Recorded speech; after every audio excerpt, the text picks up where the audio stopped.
can break the dark. A single spark ignites the heart. But if we turn when justice calls, the chains we forge will bind us all. When truth is silenced, when lies take hold, the cost is freedom, the soul grows cold. No one stands tall while another must fall. Freedom for one depends on freedom for all.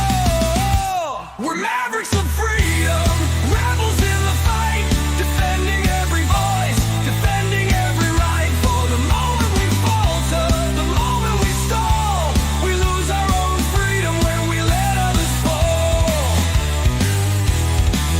You can't stand free while others kneel. When justice fades, it's freedom they steal. An innocent condemned, a crime unspoken, and with it the bond of liberty is broken. No tyrant rules without our consent.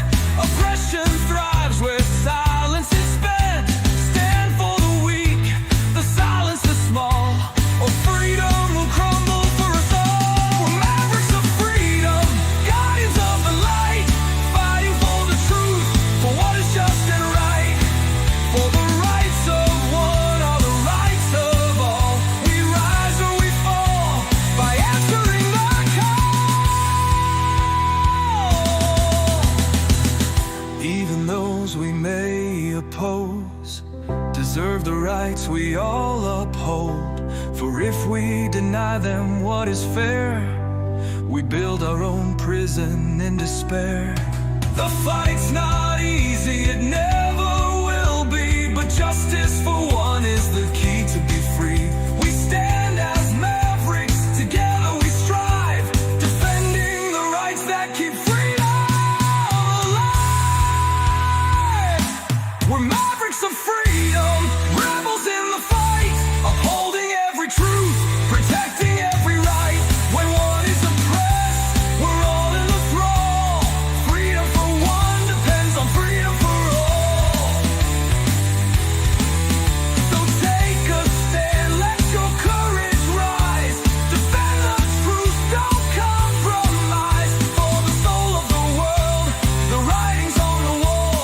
Freedom for one depends on freedom for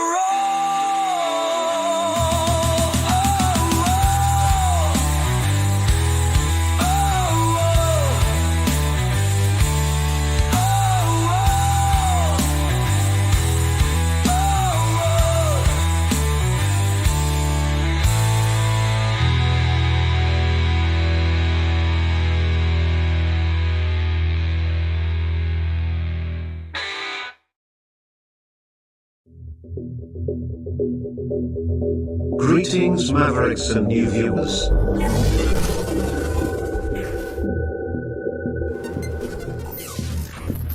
Tonight, direct and live from the Maverick News Network World Studios. This is Maverick News with Rick Walker.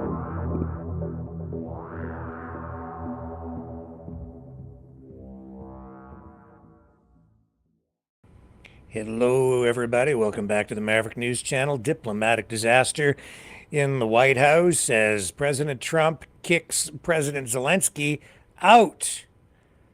We'll talk about that, look at the fallout from it with two guests tonight. Kevin Michelizzi up first, and then later in the broadcast, we'll bring Mike McCarrick in to get his view on this as well. And if there's time, we may go to the phones and give you an opportunity to weigh in as well. So stay with me. There's a lot of ground to cover tonight.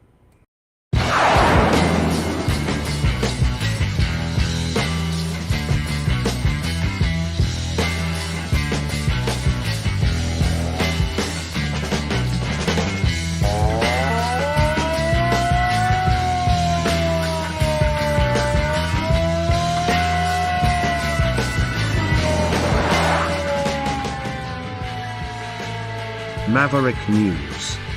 Fighting for freedom.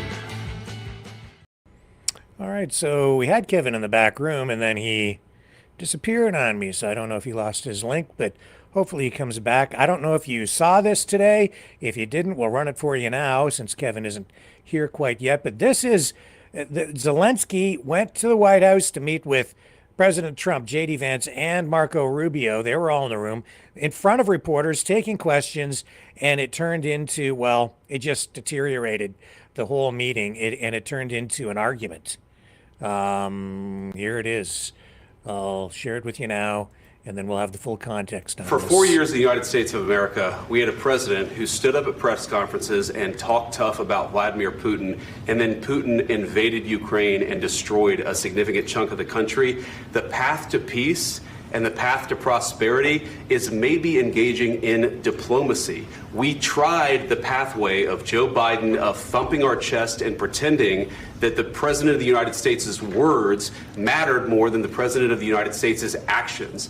What makes America a good country is America engaging in diplomacy. That's what President Trump is doing. Can I ask you? Sure. Yeah? Yeah. Okay. So he occupied our parts, big parts of Ukraine, part of East and Crimea. So he occupied it on 2014. So during a lot of years, so I'm not speaking about just Biden, but those time was Obama, then President Obama, then President Trump, then President Biden, now the President Trump, and God bless, now President Trump will stop him. But during 2014, nobody stopped him. He just occupied and took. He killed people. You know what the contact line? 2015. 2014. 2014 and 2015. 2014. Yeah. So I was killed, not here. Yeah, but That's exactly but- right. Yes, but during 2014 till 2022, yeah, the situation the same. The people have been dying on the contact line. Nobody stopped him. You know that we had conversations with him, a lot of conversation, my bilateral conversation, and we signed with him, me, like a new president. In 2019, I signed with him the deal. I signed with him, Macron and Merkel, we signed ceasefire. Ceasefire. All of them told me that he will never go. We signed with him with gas contract. Gas contract. Yes, but after that, he broken this ceasefire. He killed our people and he didn't exchange prisoners. We signed the exchange of prisoners, but he didn't do it. What kind of diplomacy, JD, you are speaking about? What do you mean? I'm talking about the kind of diplomacy that's going to end the destruction of your country. Yes, but if you Mr. President, with respect, I think it's disrespectful for you to come into the Oval Office and try to litigate this in front of the American media. Right now, you guys are going around and forcing conscripts to the front lines because you have manpower problems. You should be thanking the President for trying to bring it into this conflict. Have you ever been to Ukraine that you say what problems we have? I have been to. Come once. I've actually watched and seen the stories, and I know what happens is you bring them on a propaganda tour, Mr. President. Do you disagree that you've had problems bringing people into your military? We have problems. And do you think that it's respectful to come to the Oval Office of the United States of America and attack the administration that is trying to prevent the destruction of your country? A lot of questions. Let's start from the beginning. Sure. First of all, during the war, everybody has problems. Even you, but you have nice ocean and don't feel now, but you will feel it in the future.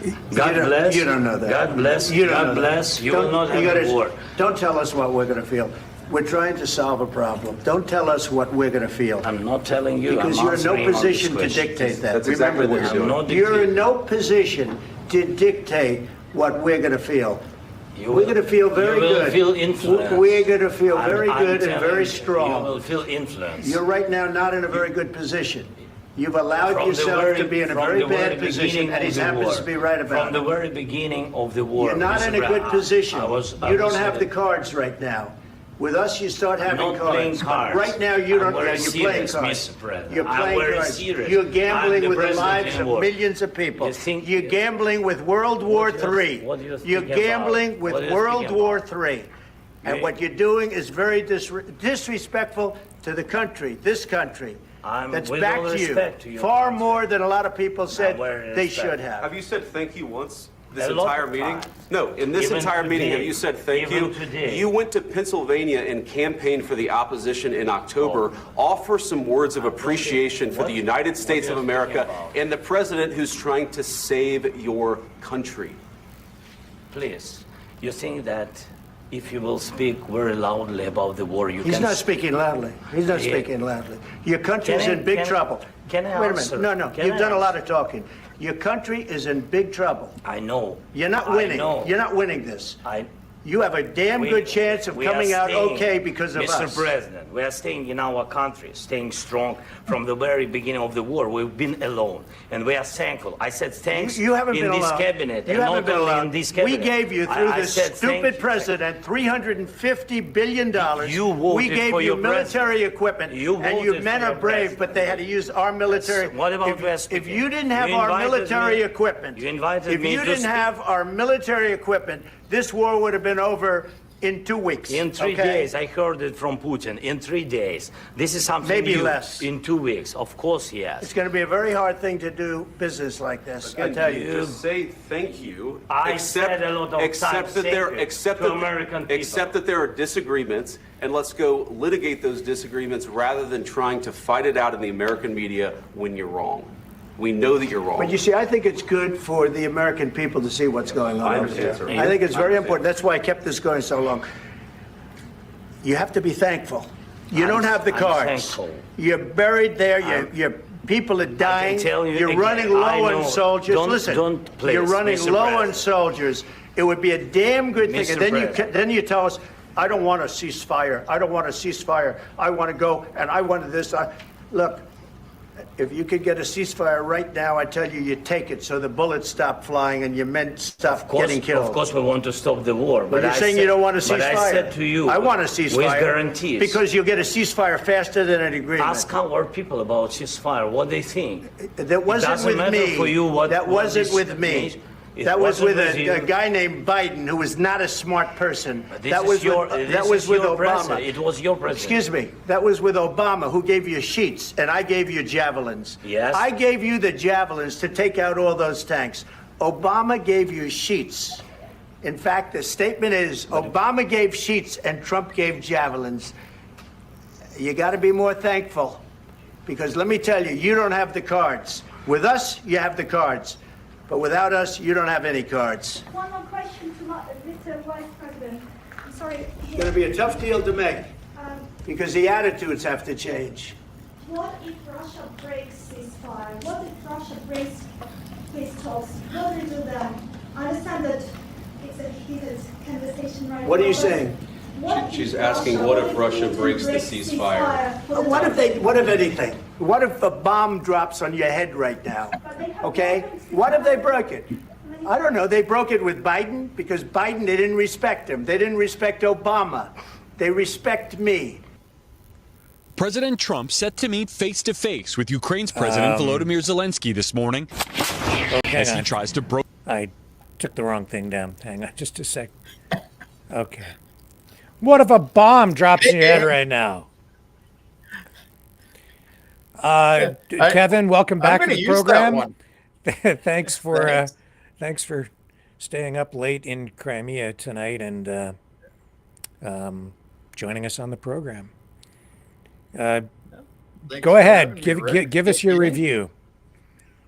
What do you make of that? I've never seen anything like it in my life. It makes good TV. Wasn't that Trump's statement somewhere in that video? He did earlier in that Yeah. statement in the thing exchange. Yes. Yeah. You know, it's interesting, and it depends on your perspective whether it was a good thing or bad thing. You know, the United States, for the most part, is rah Trump.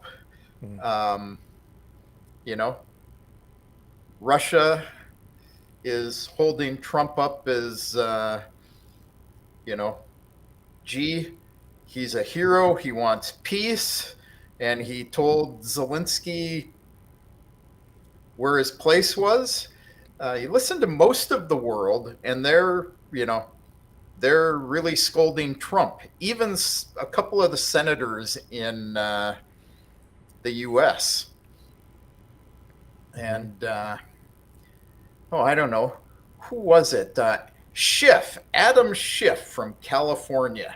His comment after this was, "Today, a hero and a coward met in the Oval Office, and the meeting was over. The hero returns home to Ukraine." How serious So- do you think this is? Is it theater? Is it? It seems pretty genuine to me. Zelensky, yeah. yeah, Zelensky tried to talk to Trump like he talked to Biden, and he forgot that Trump isn't Biden. You know, been watching Trump on TV for a long time. He's a hothead. If you aren't nice with him, he gets in your face like this, and that's what happened. Vance tried to play the diplomat in all of this, but you've got Trump, you've got Zelensky, and Vance trying to be the diplomat. So I don't think it's necessarily theater for being theater.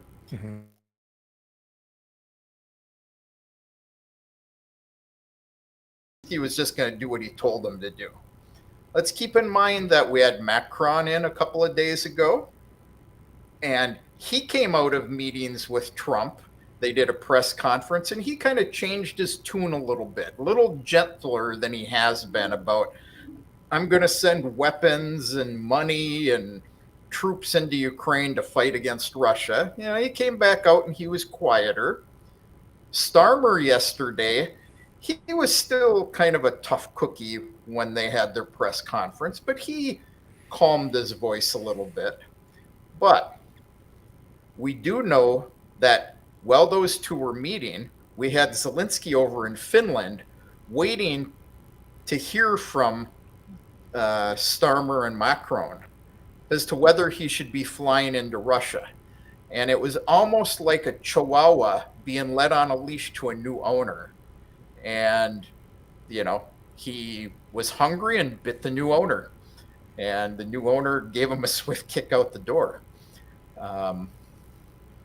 That's about the only analogy I can put on it. So what's being said in Russian media? Elaborate a little bit on what you said previously about them saying that Trump's sort of being viewed as a hero, or is that being viewed? Yeah, they're saying Trump put Zelensky in his place. Maria Zakharova, the spokesperson for the Foreign Affairs, she said that Trump put the idiot in his place. How dare he treat somebody like Trump the way he did? The Russian media is saying that he's basically signed his death warrant in Ukraine, signed his own death warrant. So this is the Russian media. The Ukrainian media, on the other hand, for the most part, they're supporting Zelensky. They're saying that he went in and, gave Trump a piece of his mind, put Trump in his place. They posted the entire transcript of the back and forth. They highly edited it. So anybody who understands English, who actually reads the transcript, will understand that they edited it a lot to make Zelensky look a lot better. Now, propaganda move for their own people, because I'm hearing from people out of Ukraine, people I know there, who are basically saying that it's time for Zelensky to go. So that's news on the ground over here, media, people on the streets. Well, from a diplomatic perspective, I don't know if he can recover the relationship with Trump at this point, at least not in a fashion that's fast enough to he doesn't have a lot of time. So what I happens think now? the relationship is over. We have Europe. What do we have coming out of Europe? Europe is going to step up. They're going to put the money and weapons in, supposedly. Mm-hmm. Of course, the money Europe's talking about giving them, some $700 billion, is over 7 to 10 years. Mm-hmm. And I don't think he has 7 to 10 years to fight. France is planning to give them fighter jets, Mirage fighter jets, but their pilots have been trained on F-16s. They aren't Mirage flyers. So that's going to be a problem. France, they said, Macron said after this meeting, there's an aggressor, which is Russia, and we have to respect those who fought from the beginning for their children's security and to protect Europe. So he's behind France. Poland sent a message to Zelenskyy and said, Zelenskyy, Ukrainian friends, you're not alone. Spain says that they are with them. I gave you the comment from, the United States, from Schiff. Germany was pretty tough on this deal. They said, how can you stab the president of an occupied country in the back like that? Mm-hmm. Free Europe will not betray Ukraine. That's from Merz, the new chancellor. Lithuania, you'll never be alone. He needs bullets, not hugs. Great Britain, even if the UK is the only country in the world that supports Ukraine, we must continue to support them. They're at the forefront of our defense.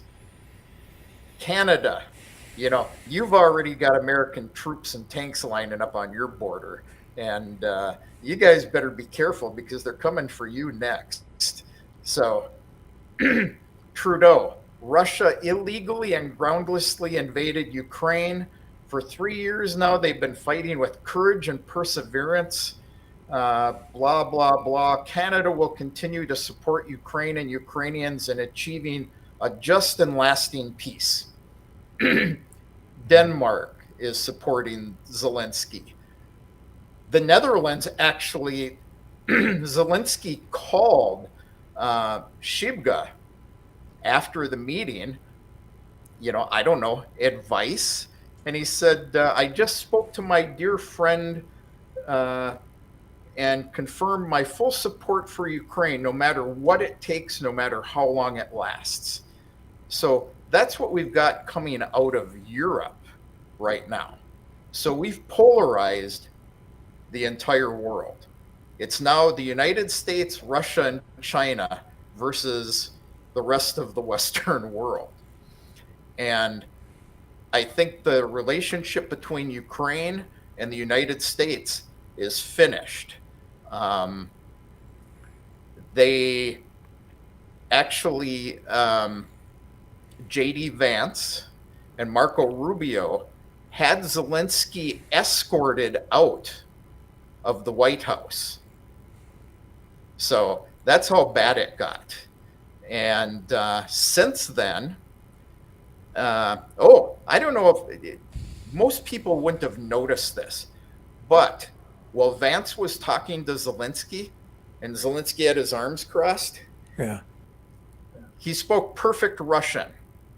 He called J.D. Vance an effing bitch. I didn't pick up on that. Yep, most people wouldn't.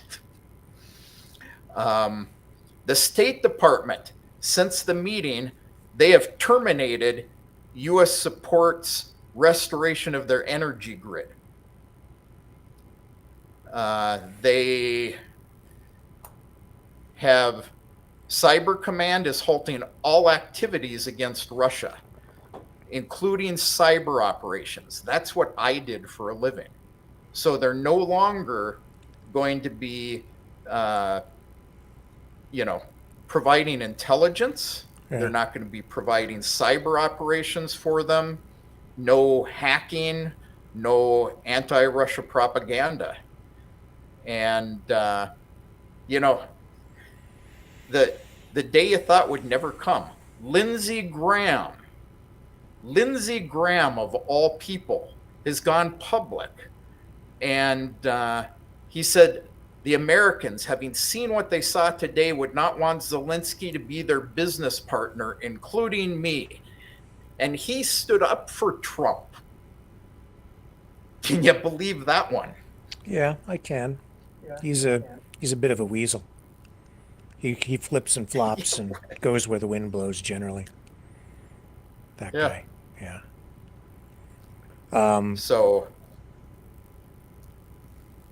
there apparently won't be military aid from the United States.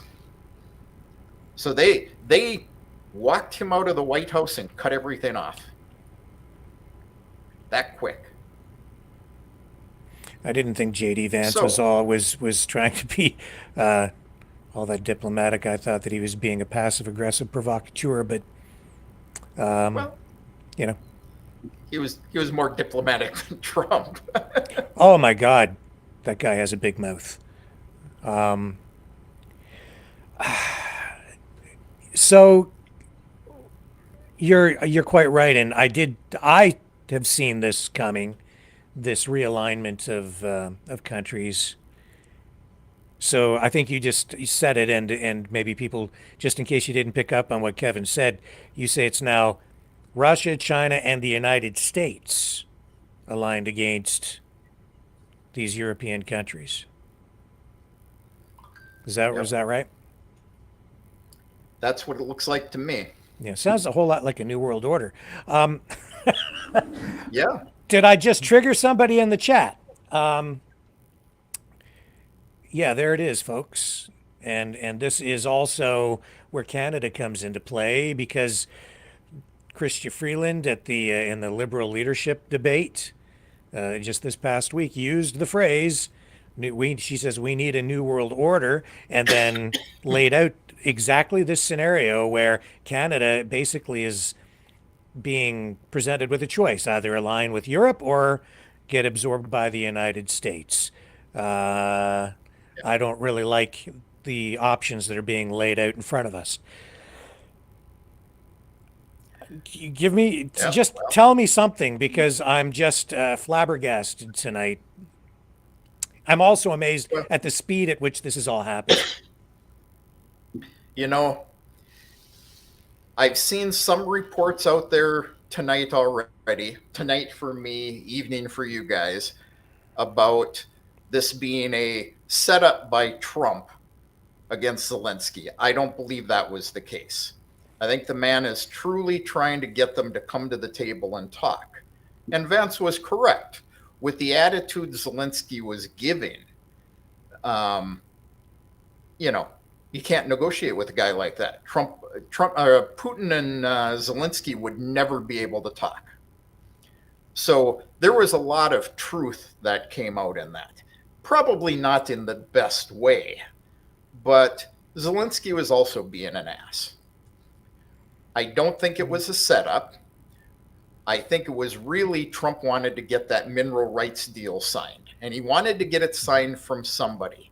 If he had gotten it signed by Zelensky, despite what Europe and Ukraine are saying, it was a security guarantee for them, because then you get Trump and Putin sign a deal to end the war. The United States would invest money in rebuilding territories that have been destroyed, because all those minerals are on that eastern side of the east of Ukraine, the western side of the between the Dnieper and the front line. So things that have been getting destroyed. So the United States would invest in rebuilding that. They would take part of the profit out of it, but 50% of the profit. So you've got the mining costs, building their infrastructure to modern techniques. You'd have American companies in there. And, you know, the United States wasn't going to let Putin go in and then attack that. So there was a security guarantee. after the peace agreement is signed. So I think it was Trump trying to get his hands on mineral rights and gas and oil, and also as a bargaining chip with Russia. We're going to come in here, we're going to do this, kind of give him some of the cards. Because Putin has most of the cards right now. And all the people who have been, prior to this, complaining that BlackRock is buying up all of Ukraine are now cheering as Trump takes control of the mineral rights so that American companies can go in there and take the minerals. But I thought BlackRock already owned it all. Well, I guess that was a lie. Well, they may own it all, but they have no infrastructure left over where the minerals are. Well, so now, think about this. That deal has fallen through. Ukraine and Zelensky are on the bad list with Trump. So now Trump, this is what I expect may happen over the next several days. Uninformed comment here. This is pure opinion. We all have opinions and they all stink like a-holes if you get close enough. Putin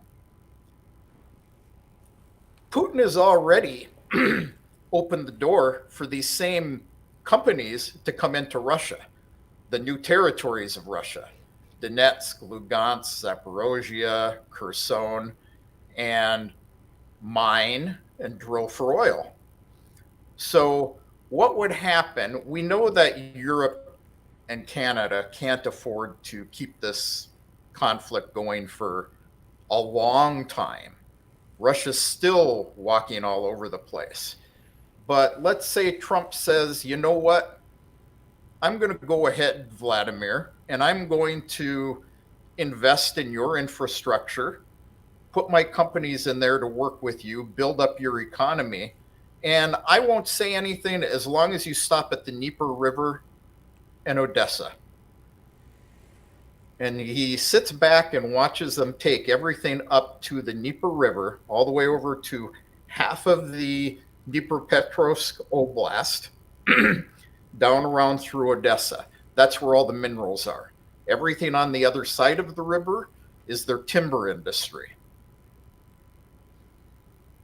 Just a thought. Putin comes out of it good, Trump comes out of it good, and China's already talking to Russia about mining over there. And what does Ukraine have to say about any of this? They don't get a voice.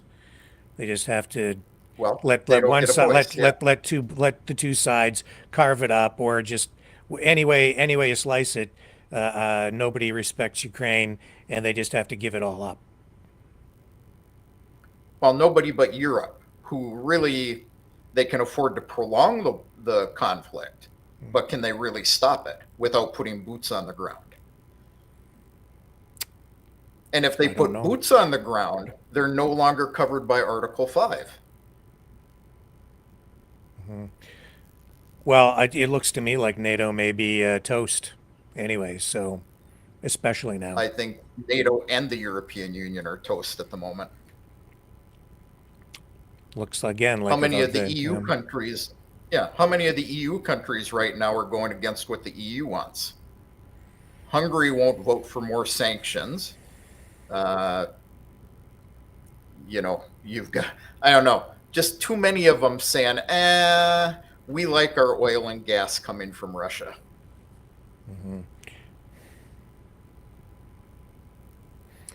So, even if Europe dumps the money in, so many years have gone by where the United States has been not just allowed, but the system has been such that the United States has been the dominant power within NATO, protecting all of Europe, the Western world.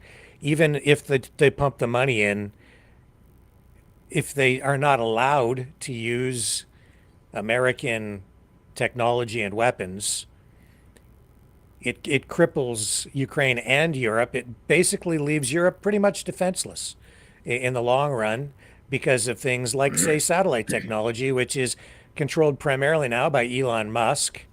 There are only, I think, a couple of alternatives that are available to Ukraine, and without nearly the penetration or coverage that the thousands of satellites that Starlink has up above, and they're a lot closer to the ground than the alternative satellites that Europe would be accessing. So the quality of information and data would not be nearly as good. It would also make it more difficult for drones to operate because of the distance involved and the lag time and the digital signals going back and forth.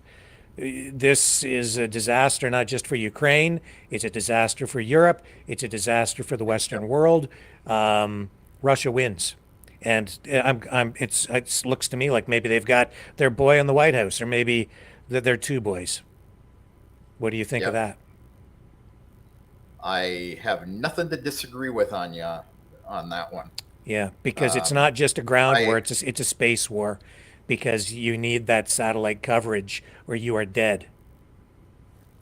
Yeah, well, I was thinking about this earlier. Britain has been given a lot of satellite intelligence to Ukraine, but how much are they sucking off of U.S. satellites? Musk satellites. Yeah, which is private, and theoretically you can purchase or lease bandwidth, but only if you're permitted, if they're willing to sell it to you. And if they block it because Trump is in a snit, or because he's just in alignment with Russia and China, then Ukraine and Europe are screwed. And they won't have time to recover, because it takes years, decades even, to build up a space program and a satellite program where you can put enough satellites in orbit. And even if you do, given the state of the technology right now, if you don't have the United States on side, if they've flipped and they're in alignment with the other side, then they'll just blow your shit up as soon as you put it into the as soon as you launch it, or as soon as you put it into orbit. They'll just zap it with a fucking laser or something. Excuse my language. So they're too far behind. We're too far behind. We're sitting up here in Canada with the United States targeting us tonight, and nobody's taking it seriously enough. And we're about to be absorbed. So I guess we're joining the Russian side too, eh? Sounds like it. You in Greenland. Yeah, so it'll be, and they're going to take over Mexico, Panama. So it looks like it'll be the whole world against Europe. Well, sort of. Think about the benefits. Didn't your mother teach you growing up to always look at the silver lining? Maps will be easier to read because it'll be Russia, China, and America. Yeah, well, you just wait. Donald Trump is going to rename all of your bodies of water, all your land masses over there. It's going to be America everything. I don't know. Yeah. Where did you buy your cabin? On Lake America? That's Which right. Lake America? Yes. Doesn't matter. Oh my goodness. So I don't think it's Trump who's ultimately going to be in charge here in the end. He's, yeah. Well, we certainly do have a new multipolar geopolitical reality unfolding tonight. And will it last longer than 4 years? It depends on whether or not J.D. Vance wins the presidency next election. Mm-hmm. If there's even an election. Or if Trump runs again, because there are people out there who are trying to create the conditions where he will be able to do that. Change the Constitution, yeah. Yep, there's an effort underway. So all these concerns about him becoming a dictator and doing away with real elections in America. Yep. I honestly, people have to remember, Trump is a businessman first and foremost. He's a shady businessman, and he's going to do what's good for his pocketbook, maybe what's good for America. And I think because he likes Putin, that they've already did the, the bro hug, and I think this deal is cemented.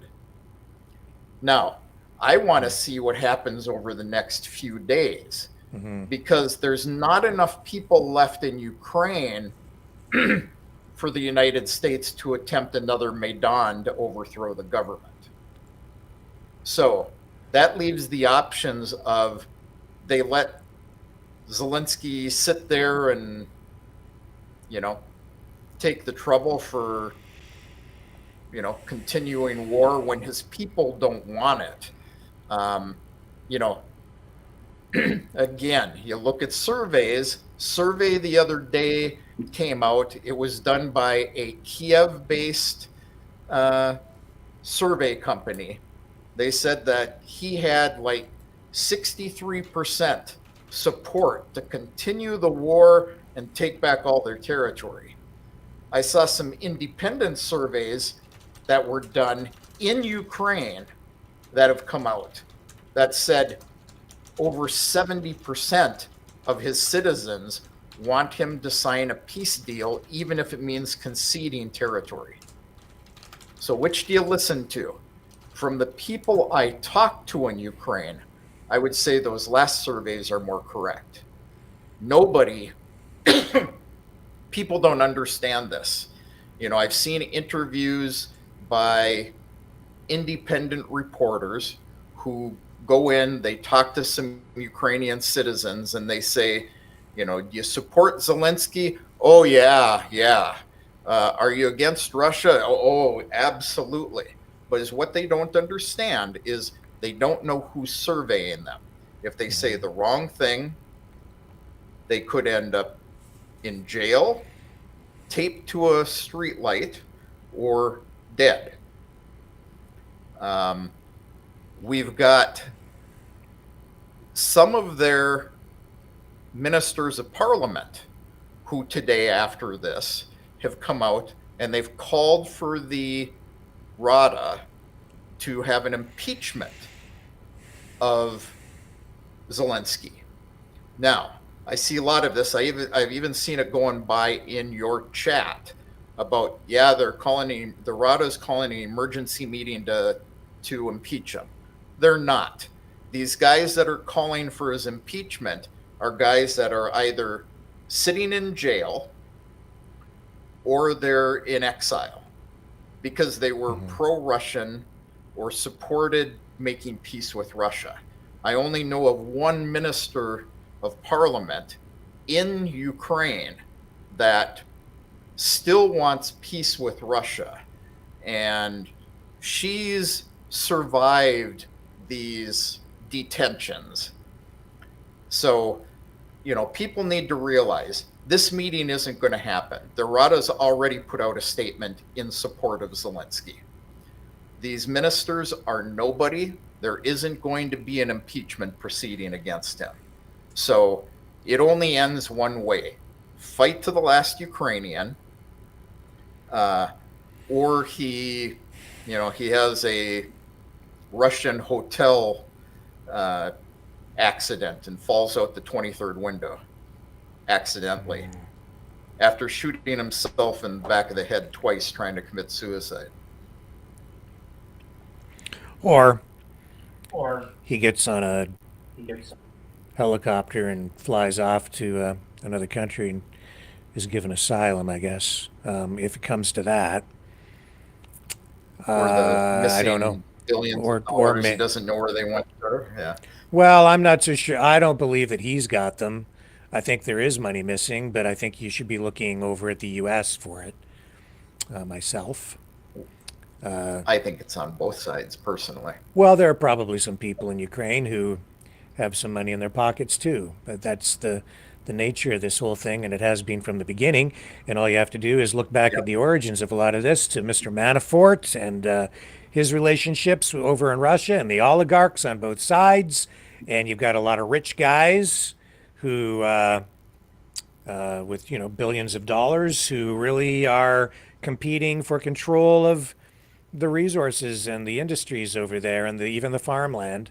And that's in a large sense what this is all about. And I feel I feel so for the people, because it's just average, ordinary, everyday people who are caught in the middle of all this. And in a very real sense, it's these very corrupt oligarchs who are using everyday people as cannon fodder as they compete for control over power and money in Ukraine. And let this resonate, I hope, with the people in our audience tonight who have been telling me that Ukraine, it doesn't matter, that it doesn't matter at all. And as we're seeing tonight, it really, really matters, not just in that region, but around the world, because this is affecting the entire every country around the world, NATO, all of Europe, where the United States sits, and even Canada now, where we're being forced, I think, ultimately to choose a new path forward for our country, and maybe and whether we even have a country. So yeah, to all the people out there who are saying that Ukraine didn't matter, it really sure as heck has. It matters very much tonight. What happens in Ukraine is having a direct impact on what happens here in my country and over in the United States too, because this is going to have a direct impact on even the culture in the United States, because it will affect who remains in power potentially and where they take the country in terms of religion, rights, whether you're moving more to the left or the right, politically and culturally. This is about everything. It truly has been and continues to be a war of ideas, ideology, and ideals. Yep. So somebody just said in your chat that Ukraine used to be part of Russia. Actually, you're incorrect. Ukraine has never been part of Russia. Ukraine was part of the Soviet Union. The Soviet Union was not Russia. But you made a comment about the oligarchs, and this kind of popped in my fairly sleepy and empty brain now. I hadn't thought about it earlier when I was actually analyzing some of this stuff. But ultimately, if the United States pulls back, their weapons supplies are pretty low right now. And Trump has said in the last couple of days they want to rebuild them back up with new weapons, new technology. But if Western Europe wants to continue supporting Ukraine and giving them weapons and ammunition and stuff, who do they get most of their weapons and ammunitions from? Those same oligarchs that are building them in the United States. So Trump keeps them rich and the money flowing into the United States to sell them the weapons to then loan to Ukraine. So the circle just keeps going. It's those oligarchs, no matter what, as long as the war is going on, it doesn't matter who's directly providing it. Those U.S. manufacturers are still making a ton of money. Did you know that in 2022, when that conflict started, the United States was getting $1,000 for a 155 millimeter artillery shell? They currently, as of December, were charging $9,000 a piece for them. Yeah. Well, and while there are people getting rich on the Russian side too, because you have people over there supplying, producing munitions for Russia and sucking money from the Russian budget. I think right now, if I'm not mistaken, about 40% of the Russian budget is going into funding this war. Yep. Yeah. So a lot of pressure on the economy there. So it's a wartime economy, obviously. And yeah, you've got military-industrial complex on the other side too. And a lot of Oh, yeah. people have died because of this. And That's the worst part. yeah, yeah. You know, people, I've run across this a lot. And I said this on one of my streams the other night. I actually showed video of some of the destruction of a city when, you know, Ukraine has been pushed out of it. You know, people get this idea that the Ukrainian soldiers shoot at the Russians shoot back, the Ukrainians flee, and the Russians just move on into the town, and the residents come back and they live, and everything's, you know, fine and dandy. People need to go out and look at some of the videos. You want to see them? One of the channels to look at is the Military Summary channel on YouTube. He plays videos of where they're fighting, where they've just taken over, where Ukraine has made inroads back in, which has happened a lot over the last several days. Everything is gone. It's flattened.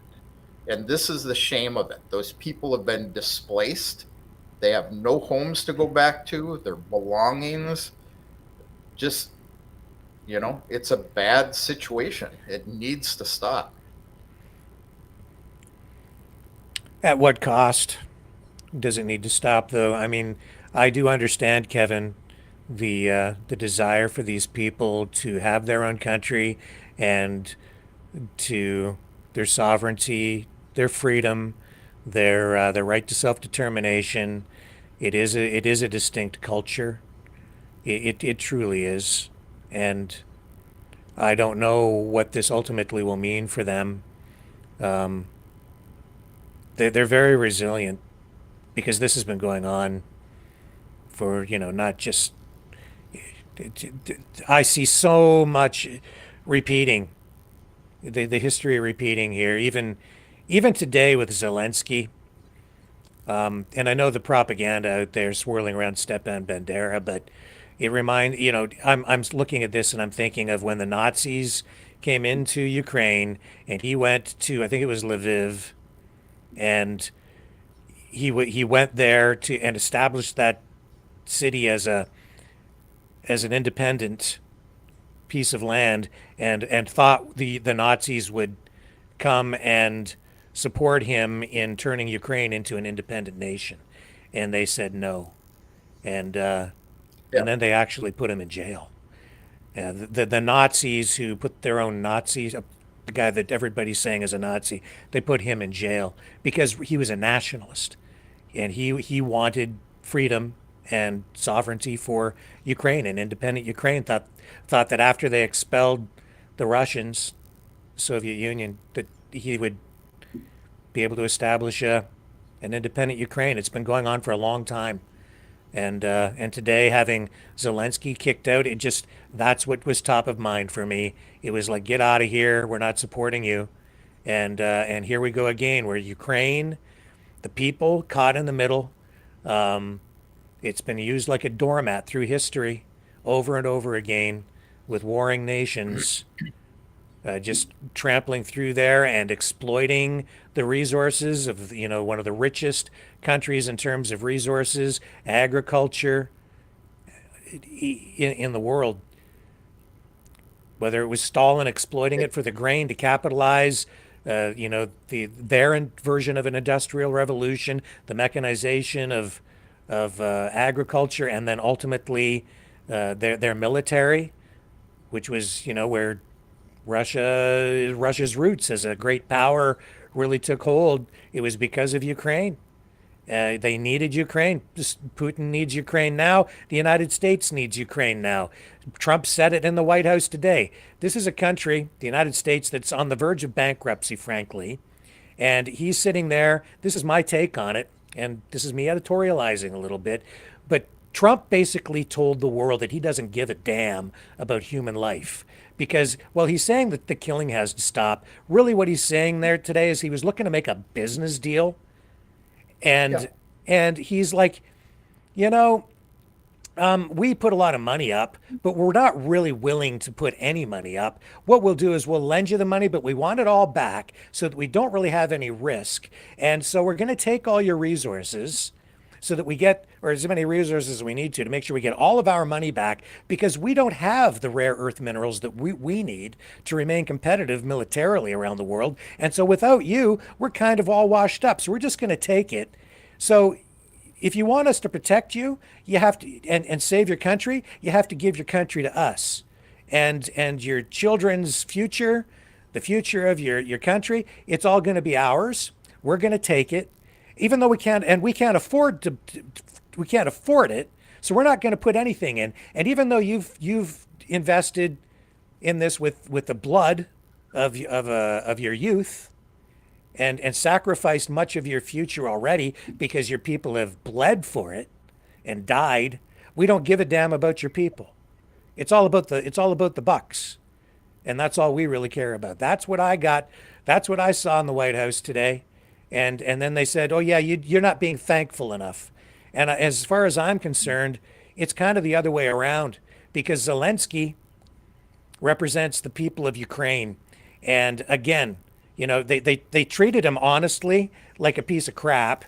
And here we go again with America basically breaking promises, and other Western nations that vowed to step up and protect Ukraine. They told the Ukrainians, we're going to support you. We're in it to the end, no matter what. And then you get a change in the White House, and you've got a couple of pro-Russian guys in there in the Oval Office, and suddenly everything changes, and the rug gets pulled out from underneath the Ukrainian people again, and all the people who have died mean nothing. And frankly, it's kind of the same on the other side too. All the Russian soldiers that and others who have just died, the civilians, the military, all of it, and for what? This is war is insanity, and this is the epitome of it. And what was on display today with Trump in particular, okay, the guy is just unbelievable. Just the way he speaks, his big mouth, he talks about respect. He doesn't have respect for anybody. And I'll tell you this, Kevin, he better watch his step, because he's got a lot. He thinks people respect him. No, they don't. They're afraid of him. But I don't think very many people actually respect him. Well, it's a very Russian saying. When somebody fears you, it shows they respect you. It's a different kind of respect. It sure is. But so maybe that's why he and Putin are real close. I'm going to disagree with you on 2 points. Sure. Though. Yeah. The first one, it's a different people, a different culture. Mm-hmm. Half of Ukraine is different people, different culture. Mm-hmm. Half of Ukraine is the same culture as Russians. They're the same people. Fair. You go east of the Dnieper River, mm-hmm. and there's so much intermixing of blood. You don't know who's a Ukrainian, who's a Russian. My own wife has a Russian mother and a Ukrainian father. Her grandparents are half and half. Mm-hmm. So it was, these are the same people, the same cultures. And that's because over time, Russia has moved more people in there. It's certainly, during the Stalin era, right? If I'm correct about that, because again of just what was happening through history and the wars, and they moved, and they were Russifying those areas, and those efforts continue today. And I don't think Zelenskyy is wrong when he says that Putin wants to basically Russify the whole country. He wants to denazify it, in his view, and turn the whole place into Russia, or Russify it. And when I watch some of the videos coming out of Russia from some of the other streamers and influencers out there, I'd say there's a healthy disrespect at times for the Ukrainian culture. They don't much care for it. a lot of these guys, Yeah, who I'm sure some but- of them you're familiar with. Yeah, and quite honestly, they're doing the exact opposite thing of what I'm calling you on. They're lumping all Ukrainians into the same category again. Yeah, no, you're quite right, know, and I shouldn't do that. Eastern Yeah. and Western Ukraine. When I met my wife almost 20 years ago, Yeah. she was talking about then, because they had those, oh, either I'm alone or I'm backstage. Goodness. Sorry, I think we had another internet glitch here for a moment, Kevin, but we're back. Yeah. Sorry about that. Okay. Yeah. So when I met my wife 20 years ago, we discussed a lot that they have problems between Eastern Ukraine and Western Ukraine. This is what led to 2014 was conflict between Eastern Ukraine and Western Ukraine.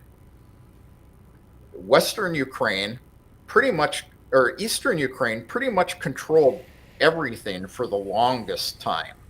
The pro-Russian Ukrainians and the Western Ukrainians were looked down upon. And she always said, split it at the Dnieper River.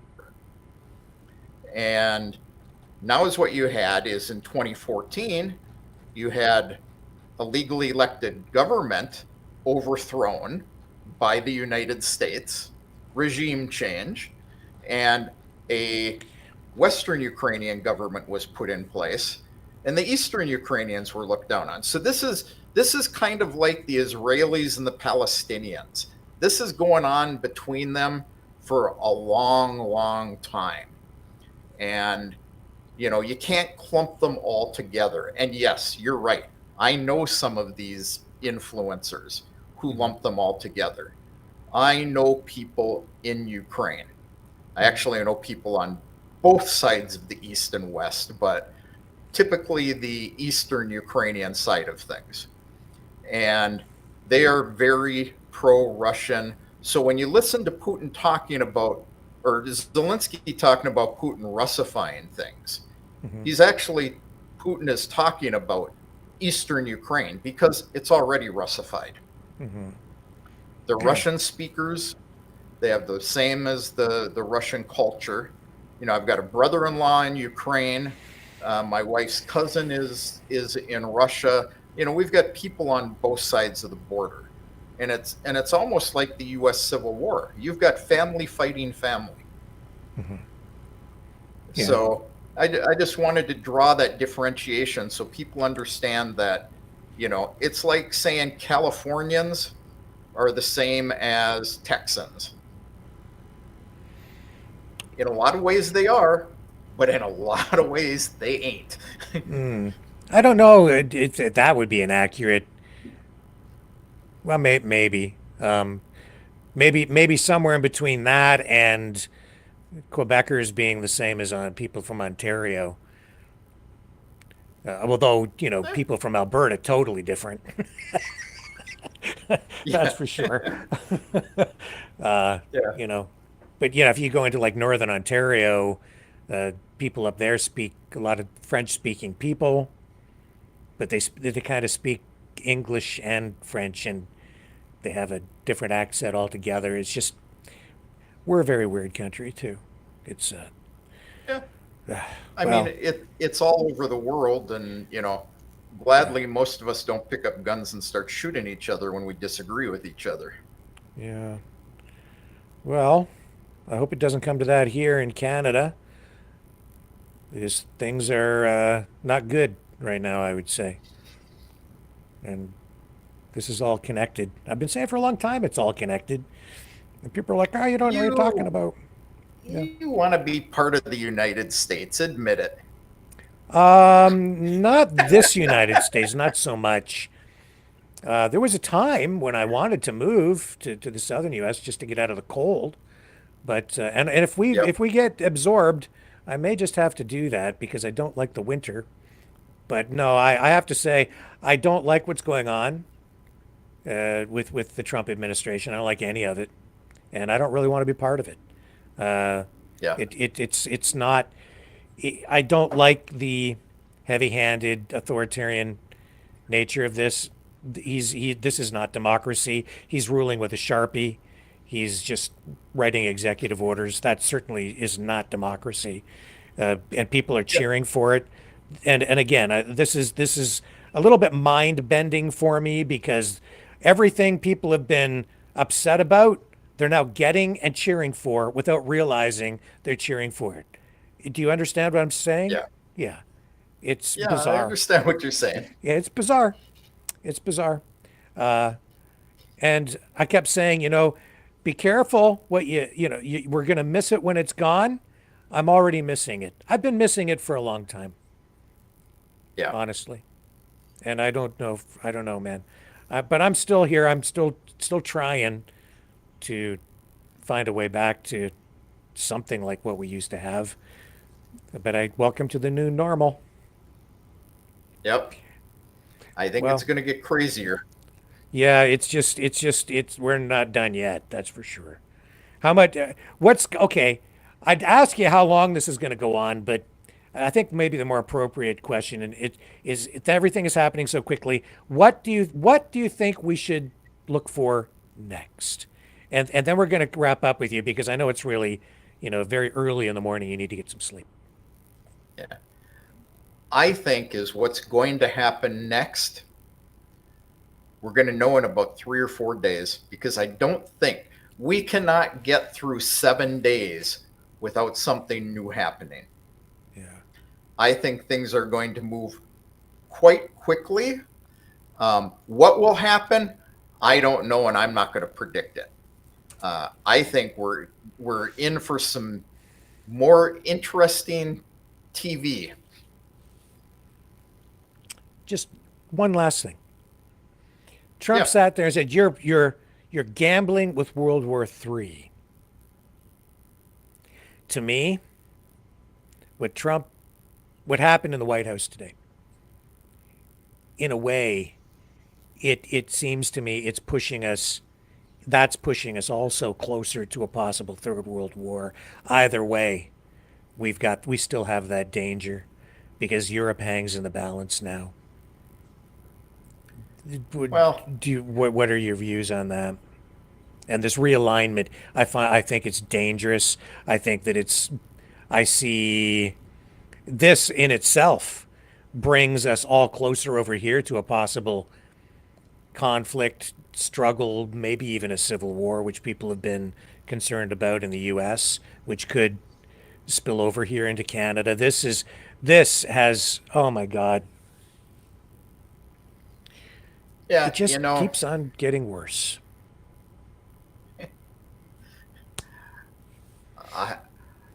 Yeah. Are we closer to World War III because of what happened at the White House today?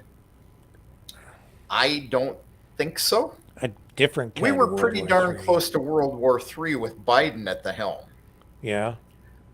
I don't think Trump linking arms with Russia and giving the finger to Europe helps anything, because, at best, you've moved one nuclear power over to the side of another nuclear power, and then you got a bunch of little nuclear powers over there who are, beating the war drums. So I think we're still at the edge of World War III. I don't think that blame falls on Zelensky's shoulders. I think that blame falls on the shoulders of the United States. Barack Obama, as much as Donald Trump, as much as Biden. You can't argue with the fact that the United States overthrew a legally elected government in Ukraine. Yes, I can. I can argue with that. Well, you can, but you'd be incorrect. No, I don't think so. I think that the reality is Putin just wants to put one of his puppets back in there. He wants not a neutral government. He wants his guy in, but he's got something way better now, because he's got his boys in the White House. That's what he's got. I don't disagree with you that Putin wants one. Yeah, I agree. Putin wants one of his guys in there. Yeah. But reality is the United States under Obama put one of their guys into Ukraine. I was I, there. I, on yeah. the I mean, look, ground I'm when not going to, I'm not when going to McCain dispute. and Newland were handing out $500 bills Oh, to university I students to go think, protest. well, you had two competing sides representing really oligarchs on both sides, Yeah. trying to sell something to the government there. Come with us. No, you come with us.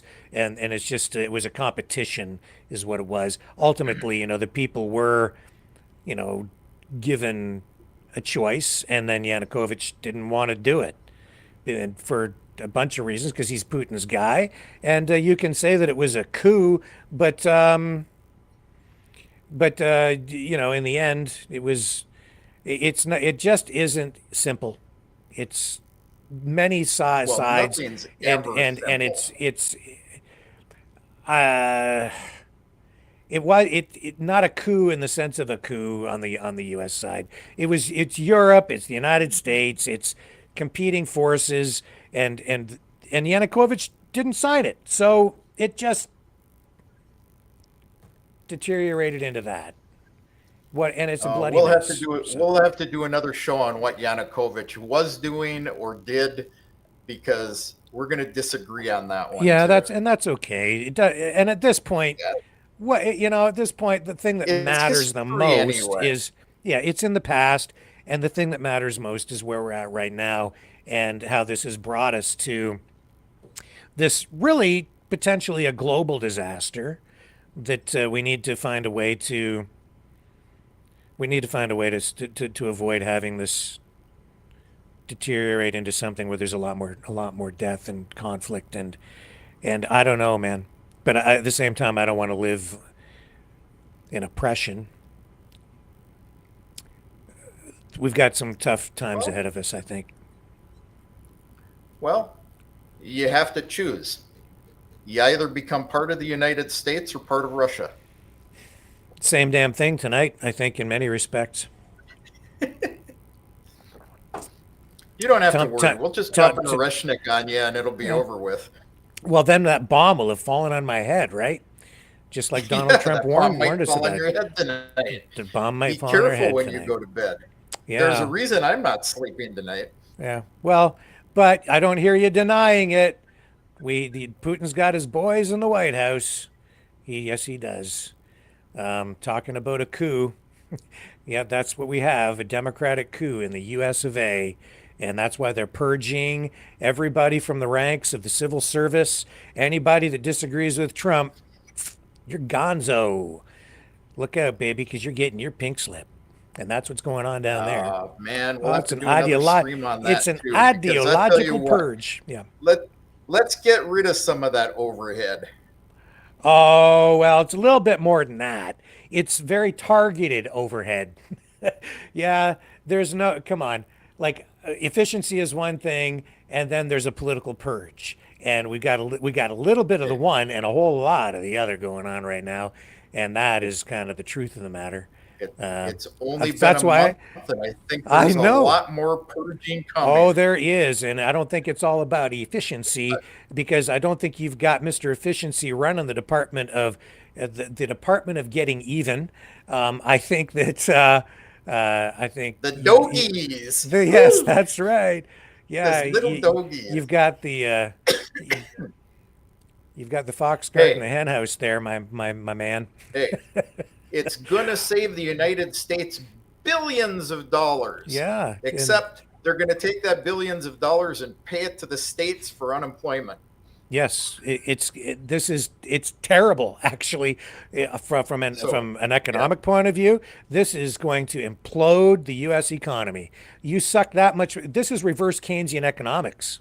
That's what it is, because you're taking all that economic stimulus out of the economy. Donald Trump is crashing the economy, in case anybody hasn't noticed.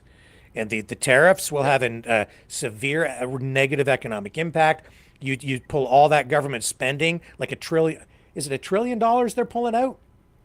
I can't remember. I have to go back and review the numbers. Massive amount of money coming out of government spending. That's negative stimulus. That puts more people in unemployment. Then you put them if you put them on any kind of social welfare, that becomes an additional drag on the economy because they're not productive. That's just free money. That's inflationary. This is And because they're bullshit getting so economics. much less than they earned in salary, they have less spending power. Yes. So, yes. So I'm only bringing this up. Yeah, I'm only bringing this up so that people in the audience actually think through some of these things a little deeper. Trump is saving billions of dollars out of the government and government waste. But I always go back to the city I live in here. We have a perfectly good brand new street sweeping truck, but it never leaves the garage except for once a year to give a squirt of water on the streets. And what do they have of people out there sweeping streets? Little old ladies and little old men in orange vests and a broom doing it manually to keep them employed. Yeah, well, so, and that's okay, I guess. But that's but for me, like I would take a slightly different approach to the public works projects to stimulate the economy. But I get what you're saying, and there is merit to that. But I'll tell you, man, like people better brace for impact because here it comes. And you and I have spoken about this a little bit, before. I think it was after a program saying that in many respects this is like the U.S. version now of the fall of the Soviet Union, right? I think that's what we're about to witness. I have heard that from former Soviets who live in the United States, who are wanting to come back to Russia. They've lived through it, and they say they see the same signs as when the Soviet Union fell apart. Yeah. And Donald Trump is helping it along. While everybody thinks he's saving the economy, he's tanking it. And once it goes down, all those rich oligarchs, they'll be buying everything up at 10 cents on the dollar. And after they sold everything at the top, and they buy it all back at the bottom. Sell high, buy low, and then ride it all the way back up to the top again. And they'll be richer than ever. So somebody in the chat is saying, well, if you reduce government and less bureaucracy, those that have lost their jobs can go work for businesses. But what they need to realize if they think it through is if the businesses can't be supported because there's not as much money in the economy, people can't get jobs. You need time to transition. So you need to build. You need to build the economy, and that takes time. You need to build industries, or of some kind or another. You don't just get fired from your job and then have the economy contracting and then go get a job someplace else if there aren't jobs. You need to stimulate growth, and the government needs to create the conditions for growth. Trump thinks he's going to do that with his tariffs, but he won't, because he's sucking too much money out of the economy. Even if he attracts some industries, there won't be enough economic stimulus there as the economy is pulling back in and contracting. So it will be very difficult for these companies to expand out, especially because the industries that don't attract industries in, you have too many inflationary sources of inflation in the mix. So he's going to end up with what they call stagflation, where you're going to get like rising interest rates, you're going to get inflationary pressures and economic contraction all at the same time, and it's going to implode. It will collapse. He's no genius, or maybe he is, because you have to be doing this on purpose. It really comes down to that. It has to be, this is being done on purpose. Because otherwise you have to be a complete freaking idiot to employ these economic policies. People think that Trump got into office and a week later he and Putin are talking on the phone. A week later they're meeting in Saudi Arabia. This stuff doesn't happen that quickly. This stuff was talked about before Trump ever got into office. Yeah. That said, trust the plan. My friends that out said, there I in have to get up in an hour and a half to make coffee for Mama. So. There you go. Kevin, thank you for coming on tonight. I love having you on, It was my friend. fun. And get my new Russian passport ready, okay? Because once we get absorbed by the United States, I think it's not just a golden ticket; it's a dual passport, Russian, Dual American, passport, yeah. and maybe a Chinese one at the same time. And maybe that's a good Yeah, thing mine's because up dual, until now, yeah. everybody's been afraid of the Chinese. So maybe we'll all be friends and it'll be open borders between the nations. or I something. think triple country citizenship would be fine. I like Chinese food. Yeah. All right. Well, I'm worried about everything. Stay safe over there. And we'll have you back on real soon. Yep. I'm sure with the news cycle right now, it'll be quick. All right. Thank you. Kevin Michelizzi from Crimea. Thanks, everyone. I'll catch you on the flip side. Don't go away, everybody. Mike Bukarek is up next. Thanks, Kevin. Bye.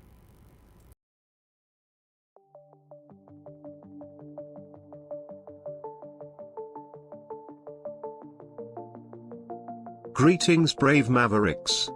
Our quest for truth continues. We go beyond fake news. Together we expose propaganda. Together we pull others out of rabbit holes. We are maverick thinkers. We are all unique individuals, defenders of individual rights and freedoms, credible, trusted, grounded in reality. Maverick News, Maverick News. Defending free speech, Donate at freedomreporters.com. Do it now. Tomorrow may be too late.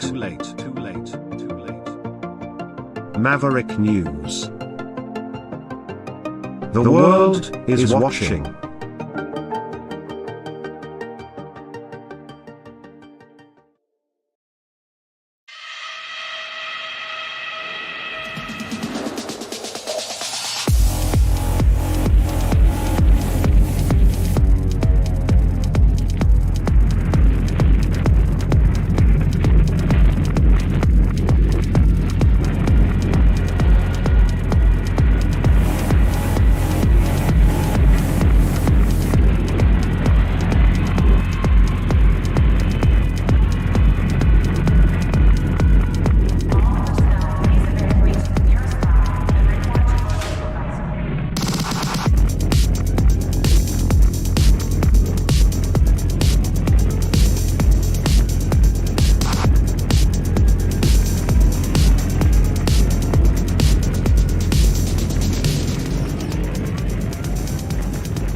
Maverick News.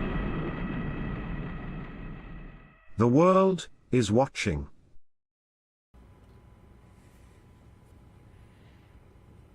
Okay, let's bring Mike in. I hope he's ready for us. Oh, hey, yeah, I'm ready. Hey It's there, just- Mike.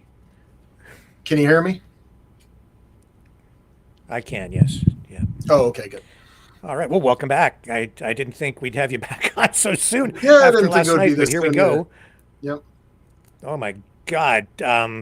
Okay, so go ahead. First thoughts and your review of the disaster in the White House today. It just doesn't stop coming, I guess. That was an unbelievable moment. It's a little bit interesting because Trump has been throwing out Kremlin propaganda for, 2 weeks at this point. And we heard more of it out of the mouths of Trump and J.D. Vance in the Oval Office. There's reports that RT and possibly TASS were in the Oval Office for at least a brief part of that. I don't know who thought that was a good idea, but they did.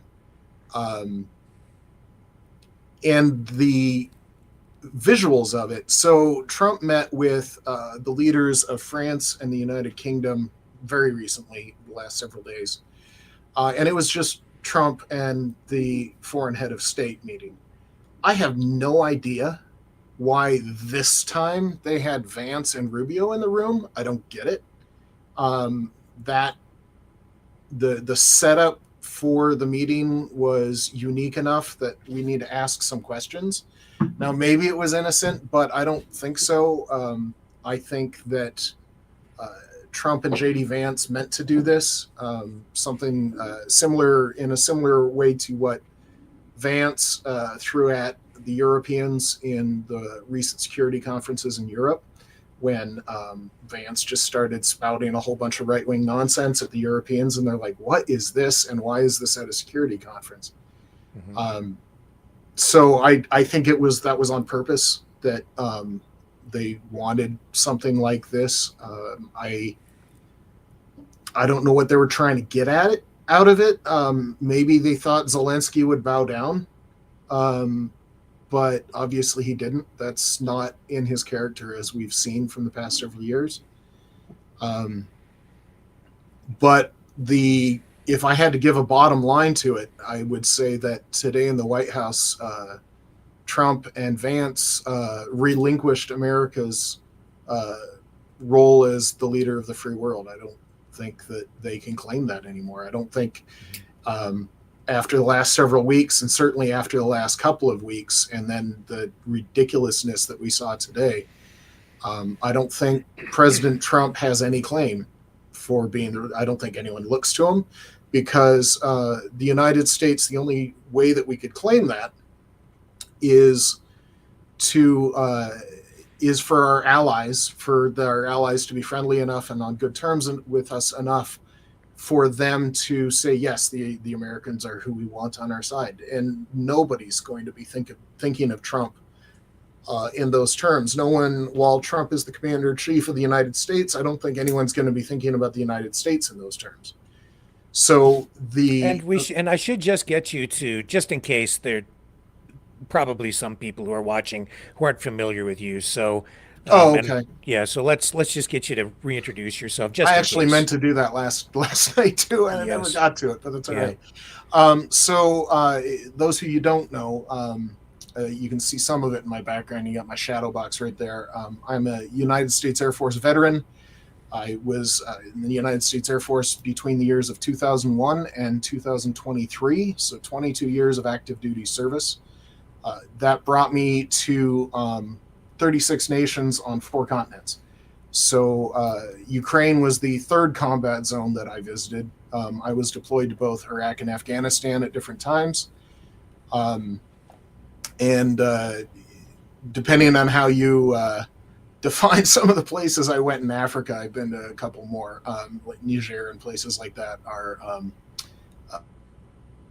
unique situations. Of course, we're not in Niger anymore. The Russians managed to get us out of Niger as well. But one of my main duties in the Air Force between the years of 2017 and 2023, they were specifically on all of my annual performance reports, as one of my primary duties was to directly counter Russian disinformation. The way that I did that was through a concept that we call soft power. What that is kind of like what I was talking about with how does the United States actually, how is the United States actually considered the leader of the free world? Because we have territorial control over the 50 states and then a couple of territories like Puerto Rico and Guam. Not limited to those two, but we have very limited territorial control in the world. So how are we the leader? I mean, we have the biggest economy, but then Europe is about the same. When you put the EU or the rest of the NATO nations together, they're about the same.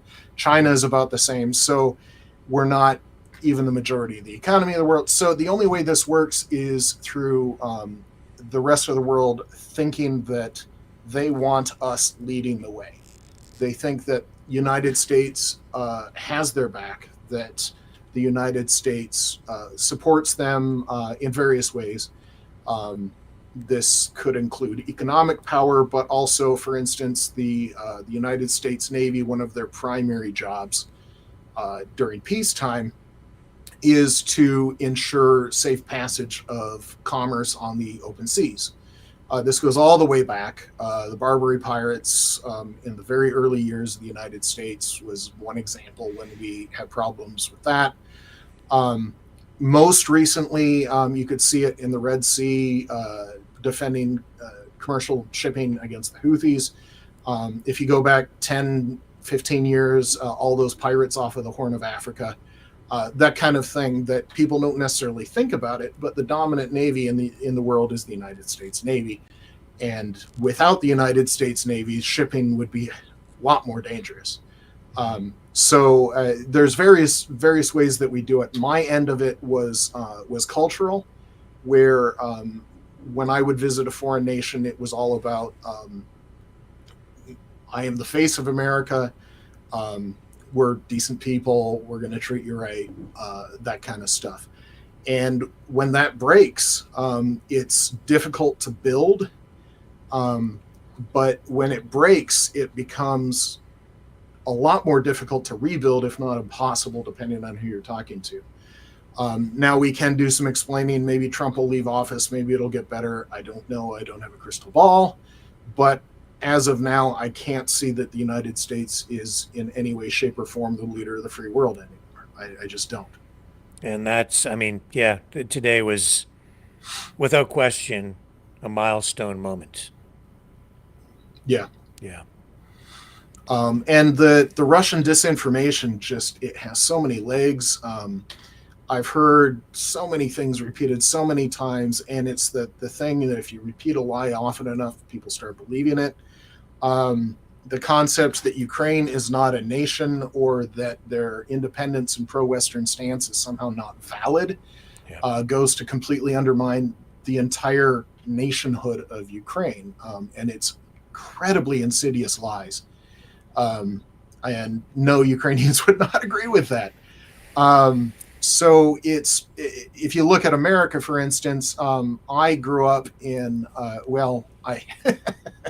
I'm a tumbleweed, but I claim Colorado, the state of Colorado, which has a Spanish name. It's the color red in Spanish language because at one point it was part of the Spanish Empire.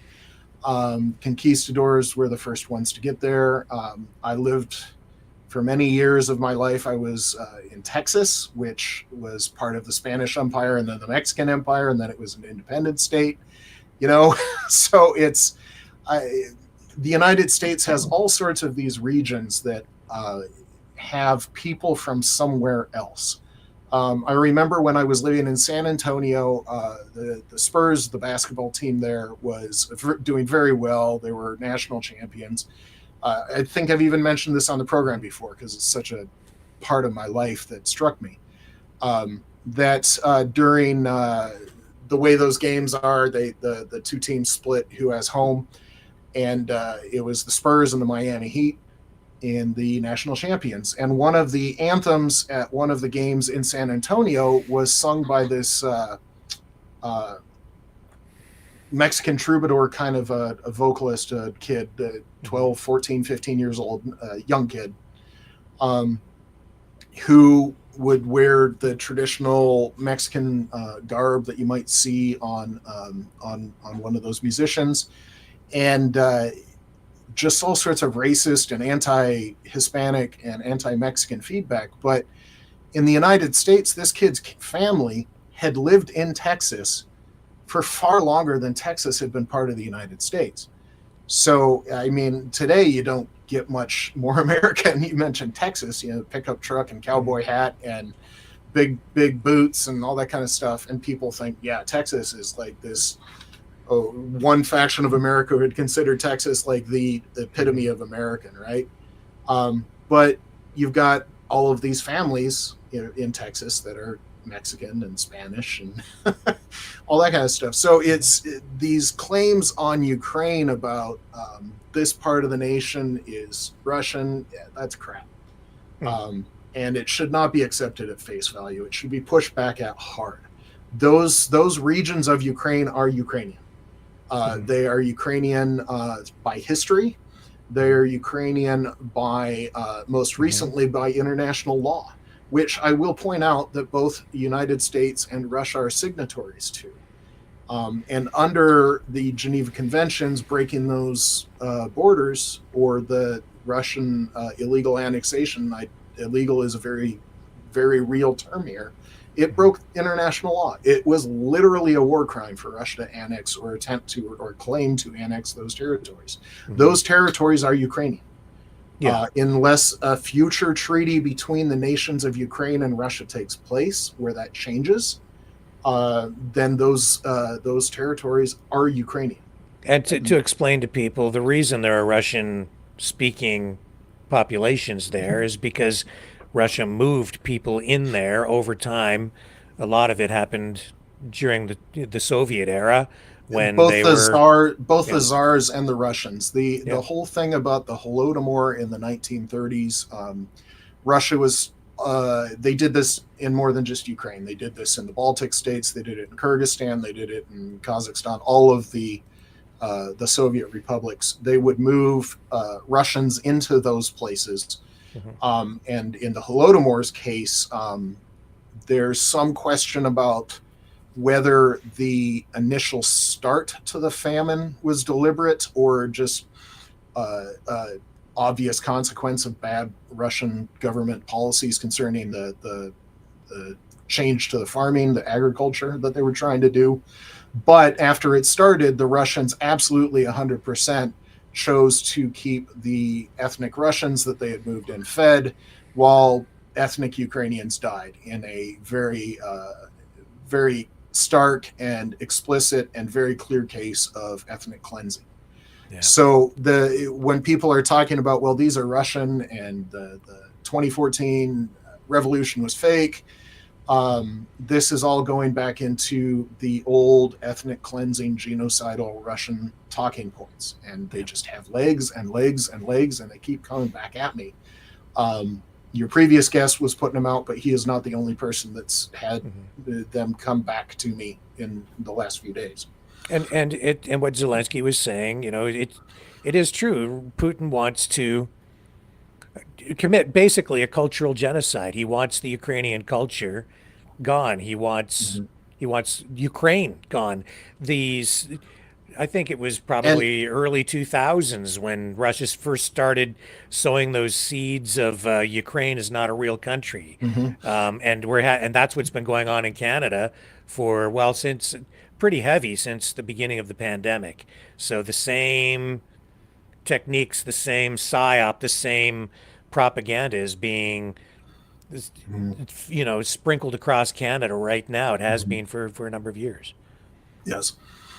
So, this all kind of came out of other things. If people do have more questions about my background or what I've done, both in the Air Force and since I retired from the Air Force, I'm not hiding on Facebook or Twitter. You can find me there and drop me a note. So let's go back to the meeting. Okay.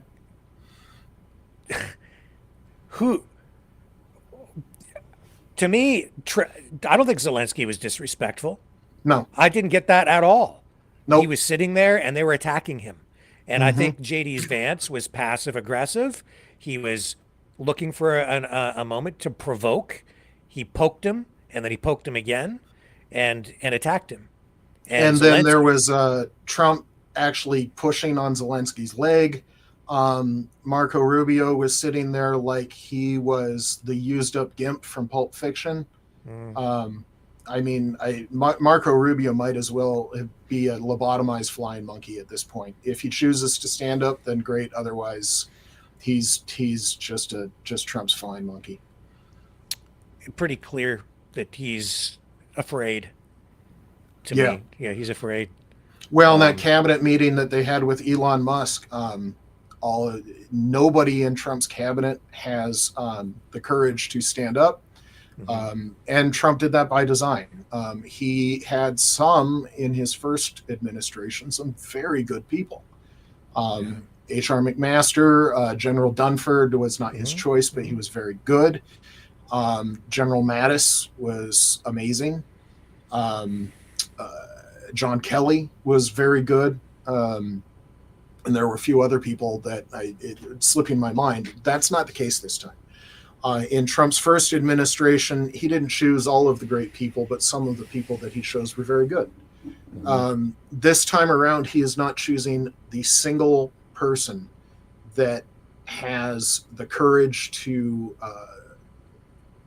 go against Trump. And by that, what I mean is when you're building a team that you want to be effective, you want to have people that can think for themselves, that can bring their expertise to the table, that when, for instance, just to choose something, like if you're working on agriculture, President Trump doesn't know the first thing about farming. He just doesn't. He never has been a farmer. He's never been involved in the farming business. He knows nothing. At best, he has a passing education from a distance that's like third or even fourth hand. So what he needs, and this is why you have cabinet secretaries, he wants an expert on agriculture. So that person, when agriculture things come up, needs to feel comfortable to bring things that Trump might or might not agree with, might not even understand. Even if it goes against what Trump is saying, the Secretary of Agriculture needs to be able to speak up and say, no, President, this is actually what's going on. And that's the job that the president should be hiring them to do. There isn't a single person in Trump's current cabinet that is that way. They if were I not could just stop chosen for a for that second, kind of courage. I'm just looking in the chat, especially over in Rumble, and I'm just going to warn people over there, if you can't be respectful, I'm going to kick you out. It's just that simple. I'm really tired of the BS and the propaganda that people spew over there. Now, you're welcome to have an opinion, but you will be respectful, and or I'm gonna kick you out tonight, because I'm just you've just used up so much of my goodwill. It's really wearing thin. So I'll pop back in and take a glance in a little while, but go ahead, Mike. That was interesting. I had closed the chat. They want to talk to me. It was, I read one really strange comment that, well, Mike's not a farmer either. Well, no, it wasn't what I was talking about either. I was using the Department of Agriculture as a very neutral stand-in for the current situation and the kind of leadership that I've come to know and expect, the kind of leadership that I practiced in the military, and what they taught me, and what previous administrations have done. For instance, President Abraham Lincoln famously had the team of rivals, as the book was titled, where he specifically chose people for his cabinet that ran against him, publicly disagreed with him, because he decided that if he wanted to effectively lead, he needed to hear dissenting voices. He needed to hear it firsthand into his face, because that's the only way that he could make an informed decision. And Lynn, no, it doesn't mean you have to agree with me. It means that you just have to be respectful. There's a difference. And Lynn can find me on, like I said, Facebook or Twitter. I'm not hiding on either one of those. You can search my name. Mm-hmm. My Twitter handle is @simplehorn. You can find me that way if that's easier for you. So you were with Ukraine Defense Support. You're not with them now. Yeah. Where do you think this leaves that organization?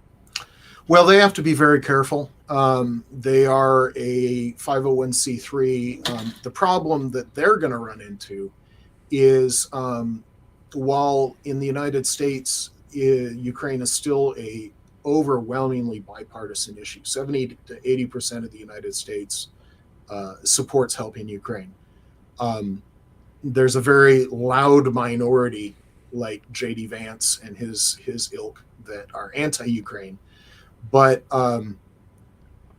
prior to this, the 501c3 could be a single issue advocacy kind of a thing without any real political overtones, except for minor ones.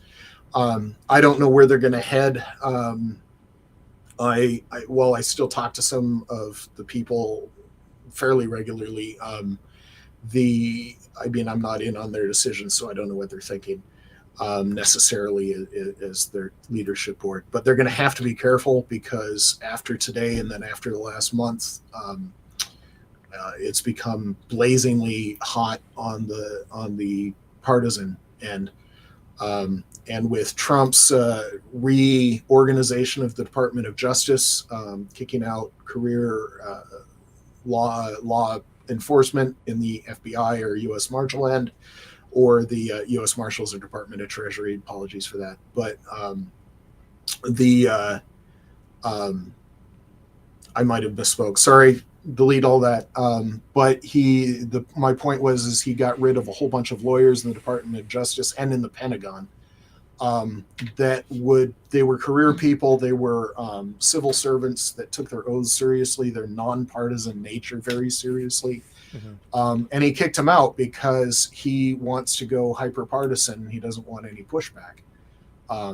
He wants to, as the Supreme Court laid out last year in a very terrifying ruling, if the president does it, it's legal. And he wants to push on that. He wants to push that to the absolute extreme. So at this point, the only guardrail that I see, because Congress is lying down, if Congress doesn't stand up, the only guardrail I see are the courts, the third branch of government. But the problem here is that the courts don't enforce the law. They can rule. And under the Constitution, the Supreme Court is the only authorized source for what is and is not constitutional outside of the amendment process. But they don't enforce the law. Just to kind of get it focused again, Ukraine Defense Support has to protect its charitable status. Yeah. It has to protect its charitable status, and I see their path ahead difficult because they're going to come after them and try and take that away. The restructuring of the Trump Department of Justice. Because the United States basically, the United States today, Donald Trump has basically pulled support from Ukraine, and this changes everything. And I would say by aligning with Russia, he maybe even in a way has gone to war with Ukraine. And maybe not to that level, but withdrawing support's a big deal. I don't know how extensive that is yet. That remains to be seen. Just yesterday or the day before, I'll have to go back and find out exactly what date that was. They extended the American sanctions on Russia for months, if not for an entire year.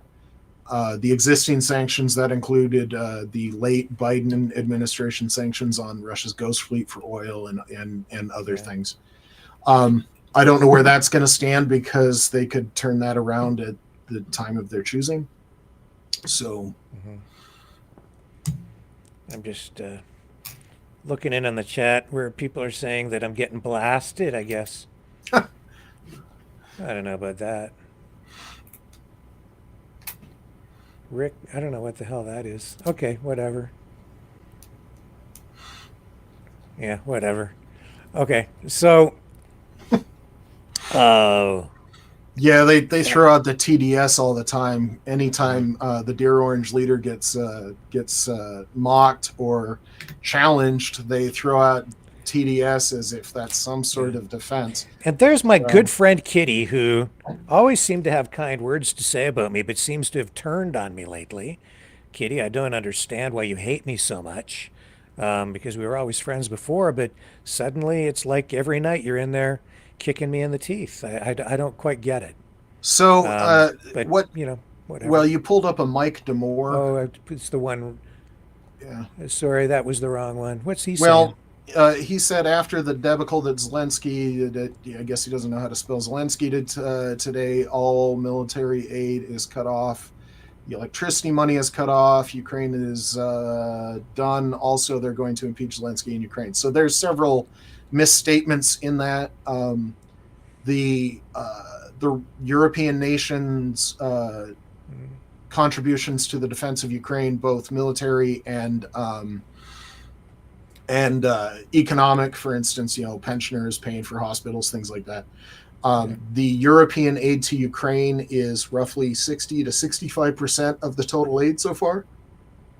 with the United States being the remainder, and really it's the United States and places like Japan and Australia being the remainder. So tonight, does this reshape the world? Because it seems like it's the a pivotal moment where we're facing a realignment, as we've been hearing about, and this seems to be the pivotal moment toward that. It's certainly a realignment for Ukraine. The United States is going to suffer by this as well.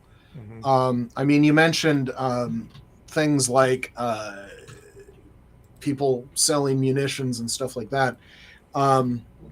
I don't think this spigot will get turned off overly quickly, because in the United States, part of the debate was we're giving all this money to Ukraine, and then surrounding this mineral rights deal, Trump decided for whatever reason he wanted to get that money back. But people are forgetting that most of the money that the United States spent on aid for Ukraine stayed in the United States. So we gave several hundred old Bradleys that had been sitting in storage, and they had been built in the 80s and 90s. So you're talking 30-year-old vehicles. They don't have that much residual value to them anymore. But the United States military, when they're throwing ammunition and vehicles into Ukraine, that means the United States military needs to restock. So all that money going into new ammunition plants. There was a brand spanking new one built in Mesquite, Texas, for example. The one near me, south of me in Carbondale, Illinois, greatly expanded. The one in Pennsylvania that Zelenskyy visited in September, greatly expanded. Off Trump. Evidently, Vance. which is weird, because all he was doing was going there to thank the workers for helping defend. You're Ukraine. helping the opposing party.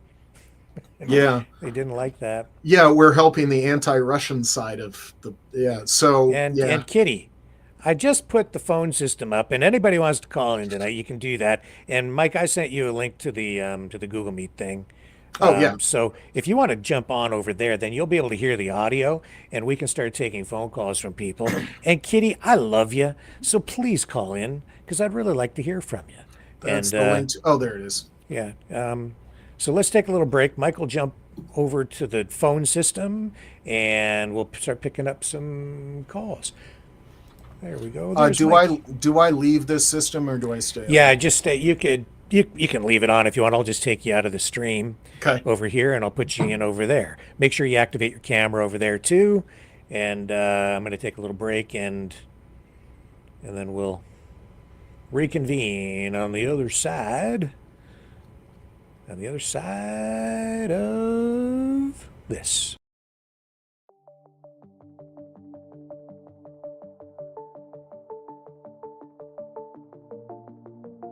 Greetings, brave Mavericks.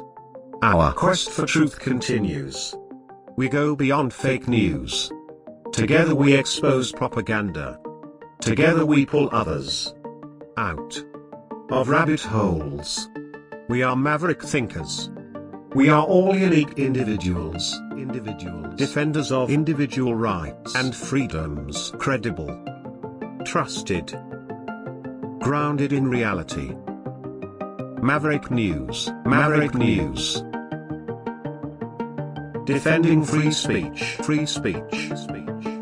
Donate at freedomreporters.com. Do it now. Tomorrow may be too late. Maverick News. The world is watching.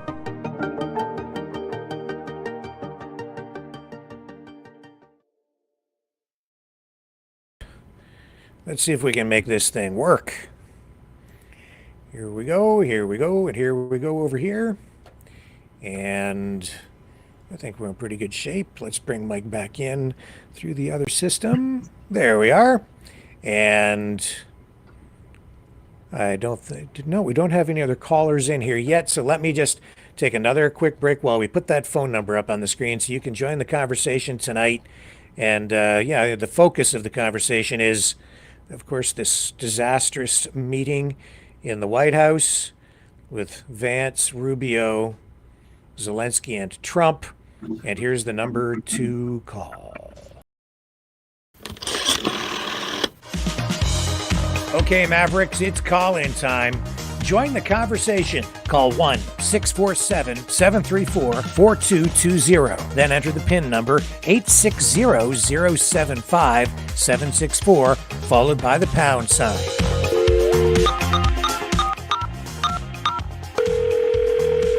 Exercise your right to free speech. Call 1-647-734-4220. Then enter the PIN number 860-075-764, followed by the pound sign.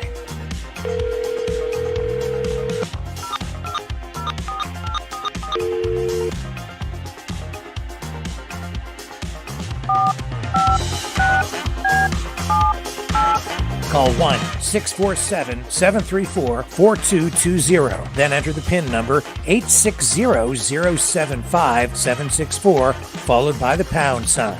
Maverick News. Call now. The world is watching and listening to you. Okay, we've got somebody on the line now. Mike stepped away, so we've got a little blank screen over there. And he's back, sort of. Who's on the line? Is that John? It is Remy John Scotty out of Oil Ridge, Alberta. Good evening. Well, they're coming for your oil out there in Alberta, John. They certainly are. Yes, they are. What is going on with the audio? I don't know. I can hear you. Okay, can you hear the callers there, Mike? Yeah, it was doubled. It's because you're in the other system, likely. So if you want to just jump out of the other studio and just stay on over here, that will probably take care of it. And another caller coming in, I believe. Yes, all right, yeah, that's better. We've got another caller. And who else is on the line with us tonight? Well, who would you think? It's Isabel. Hi. Hello, Isabel. And oh, you know what? Like I guess I'm under getting blasted in the Rumble chat just because I asked people to be respectful. People don't. I guess some people think that free speech means you get to be disrespectful. Is it too much to ask people to be respectful? Well, you can say what you want. You just be respectful. But other people are free to, criticize how you're saying it. I guess. So and they're being disrespectful, then that's your right. My goodness. Okay, so John, back to you. Just what do you think? And if you have any questions for Mike tonight, throw them out there, folks. Well, Rick, I'm glad I phoned you in kind of a panic position when the president of Ukraine came in the White House, and I think who needs to learn some etiquette and manners is a 2,800-pound orange orangutan called Donald J. Trump, who's led us down the garden path. And I think, with all due respect to the office of the President of the United States, this should be a huge wake-up call, boys and girls, to the world, and a huge wake-up call to Canada and Mexico. And I think Canada needs to link arm in arm with that president of Mexico. Either Justin Trudeau needs to go down to Mexico, or she needs to come here on an emergency visit. And we need to come together, lock arms like an Oreo cookie. Mexico's on one side of the orangutan, we're on the other, and squeeze them, because the United States is right on the edge of bankruptcy. And when Mexico and Canada link arms together, we won't be putting up with the garbage that the president of the Ukraine did today. And I'm part American from Minnesota. I'm embarrassed. It was a 2 against 1, a senior bully, and now the junior JD Vance, the newest bully. Yeah, and it was like, and it was. Did you notice that Trump couldn't even get the the year right? 2015. No, Mr. President, it's 2014. And then Vance corrects Trump again, and he's like, well, I wasn't even there at another point. And it's like you can tell they're not even fully versed in the issues, and these are the people running the show. And Isabel, what did you think? I watched that today. That was a general shit show. That was done on purpose, on and televised to belittle Zelensky. Period. The guy never really got to say anything. Yeah. And yeah, the orangutan sat there, and it was like, anytime Zelensky had something to say, Trump had to jump right in. Yeah. It's like, you're in my playpen, you're not going to get to talk. Well, that's not diplomatic at all. No. And I think that was definitely, they were there to ambush him. 100%. And that was a complete setup. And I watched the whole thing and I thought, I can't think of And it. then- You're right. I can't think of another world leader that they would have treated that way. Not one. no, from the very beginning, I seen this. When I seen the tariff so No, little you're on in, you China guys, and you're Russia, incorrect. They have done this, and they've done it to Justin Trudeau. That's Prime true. Minister You're of quite Canada. right there, John. That is accurate. Yeah. yes, they did. When I seen this in the beginning with the small amount of tariffs on China and Russia, and how heavy-handed he's become to his allies, that showed you right off the bat where he stood. He has no intention of treating any of his allies fairly, Yeah. and he just wants to this stalk guy. through like a bull. This guy has flipped sides. Or maybe he's just taking his mask off. Who else just joined us on the call?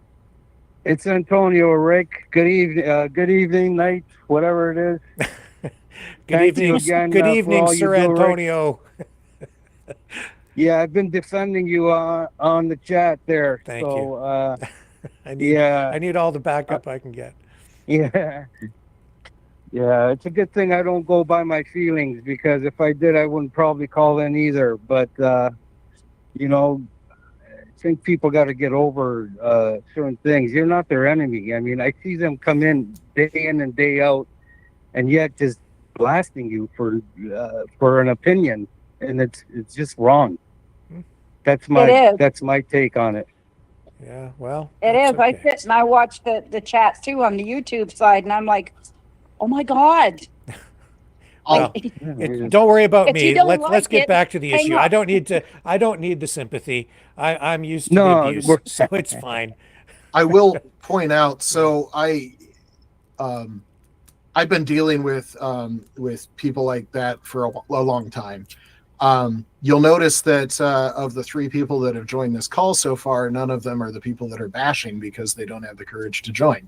Mm-hmm. They're happy to be the keyboard warriors, but are they going to actually call in and have a discussion, or do they just want to, tappity tap tap tap and spew whatever? Well, because they can. That's a great They can point. hide behind their screen, right? Yeah, well, keyboard warriors. So yes. Yeah. Yeah. But guys, remember, John, I do have to say, for all the Mr. Trump is really good at two things. He's very good at going bankrupt multiple times, and he's very good at picking wives that don't work out, and Stormy Daniel and the other lady mistresses. He obviously has, his mom and dad have fallen very short. They obviously have not taught him any basic, and you'll chime in, Antonio, any basic Christian manners, no etiquette. And I will tell you guys on the call, and look, I love my friends in the United States, my friends and family down in Minnesota. One of the greatest ambassadors and diplomats in the world was an old premier by the name of Ralph Klein out of Alberta.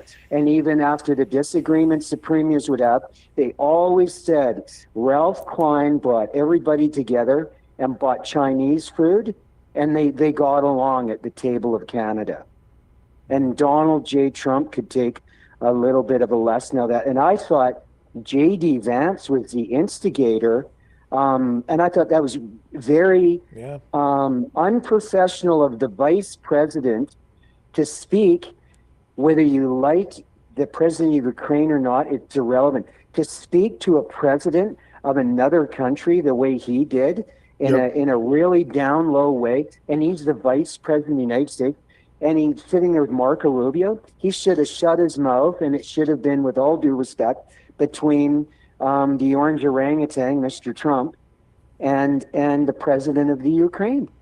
So I pointed that out earlier, that in President Trump's recent meetings with the heads of state of other nations, it was just the president and the foreign head of state. But for whatever reason, somebody decided today was a good day to have Vance in. Marco Rubio makes a little bit more sense if they were actually expecting to sign something today. The Secretary of State, it makes more sense, but the vice president had no earthly reason to be there. So the fact that he was there meant that they wanted him to do exactly what he did. Well, Rick, the other thing, Rimby, again, allegedly being reported now is Marco Rubio and J.D. Vance literally basically strong-armed the president of Ukraine out. They had a lunch all set up they were going to do. Yep. That didn't happen. And furthermore, Rick, did I hear it incorrectly with Kevin Michelici that the president of Ukraine said in Russian that J.D. Vance was an effing bitch? That's what he said. Well, that's what he claimed. I didn't hear that in the audio. I'm going to ask some other folks. I didn't pick up on that at all. If he says it, he says it. But I didn't pick that up. That's what I said. Well, that guy claims that guy claims a lot of things. I mean, he threw a lot of Russian talking points at you. So, what he said, I'm going to take with a grain of salt. That I would have to verify it. I would actually have to see it. I'm not going to take it at face value. So, if I can chime in now. I'm not a fan of Zelenskyy. He's a known WEFer for one example, and I'm sorry. Could you clarify? A known what? WEFer, World Economic Forum. Klaus Schwab. No, Zelenskyy. Right. No, but the WEF, Antonio, was Klaus Schwab. Right, but he's part of it. He's part of that. So is Putin, right? So, to me, these guys are on it all together. I've said that to you before, Rick. And, I'm not a fan. Right now, you can't really trust any of them, including Trump. And as far as his spiritual advisor, it's against Scripture. Paula White, it's against what the Bible says. Paula White is a woman, and she's heading the spiritual part of Trump's spiritual Christian belief, and that's against Scripture. It wasn't the man that was deceived; it was the woman. The Bible says, and they should be silent. I know this is going to offend many, but the Bible makes it clear that women should be silent in the church. Okay. But Rick, did you see the other day there was Macron there from France, and he was pushing back on Trump, and then the following day, or today Friday, I think that was Wednesday, yesterday was the Prime Minister of Great Britain. I thought, Rick, we were going to actually watch live porn. Trump drop his pants and get a live BJ there from the Oval Office, that ass-kissing of this a second historical state visit to Britain from King Charles for President Trump. I mean, is Britain scared of Trump as well, guys? Yeah, it seems that way. I think a lot of people are afraid of him because he has nukes and a lot of weapons, and he's in control. And he's out of control while being in control of the weapons, in my view. So yeah, I'm a little bit afraid of him too, but doesn't mean I respect him. Well, it also doesn't mean that they're going to go along with what he says. So in recent, certainly over the last 12 months, the European part of NATO and other nations of goodwill have been working towards setting up supply for Ukraine that is not dependent on the United States. That's one of the reasons why the supplied F-16s are coming from the Netherlands and Denmark and Greece. France has already delivered some jets. So the UK and France, part of the NATO treaty that's been keeping the peace in Europe is the mutually assured destruction part of that, which includes a nuclear umbrella. And for the most part, that is guaranteed by the United States. However, the United Kingdom and France have their own nukes. And France recently offered to, if the United States withdraws the nuclear umbrella, France said that they will cover for Germany, which is not a nuclear power. But they will provide the nuclear assurance to the rest of the EU. They'll cover Germany and Poland, and the United Kingdom is a second on that. And so they're afraid of Trump, but mainly I think what they're afraid of is Trump is going to withdraw the traditional American leader of the free world status from NATO and from Europe. And so they're looking to cover that void that Trump is making. So here's the clip or a version of a clip. I have not watched this, but this is what is being put forward as proof, or this is the effing bitch thing. Let's see if this is accurate or not. Let me see if I can make this play. Hey, Rick, if you have that cut already, it's a 10-second clip. Would you mind sending it to me? I'll run it by some language folks I know. I can do that. Yeah. Let's play it. We'll play it here. I have been to. I've actually watched and seen the stories, and I know what happens is you bring them on a propaganda tour. I have been to. One more time. I've actually watched and seen the stories, and I know what happens is you bring them on a propaganda tour. I have been. I'm saying no. I'm saying hinky on that one. That one seems pretty hinky to me. Yep. I declare shenanigans. Yeah, me too. It's Kevin McAleechy kind of fibbing again. And I love you, Kevin McAleechy in Crimea. You're always welcome in Alberta to come. But is that a little bit of a Kevin McAleechy fib? Well, or just repeating something that's been said someplace else. He had a list of things, the points that he was making, and he was on I'm his sure list. This is on Russian Telegram, a lot. And Kevin, we love you. We love you, and we appreciate you, Kevin McAleechy, staying up and coming on. And I mean, he's a definite friend of the show. So no disrespect, Kevin. What I didn't like on this part of the thing was when Vance constantly went at Zelenskyy that you never said thank you. You never said I'm like, very diplomatic, huh? Zelenskyy said repeatedly to the public in America that he was very thankful to the American people. You can spend 30 seconds on a Google search and come up with several dozen points over the last 3 years where Zelenskyy has expressed effusive gratitude to the United States. On any sort of occasions and venues and outlets, from tweets to public comments to everything. I thought those guys, I thought Trump, especially Vance, way out of line with that. It's the other way around. I don't care how much money has been sent to Ukraine. It's the Ukrainians who paid the highest price. They've paid with their blood, and it's not just for them. As you can clearly see tonight, what's happening in Ukraine is having an impact all around the world. It's having a direct impact here in Canada, and all the people. And Johnny, Toronto, my friend, we've had discussions about this. You said, doesn't matter what's going on over there. It's got nothing to do with Canada. It clearly does. And the Ukrainians have been paying with their youth, with their future, with their blood. So it should have been Vance and Trump and Rubio thanking Zelenskyy, and he has said thank you. I'm disgusted. That was a total belittling, like I said, shit show. Even people in the government were disappointed, in the United States government, were disappointed with that being televised today. They're ashamed.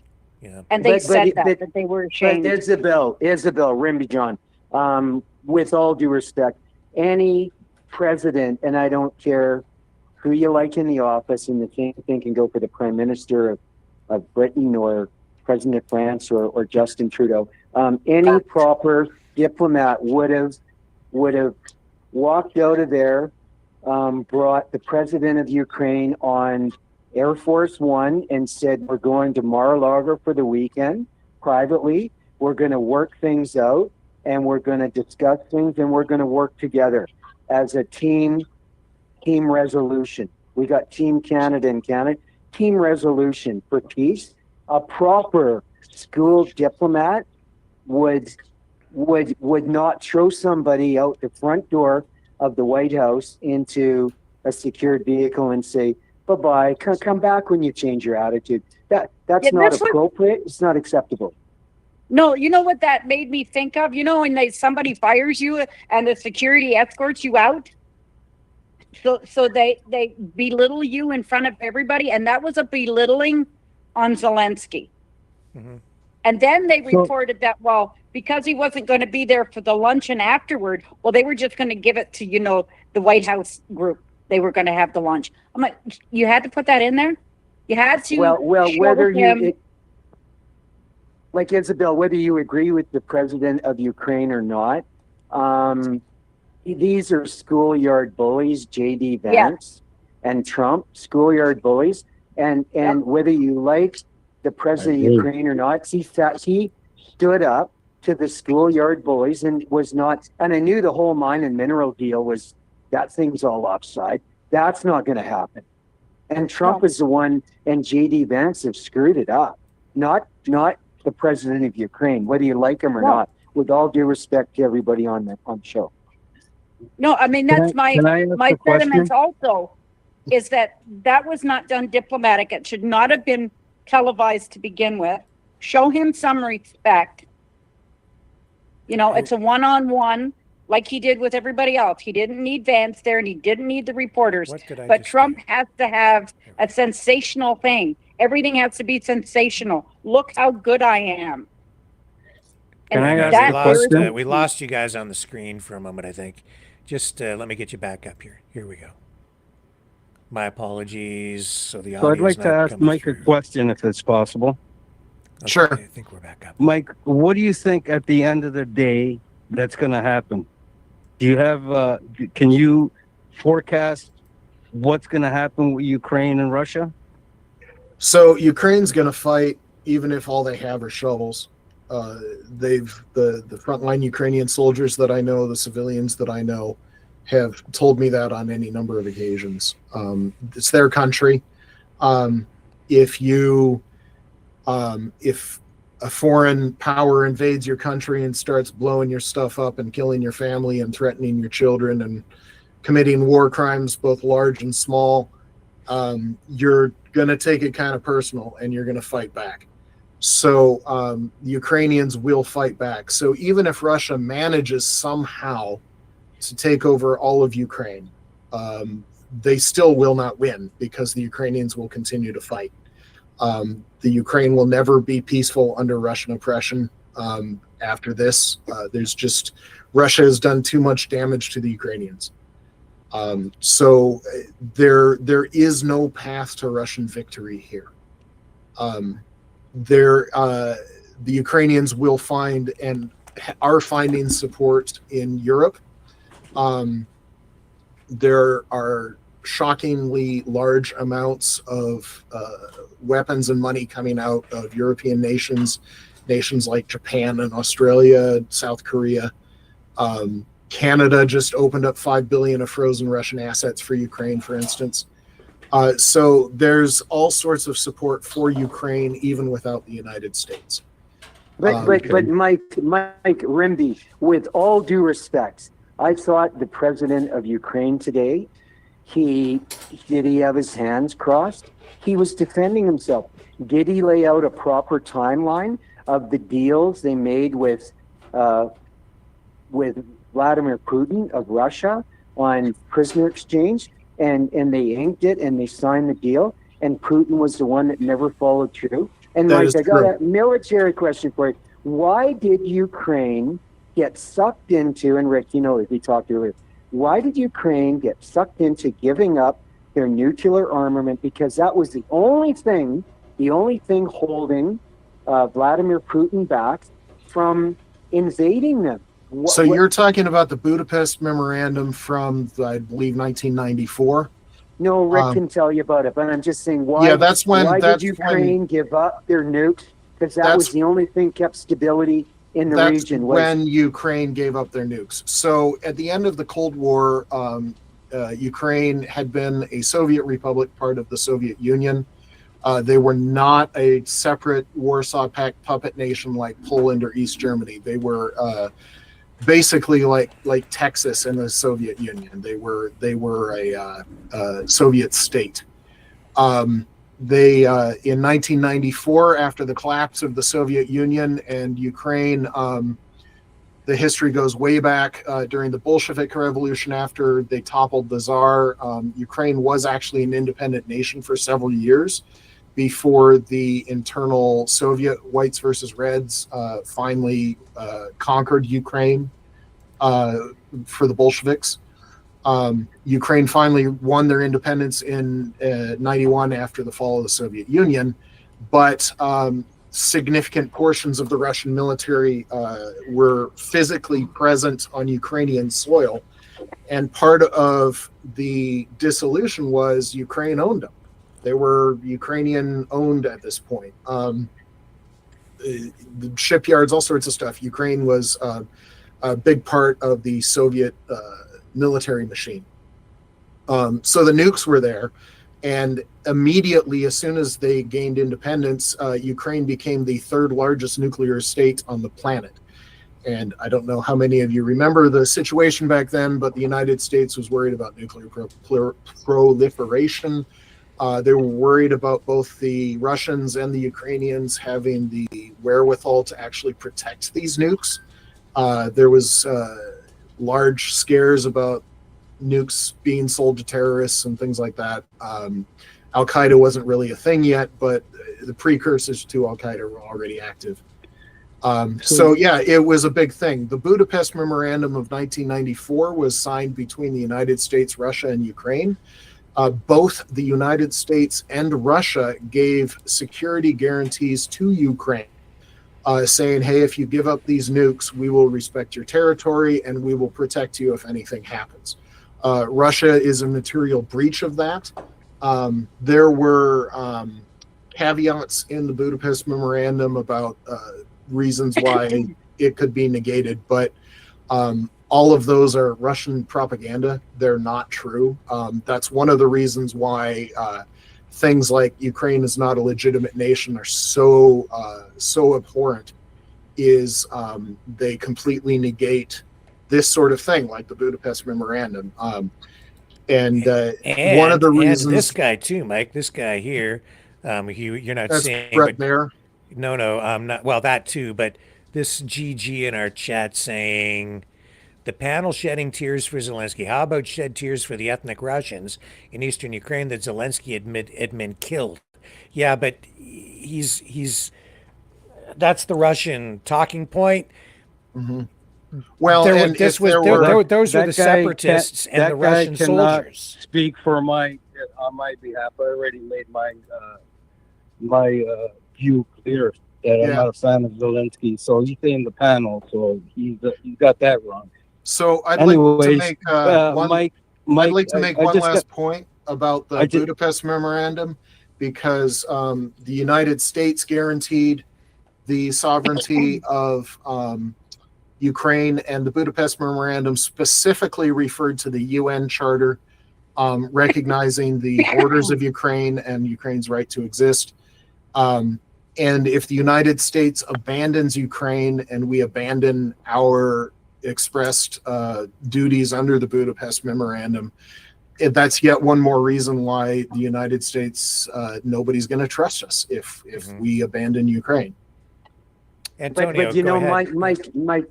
Let Antonio talk. He wanted to say something. Yeah, and all due respect, Mike, you didn't really answer the question. But what I gathered that you're saying is that because they're going to have all this support, that they're gonna win this war. Is that what you're saying? I think the only nation that's currently capable of winning this war is Ukraine. I don't think Russia, even if they conquer Ukraine, I don't think Russia is going to win. I don't think they can.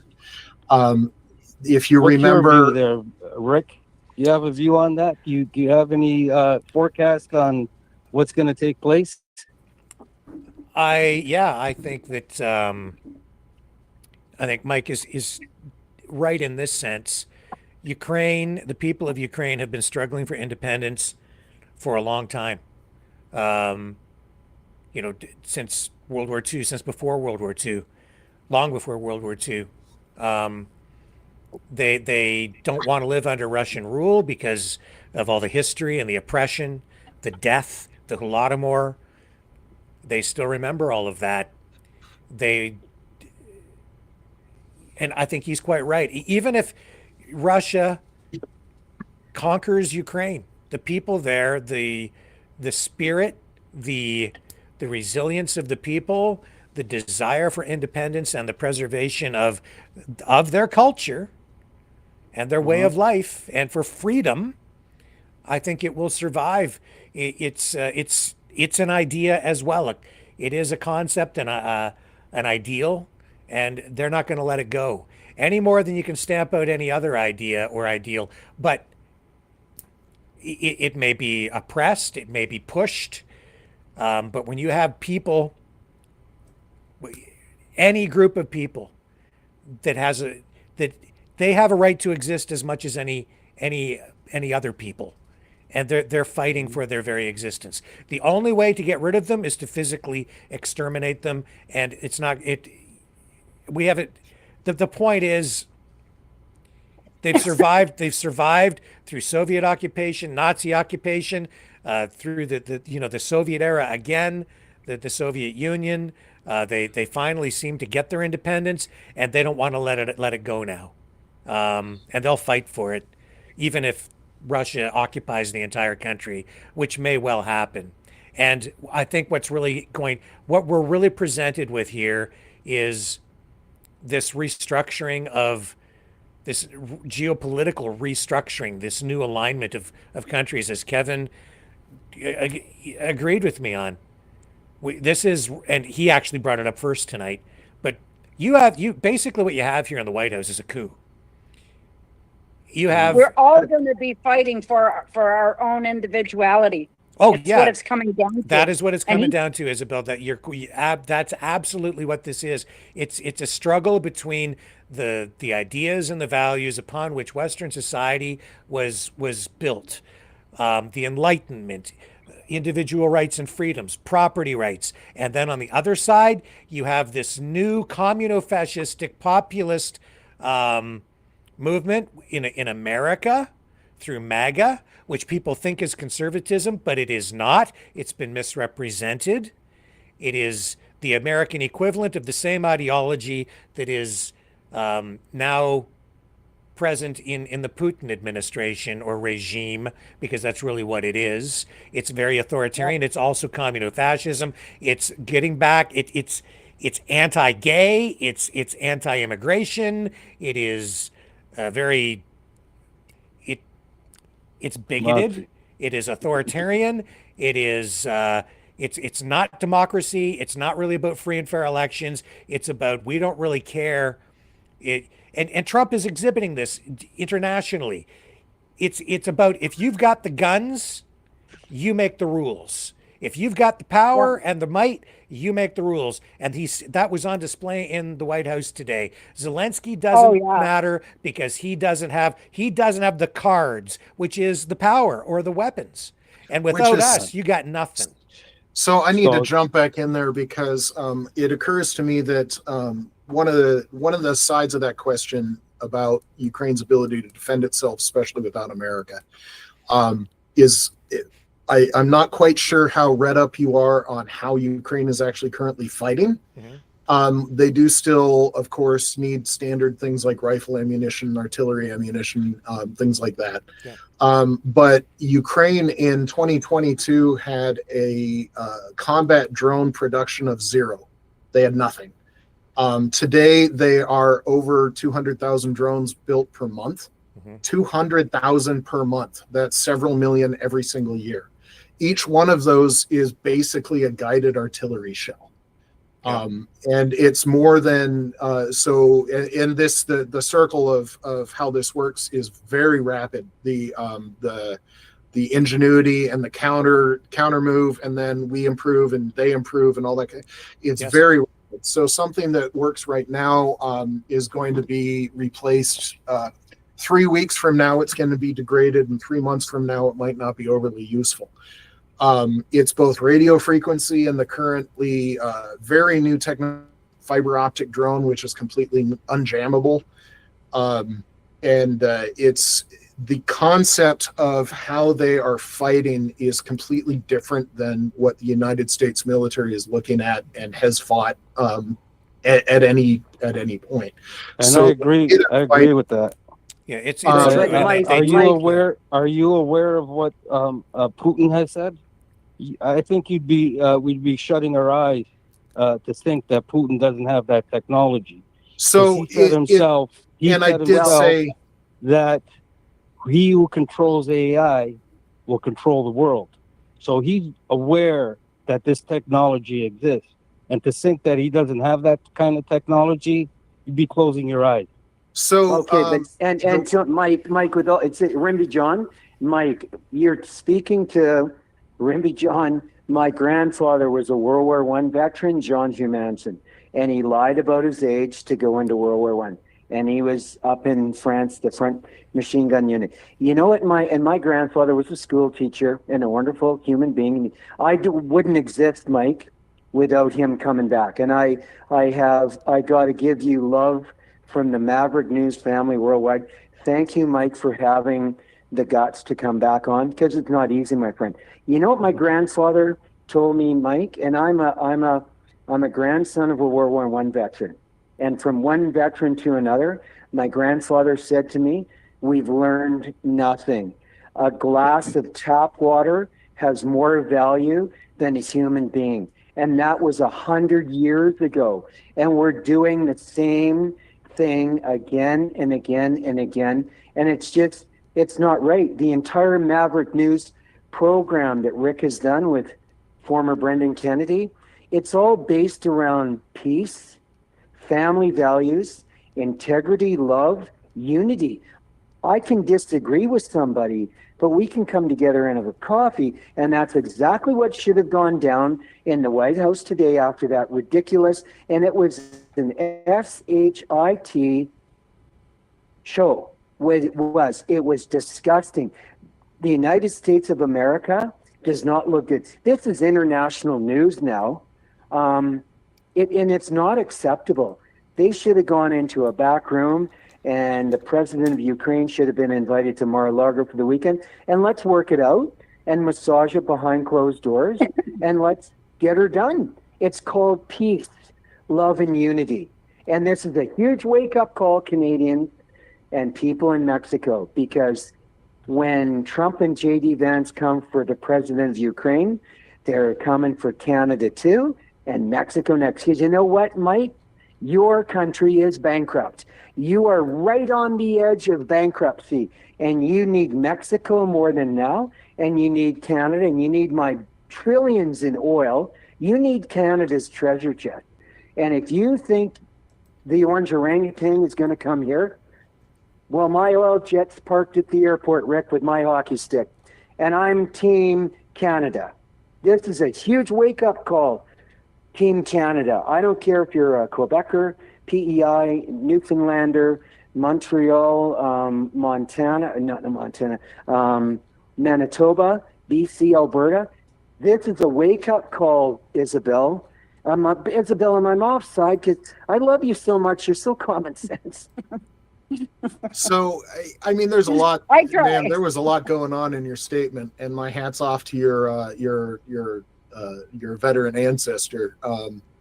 I would maybe put out that I don't think that you would disagree with this statement. You tell me if you're wrong, if I'm wrong. But there's a time to make peace, and most of the time we want it. And I've said before that the first people that want peace are military folks, because if stuff goes sideways and ammunition starts flying around, or as we say in the United States military now, if the hate starts flying, the military folks are the ones that are getting shot at first. So we don't want it.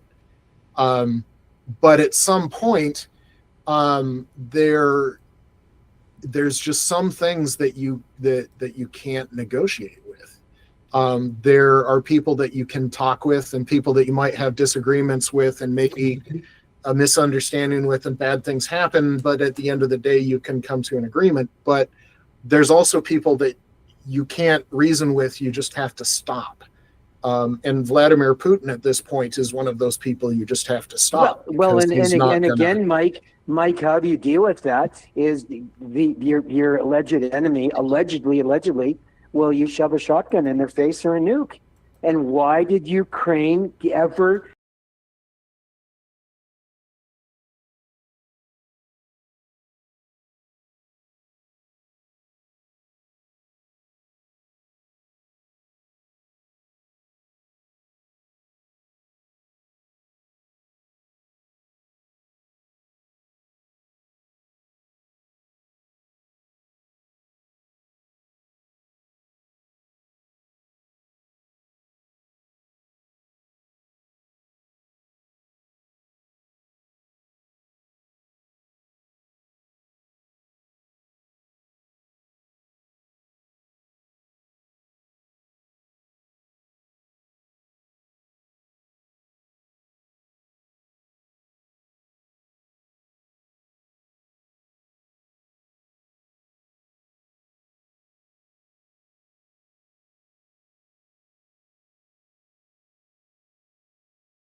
One moment, folks. I just have to bring them back up here. Something is causing the internet to cut out.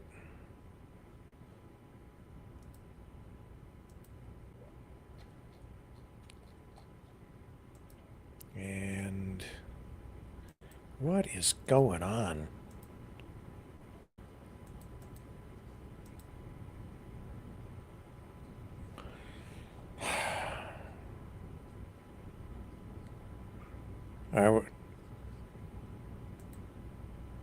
Yeah, I'm working on it.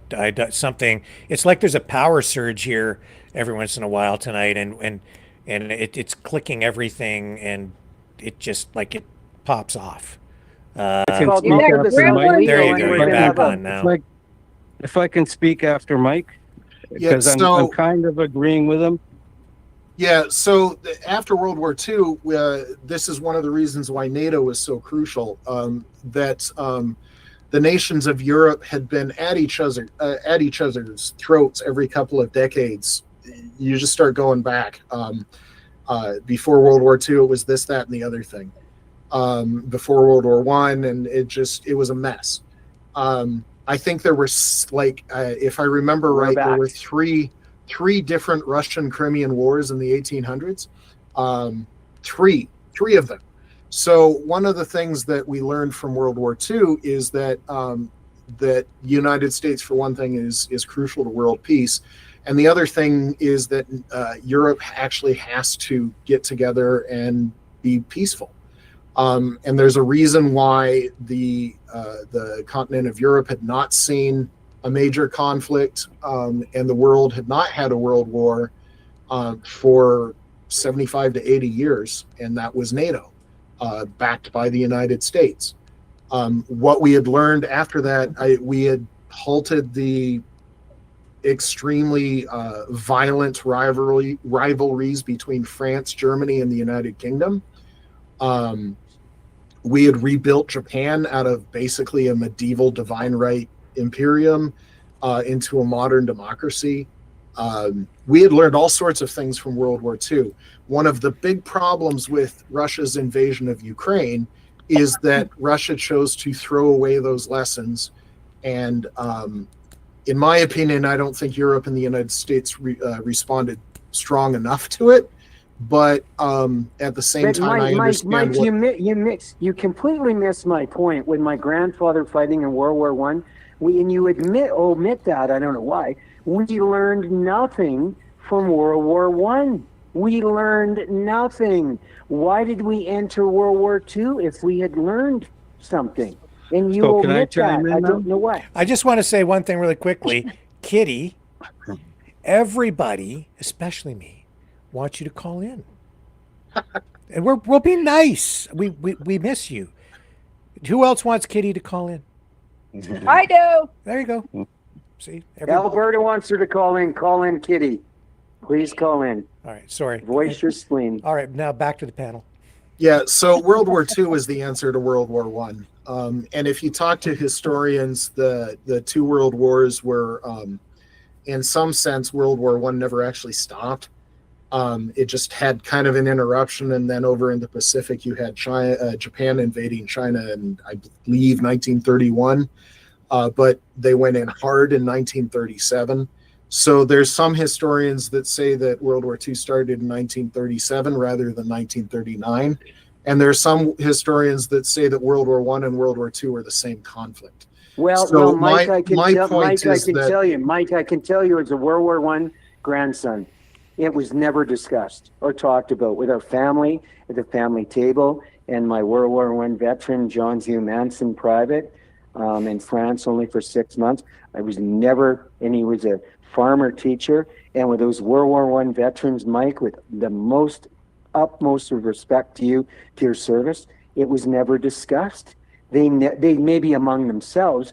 It was so brutal in the mud and the trenches that, and you know that. So can I bring in some facts?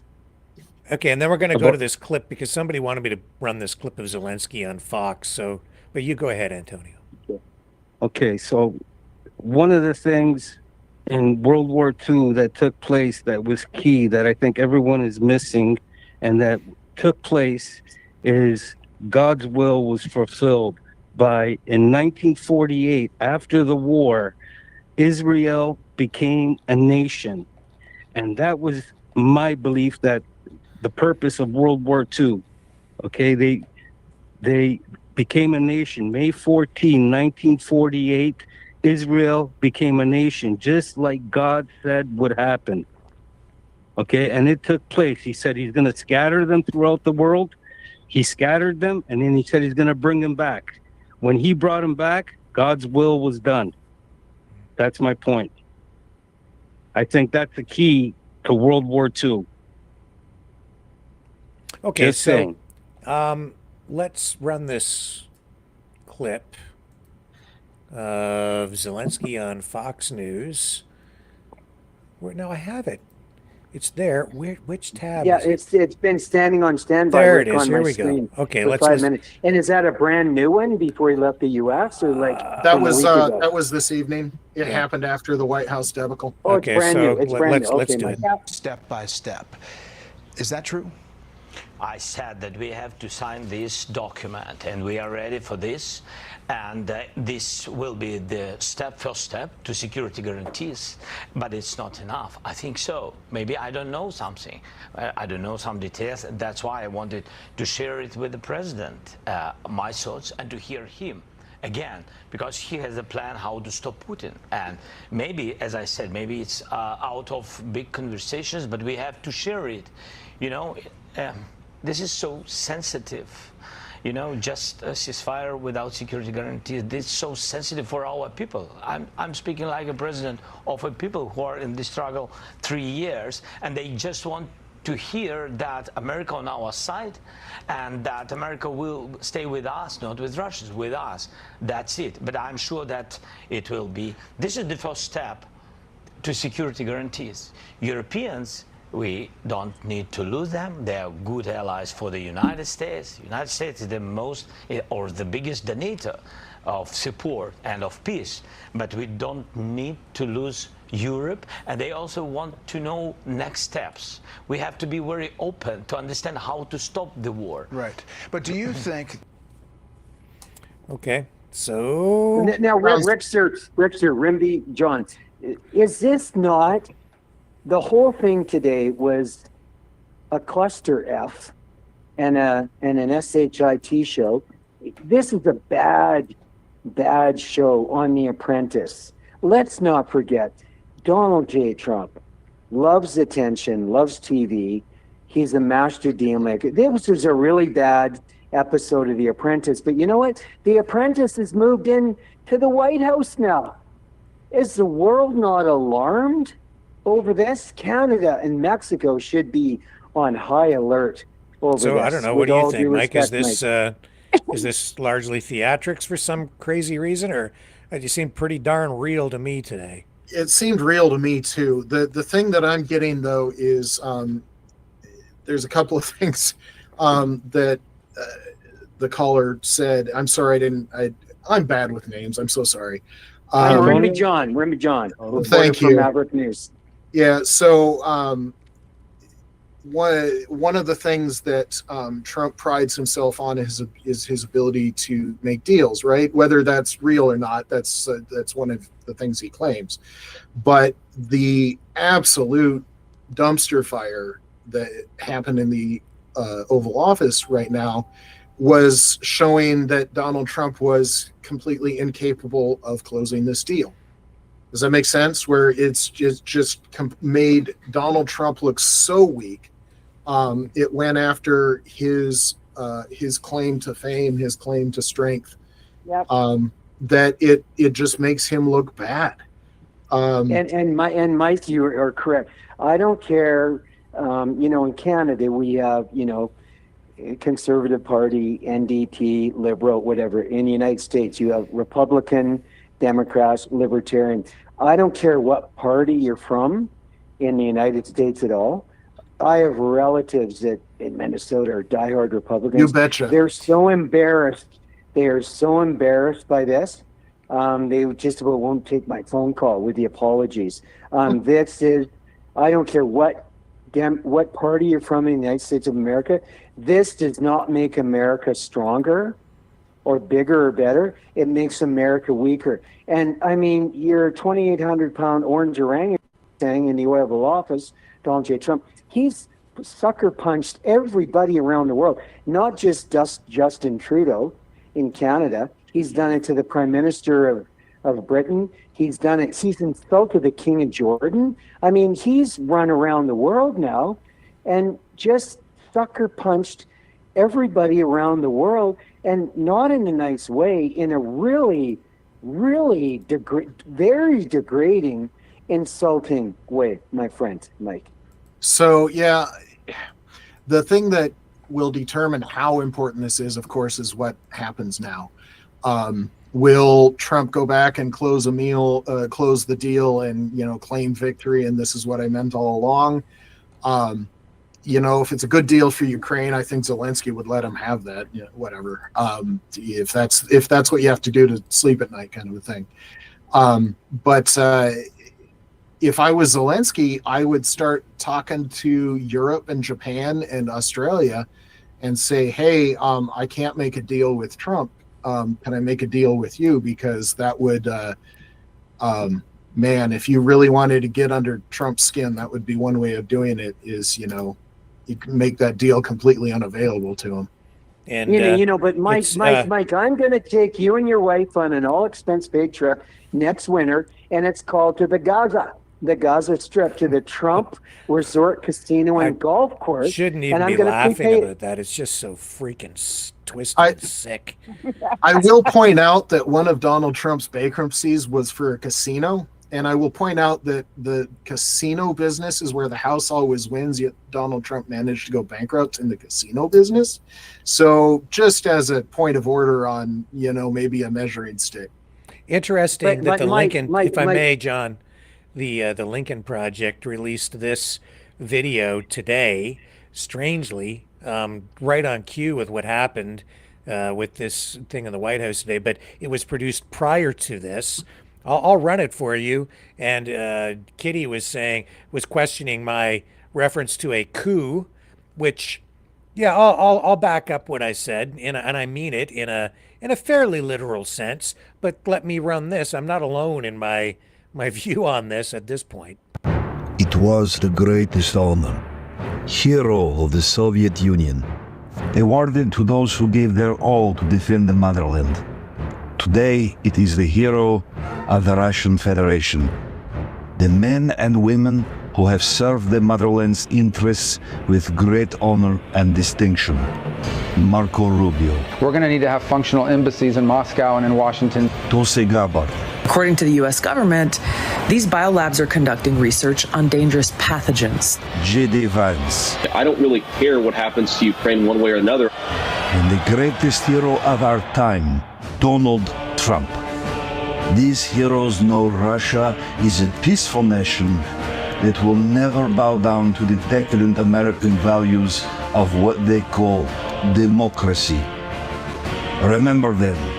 Let history record their names amongst the greatest of our heroes. Never forget, they live in our hearts forever.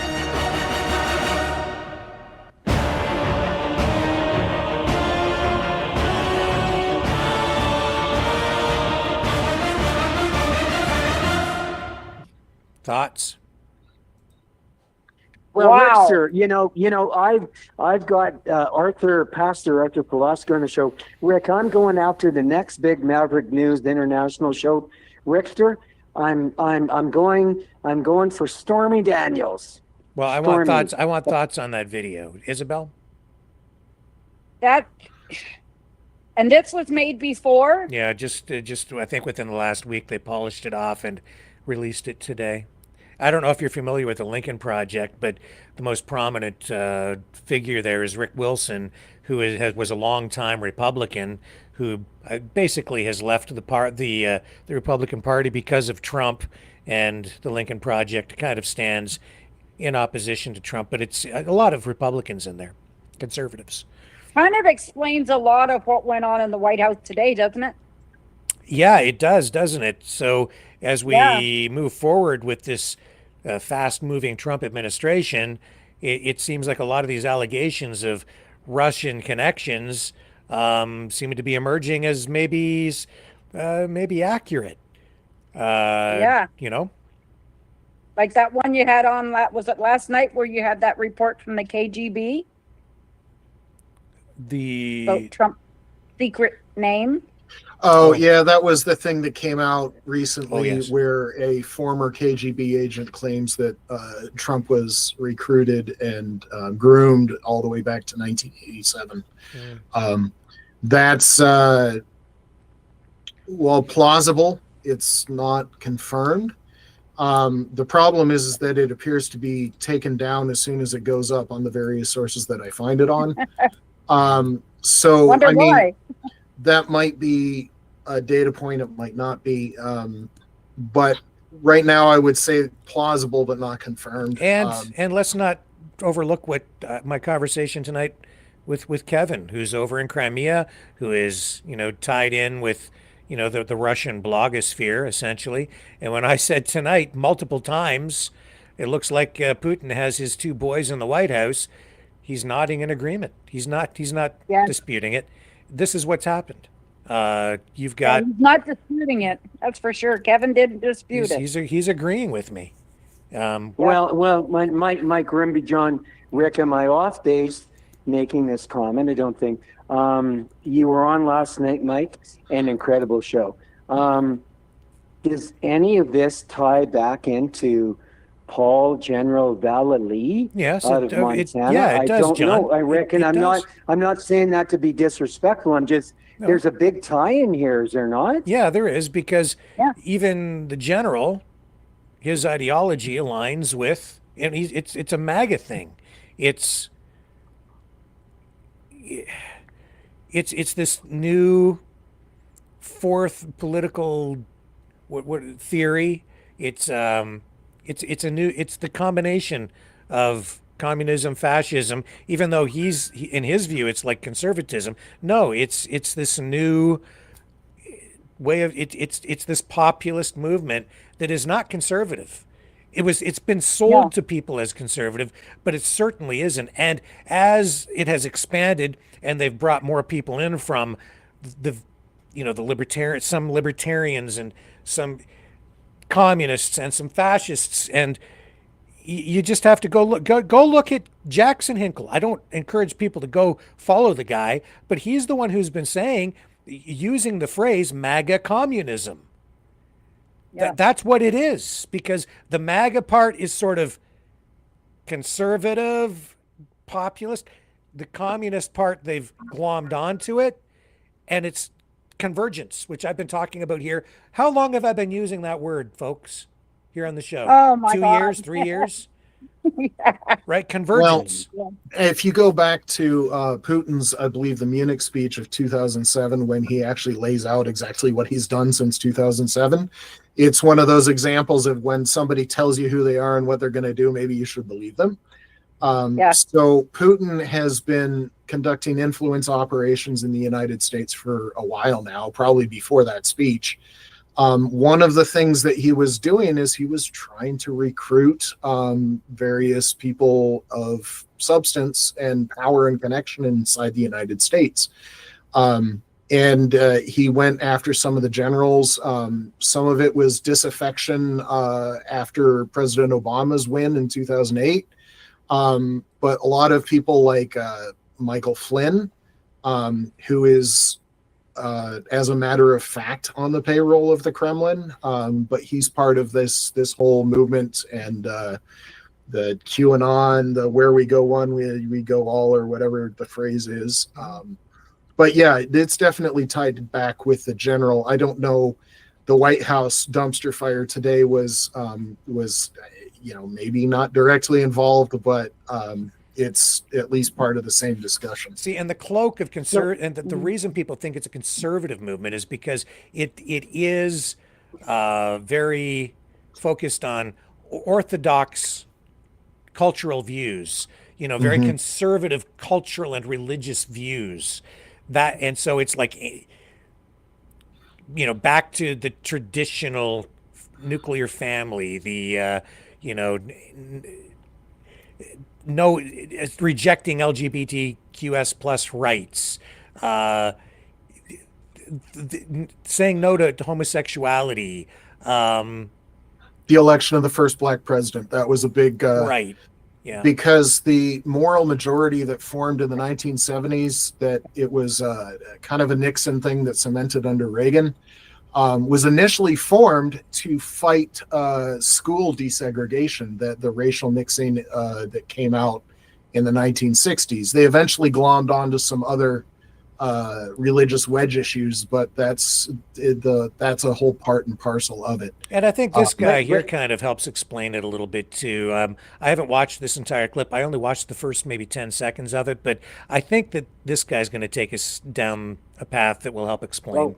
What just happened in the White House is probably the most embarrassing, disgraceful thing I've ever seen. Our president and vice president, like fifth grade bullies, tag-teamed a popular, democratically elected president, attacking him in front of dozens of cameras in a way they would never dare with Putin. This was a president who was elected to rebuild his country after their 2014 revolution, which threw out Viktor Yanukovych, who was a pro-Russian oligarch. His presidency was the result of a 10-year campaign by Paul Manafort to establish pro-Russian billionaire control of Ukraine. The same Manafort who, after he was thrown out of Ukraine, came to the United States to run Donald Trump's 2016 campaign. Donald Trump has been surrounded by anti-Ukraine billionaires for over a decade, so his position position on Ukraine shouldn't surprise any of us. But the thing that did catch me off guard in that disaster of a press conference was this. Why don't you wear a suit? You're at the highest level in this country's office, and you refuse to wear a suit. Just want to see if you do own a suit? Complaining that the president of a war-torn nation isn't wearing a suit. Complaining that he didn't thank Donald Trump enough. This is what people of extreme privilege do. They have nothing else to worry about, so they sit around and worry about decorum. Are you wearing the right suit? Did you kiss the ring? Zelenskyy isn't applying for a personal loan. He's not asking to join a private country club. He's putting his life at risk every single day to defend the values that for almost 250 years we claimed to hold. It's embarrassing, and 75 million Americans should be ashamed. Yeah. Well, and Mike, it's Scott from Rimjohn from Alberta. 2 words, my friend. War and peace. We move ahead with war really quick, but then we don't move on peace. Why is peace not in the forefront of everything? And I'm going to tell you a little bit why. Maybe I think is. We have Sunday shopping now. Nobody goes to church anymore. There's no, this entire news channel Rick created, it's about peace and unity. It's not about division. It's not about disagreement. It's about peace and unity. And just wondering, Mike, your opinion between the word peace and war, because Maverick worldwide, we've always been for peace. So, there are certain things that keep the peace, but at some point, there's going to be somebody that's going to start a ruckus. There's a phrase in America, I'm assuming that Canadians have heard it, certainly popular in the U.S. military, is you don't want to be the guy that's starting the fight, but if a fight comes to you, you want to be the guy that ends it. So you should ask yourself, peace is what we want, but then you have peace at what cost? The other side of that is, what do you think the actual goal of a war is? The goal of fighting a war is to achieve peace. So the Ukrainians didn't start this. They didn't ask for this. War came to them. And so they had the choice of surrendering to war crimes, oppression, ethnic cleansing. That was the only peace that they had February 24th, 2022. That was their only choice. They had the choice between war crimes, torture, rape, genocide, or they could choose to fight back. That was their only choice. That is still their only choice.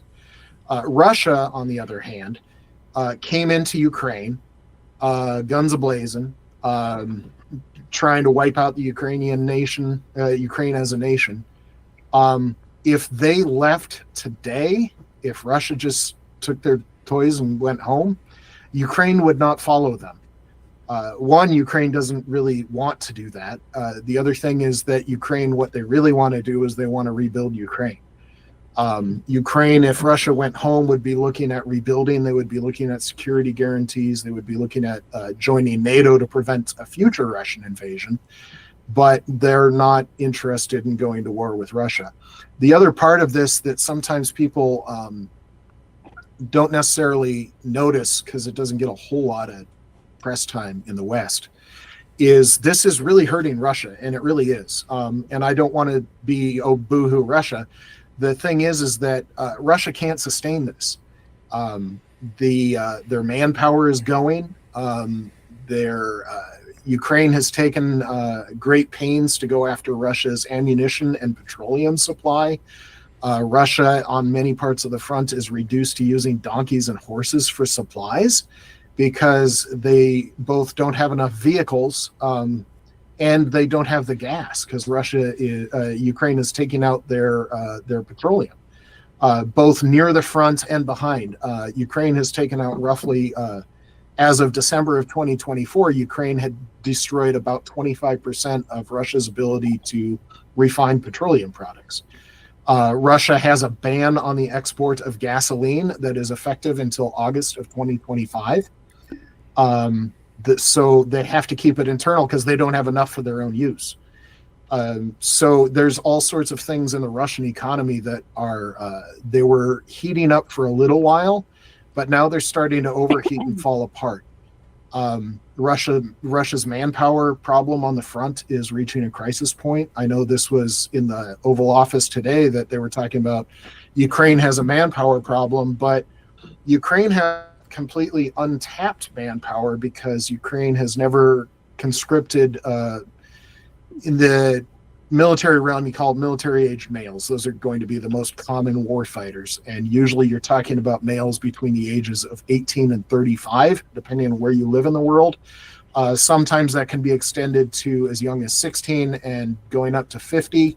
Russia is conscripting men in their 70s. 60s and 70-year-old men are being conscripted and thrown at the front. They don't have enough men. Their single aircraft carrier that's been under repair in St. Petersburg since actually it might be further north, but it's been under repair since 2018. They took the crew of that aircraft carrier because they did not have enough soldiers to push back against the Ukrainian attack in Kursk. They took the crew of that aircraft carrier and without any training threw them into the fight at Kursk as infantry. So their one remaining aircraft carrier doesn't even have a crew anymore. They're short. Well, Mike, are you aware? And I think Rick would have made you aware of this. That slaughtering documentary, Rickster, of Russian soldiers coming into towns in Ukraine with their battle tanks with the serial numbers off and whatever. And did you ever see the YouTube video? China is just launching two of the largest aircraft carriers in the world to fight against the United States. China, huge, massive. It's on YouTube. I'm telling. They're ramping things up against us, and this is one of the reasons why Ukraine is important and why American support for Ukraine is important. Because one of the things that we did learn is that America pulling back and whatever the American first isolationism is what we used to call it, kind of an ideology. America was the guarantor of peace, and American strength was the whole Teddy Roosevelt thing, walk softly but carry a big stick. America was the big stick, that we walk softly, we wanted to be friends with people, but when bad things happen and bad actors start doing bad things, then the America's big stick would come and beat you. Well, Mike, before you, it was called Britain. Before you, it was the British Empire. Yes, that is true. Let's get technical, Mike. It was Britain long before the United States of America. So sure, and that's traded through times. But so my point was, though, if America abandons Ukraine, what does that mean for China wanting to take over Taiwan? What does that mean for North Korea trying to steamroll into South Korea? There's all sorts of these places in the world that if the America's guarantee of peace is withdrawn, how much worse is it going to get? Because if people can't trust America to make the clear moral choice in Ukraine, why would anybody in Taiwan trust America? Why would anyone in South Korea trust America? This is a real problem. And people don't necessarily understand how powerful America's military is. I mean, you're talking about China recently launched, there's various different types of aircraft carriers. China recently launched their very first, what we call Catobar aircraft carrier. That's catapult launch and arrestor cable landing, like the American supercarriers, the Nimitz, Ford, the supercarriers we've been building since the 50s. They launched their very first one. It is now undergoing trials. They're trying to figure out how to make the ship actually operate as a war machine. They had two ski jump carriers that they have at sea. Those are not even remotely as capable as a Catobar carrier. So yes, do they have a brand new carrier? It's a shiny and new. Yes. Is it operational? Probably not yet. Give them 2 years. They'll probably have it operational. At least 2 years, because it's not a simple system. That's something. Well, with really John, if I may, John, we've got a new caller on the line here. Oh, okay. They've been waiting. Who just joined us? Yeah, hi. My name is Trent. How you doing? Just fine. Where are you calling from, Trent? New Jersey. Well, welcome to the program. What's on your mind? Sorry, Trenton. Thank you. Yeah. No, I just wanted to say, as a 56-year-old American, I've never said this before, but today, for the first time, I am just totally embarrassed to be American.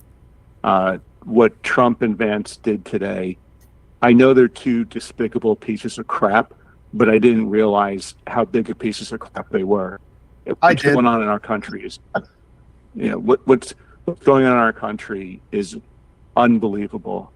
And I just ran across you guys because I've just been kind of perusing through Rumble, and these MAGA lunatic morons praising Trump and Vance, and they owned Zelenskyy, and these people are so effing stupid. They're so short-sighted.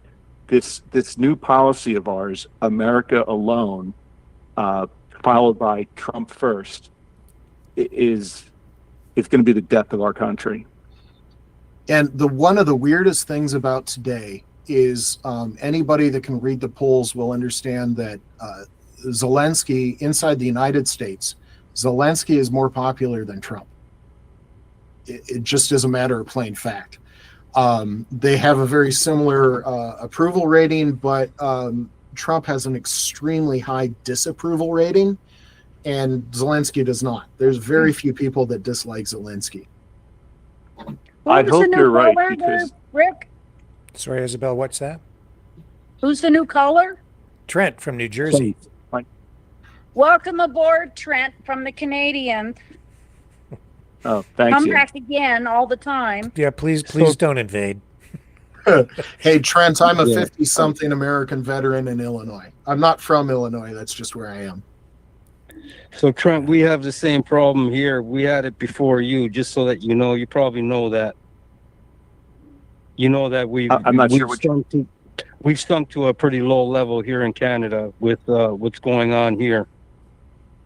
Well, so I know Trudeau is not that popular, and I don't know much about Canadian politics, but I don't know. There's no way Trudeau could be anything as awful and horrible as Trump. Oh, yeah. Trust me, the people are suffering, my friend, here in Canada. No, not like this, Antonio. What we've got going on down there with Trump this is off the charts. This is he duped us, man.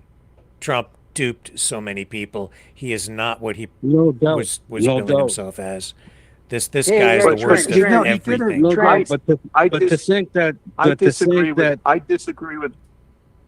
I'm sorry. I disagree with that wholeheartedly. He didn't dupe anyone. He told us for the past number of years what a piece of crap he was. That he's going to pull out of NATO. That he's going to dismantle the federal government. I mean, he lies all the time, of course. I know nothing about Project 2025. Just because everyone from my administration went off and wrote it, that doesn't mean I know anything about it.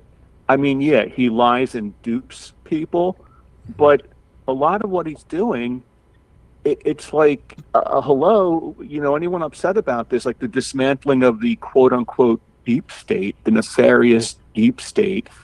It's like he said, that he's going to do this. So these people that are like, oh, this is horrible, like, I didn't think he'd do these things. Well, where the fuck were you the past couple of years?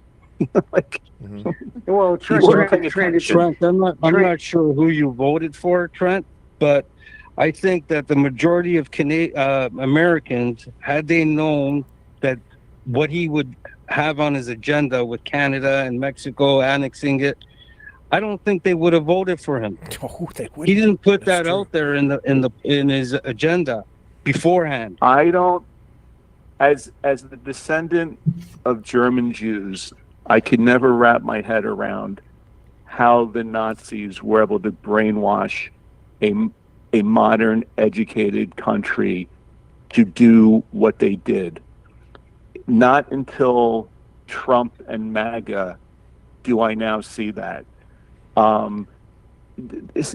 Trump can come out with any ridiculous position, and his base will take his side. Like the whole Ukraine thing. I'm a lifelong Republican, and I voted for Biden. I mean, I'm sorry, Harris. I can't vote for Trump, but to think that now the Republican Party represents capitulation and appeasement. Yeah. I mean, Trump should be called Donald Neville Trump. I mean, this is absurd. I'll give me your comment on this, Trent.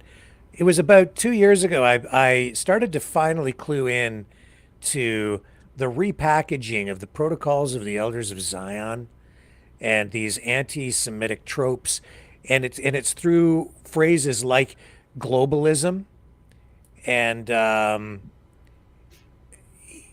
it was being distributed through platforms like InfoWars, using language that they were changing phrases, but over time it became apparent to me that what they were really doing was they were just regurgitating these old stories that were then turned into Mein Kampf and into the Nazi regime. Did you pick up on any of that?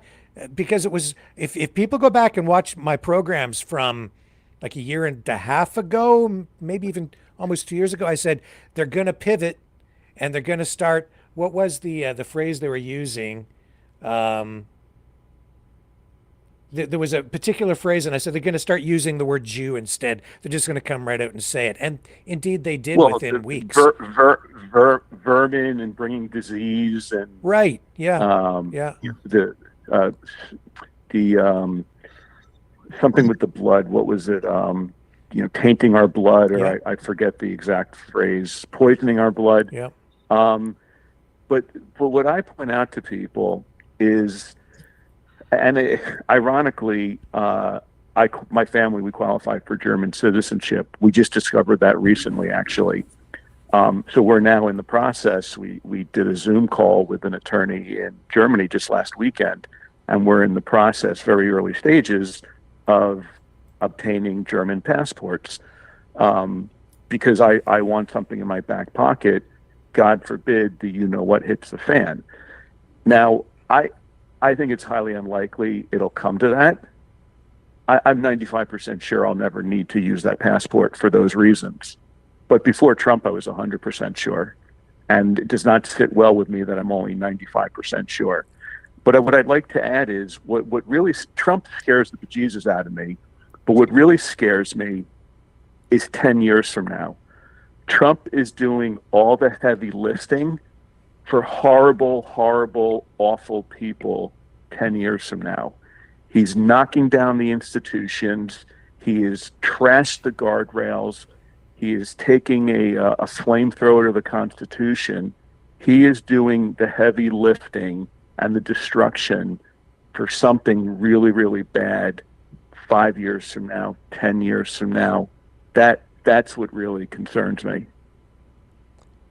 Yeah, now Trent, it's Rimby John from Alberta, Canada. I'm part American, and I'm and Rick, I'm troubled with this. Trent, thank you so much for calling into our show.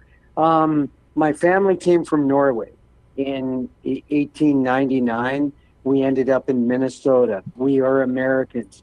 My great-great-grandfather traveled to Alberta in 1918, became a Canadian. So I am part American, part Canadian. And it's a very difficult, Rickster, you can understand that, Mike? It's a very difficult thing for me because, Brent, you need to understand, Donald Trump had unprecedented support from Western Canada and Canadians, and he's almost kind of flipped on us. Well, he has big time. And what do I do, Trent? I'm caught in the middle of I'm like the orange orangutan in the China house. I'm caught in the Oreo sandwich.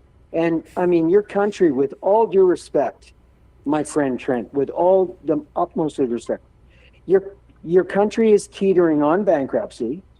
You're squeezing your biggest ally, which is Mexico and Canada, and you need us more than you need Ukraine. You need Ukraine to get yourselves out of bankruptcy. And you know what?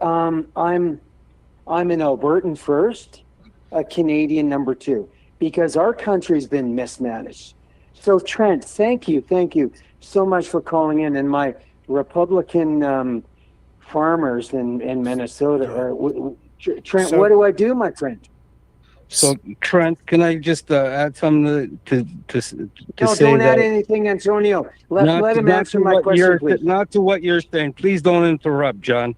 I'm trying to give him an idea of how bad it is here. Okay, so we honored a Nazi in our parliament here in Canada. That's how bad. Yeah, I remember that incident. So it's pretty bad. That's not not a good. And the anti-Semitism that's going on here. Antonio, I need to address that. Yes, go ahead. That was, in my view, and I'm not just speaking without some foundation for these comments. That was a setup.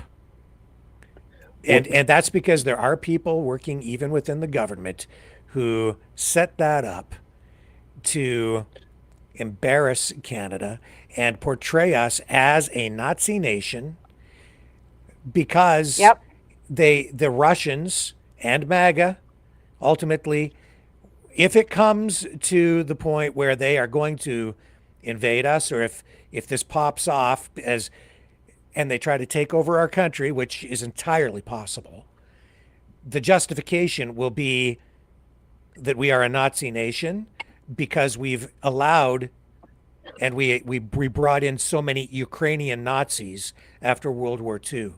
And John, that's mostly out in Alberta, by the way. And the reason I say what I'm saying tonight is because, as you know, I've got connections and tentacles out all over the place.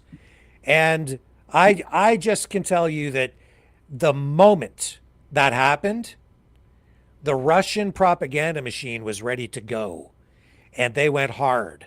Mm-hmm. And some of the people involved in that, I know personally. Right.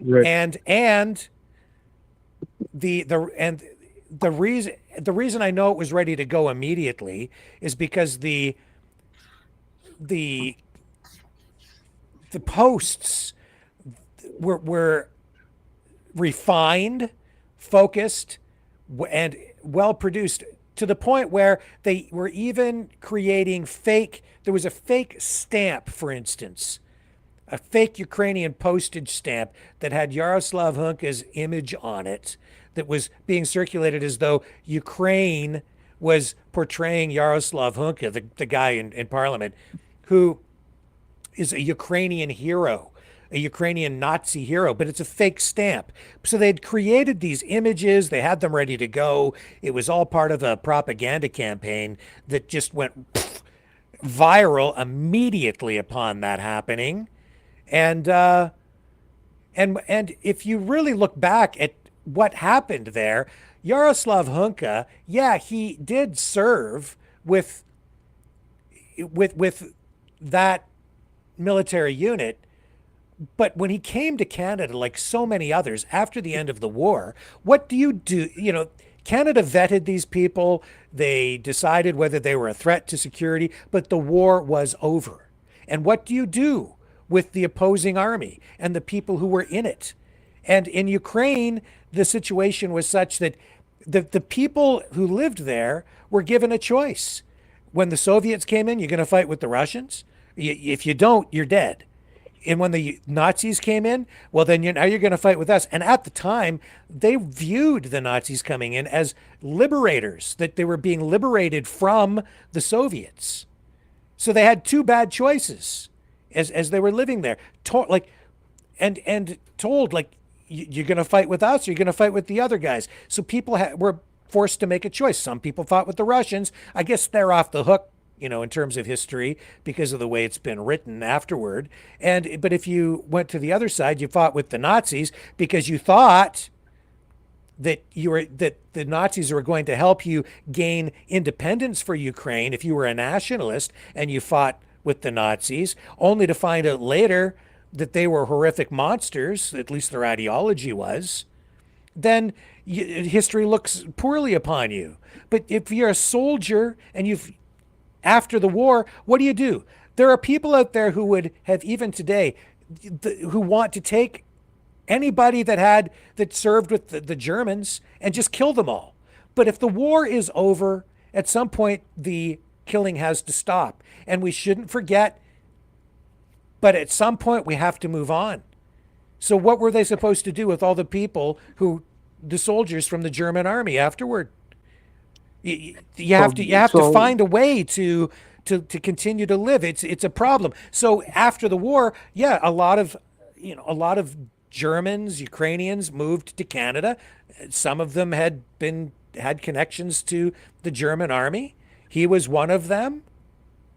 And he was identified as somebody who had been out there supporting Ukraine in his old age many, many years later, and they picked up on it. They targeted him because he'd been in the media prior to this, and then all it took was somebody nefariously within the Canadian government who is pro-Russian or paid off or whatever to make sure that guy was invited to Parliament for that ceremony. And as soon as that happened, bam, the Russian propaganda machine kicked in. It was a setup from the beginning. And then who took the fall? The Speaker of the House, not any of the politicians. And I'm not sure exactly, you talk about foreign infiltration. And I'll tell you this, there's, as illustrated in our program last night, you go back, Trent, and watch the show from last night. It's complicated. It's 3 hours long, but it shows that the MAGA movement has been focused on Canada, and that there has been actually an attempt, and it's an ongoing attempt to take over Canada. And it's coming from the Trump side / Russian side. So the people who did that, probably not Russians, they're MAGA people. It's a MAGA infiltrator within the government. And that is why the government doesn't even talk about this stuff, because it links right back to Trump and the White House. And if they expose that, they have an international incident on their hand, which puts Canada in direct opposition with the superpower that's right on our border, and we can't appear to be in any kind of a national security threat to them. Otherwise, it justifies an invasion up here. Okay, Richter, Remy John. Oh my God, everybody's talking at once. I triggered somebody or everybody. Trent, hold on. Trent, can I just finish my thought? No, you can't, Antonio. I want to say something. I'm going to interrupt everybody as the moderator, and I'm going to let Trent speak. Yeah. I'd like to respond to what you said. Please, Rick, Antonio, please let Trent speak, and then we'll come back to you. Go ahead. Well, I was just going to say, the way Trump loves autocrats, exchanging love letters with Kim Jong-un, and I get along well with Putin and Viktor Orban. I mean, it's been so apparent that this guy would love nothing more than to be a dictator, to be an autocrat. He never says anything good about our allies, and he praises all of our enemies. Now, take with North Korea. These MAGA idiots would say to me, well, wait a sec. You don't think we need to meet with our enemies? We don't. And one, you can make a credible argument that Trump never should have met with Kim Jong-un because it gave him legitimacy, Kim Jong-un. But I think a valid case can be made that, yes, an American president should meet with them, not appease them, not capitulate to them, but at least meet with them. But what I cannot understand, and it's just crazy, it's one thing for an American president to meet with Kim Jong-un. It's another thing for an American president to say, I went there and we fell in love and we exchanged love letters. This is a person with the blood of millions of his own countrymen on his own hands. You can go meet with him and have discussions, diplomatic discussions, but not kiss his ass like Trump did. And say things like, in North Korea, when Kim Jong-un speaks, his people stand at attention. I'd like that here. I mean, the shit this guy says is unbelievable, and his fawning over these autocrats, it's so obvious who he is and what he wants. And MAGA people would say, "Oh, that's ridiculous. You have TDS, Trump derangement syndrome." Mm-hmm. Which my retort to the TDS comment is like, what smart, logical person would not have TDS? Yeah, I have a case of TDS off the charts. Frankly, I'm proud of it. I'm not like oblivious to what's going on. Thank you for You that. know what I shocking. noticed? And we have to, Isabel, we have to Hang go on. back to Antonio. Let's go around the circle here. We Ron. got to go to Antonio. So that was my concern, is that we'd go off topic. But besides that, okay, Rick, there's no excuse for what happened there. Doesn't matter if it was propaganda, whether, like, it still took place. Okay? And the other thing is, have you ever heard of justice delayed is justice denied? They didn't persecute that guy. Okay? If you delay it, evil sets in. And that's what's taking place. Okay, Antonio, what would you do? What would you do to a Yaroslav Hunka today? What would I do? Yeah, what do you want to do to him? It's too late. That's the whole point. But you said justice delayed is justice delayed. Well, delayed. What do you want to do to him today? Well, he deserves whatever the punishment should be. And what should the punishment be? I don't know what the international court or whoever. Well, what crime is it that he committed? He was a Nazi, right? Was he? So that's what they said. I mean, I'm not. And when he was in the military with the Germans, what crime specifically is it that he committed? I can't. I just know what I heard, that he was a Nazi, and they apologized for it. Okay. Okay. So here's my point. He came into the country after World War II, after going through a vetting process with the Canadian government, as many of these people were. Some people were rejected. Some people came in. He's been living in Canada as a Canadian citizen for decades, no problems.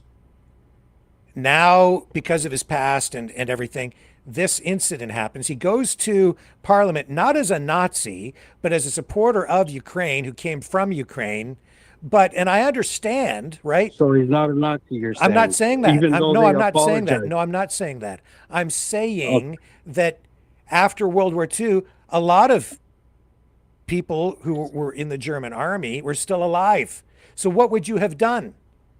Line them all up and shoot them all? If they committed crimes, they should be persecuted. Okay, it's simple. Right. So and if they committed crimes, and so persecuted. Yes, and I agree. And I've covered war crimes trials myself. But is Yaroslav Hunka entitled to due process? Sure he is. Okay.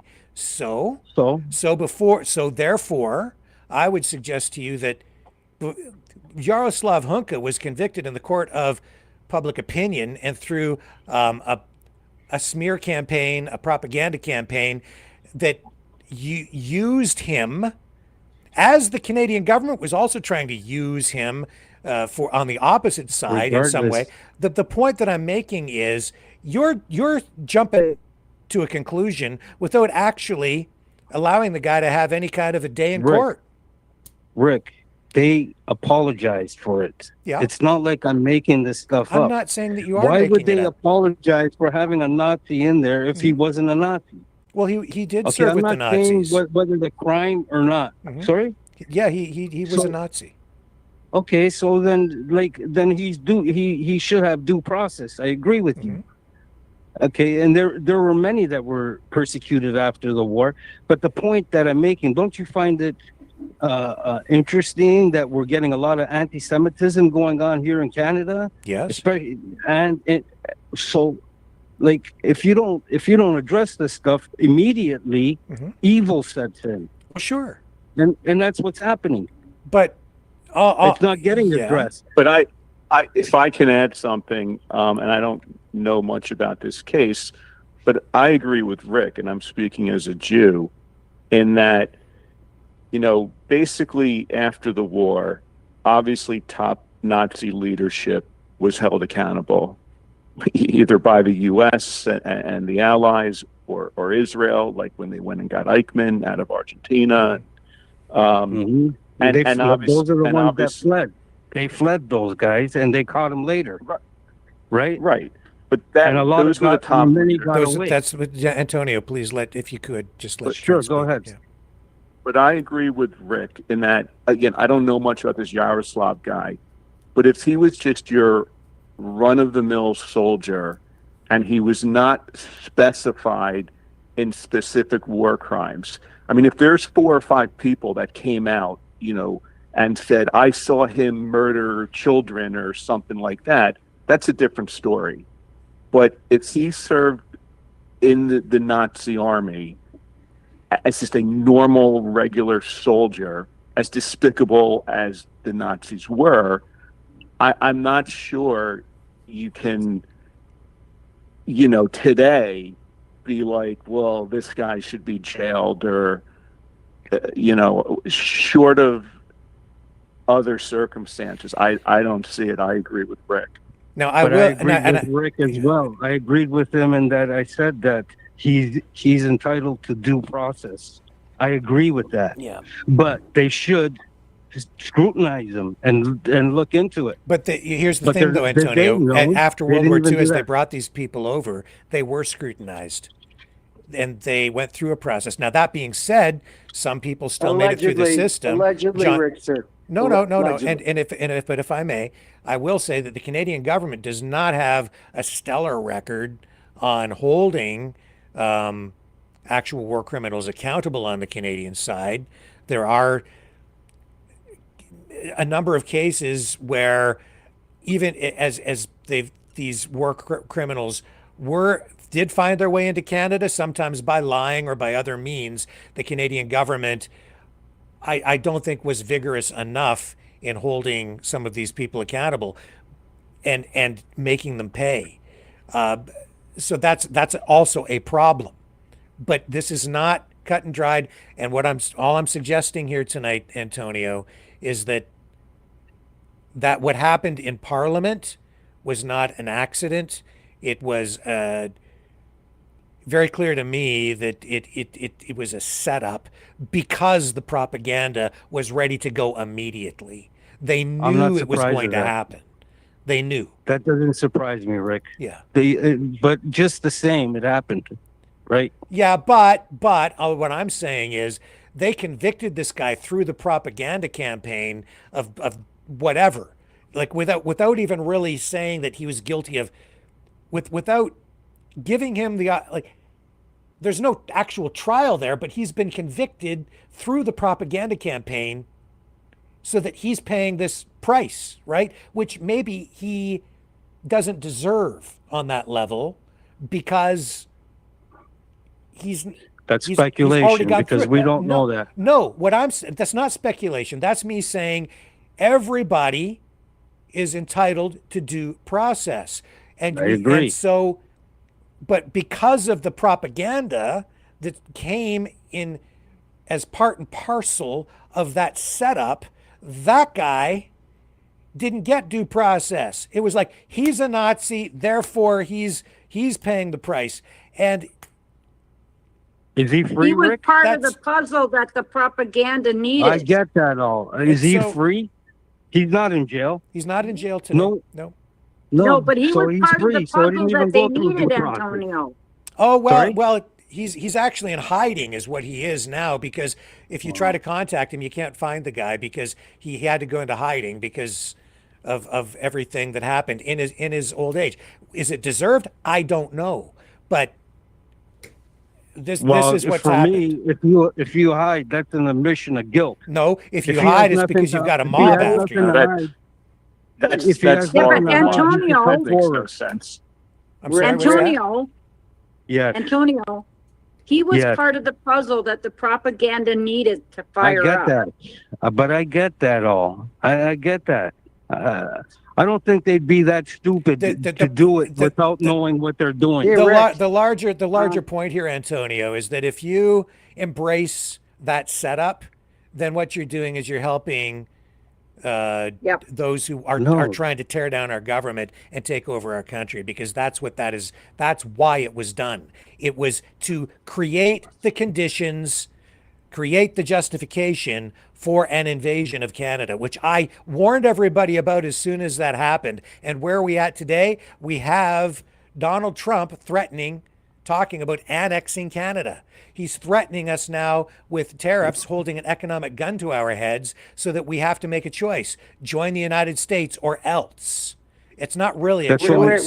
Rick, It's only a small part of the propaganda. No, that's part of the process. It's part of the process of taking over the country without having to use military force. It's an info coup, which is exactly what's going on in the White House right now. That's an info coup. Some people are saying it's a democratic coup, but they've used information warfare in order to put their two guys into the White House. 100%. And now they're using information warfare, which is what the Yaroslav Hunka incident was about. That was about creating a condition where they could then ramp up a propaganda campaign to portray Canada as a Nazi nation, to justify anything that they want to do after. And I get that. As a country that protects terrorists, too. So they've rolled everything in on us.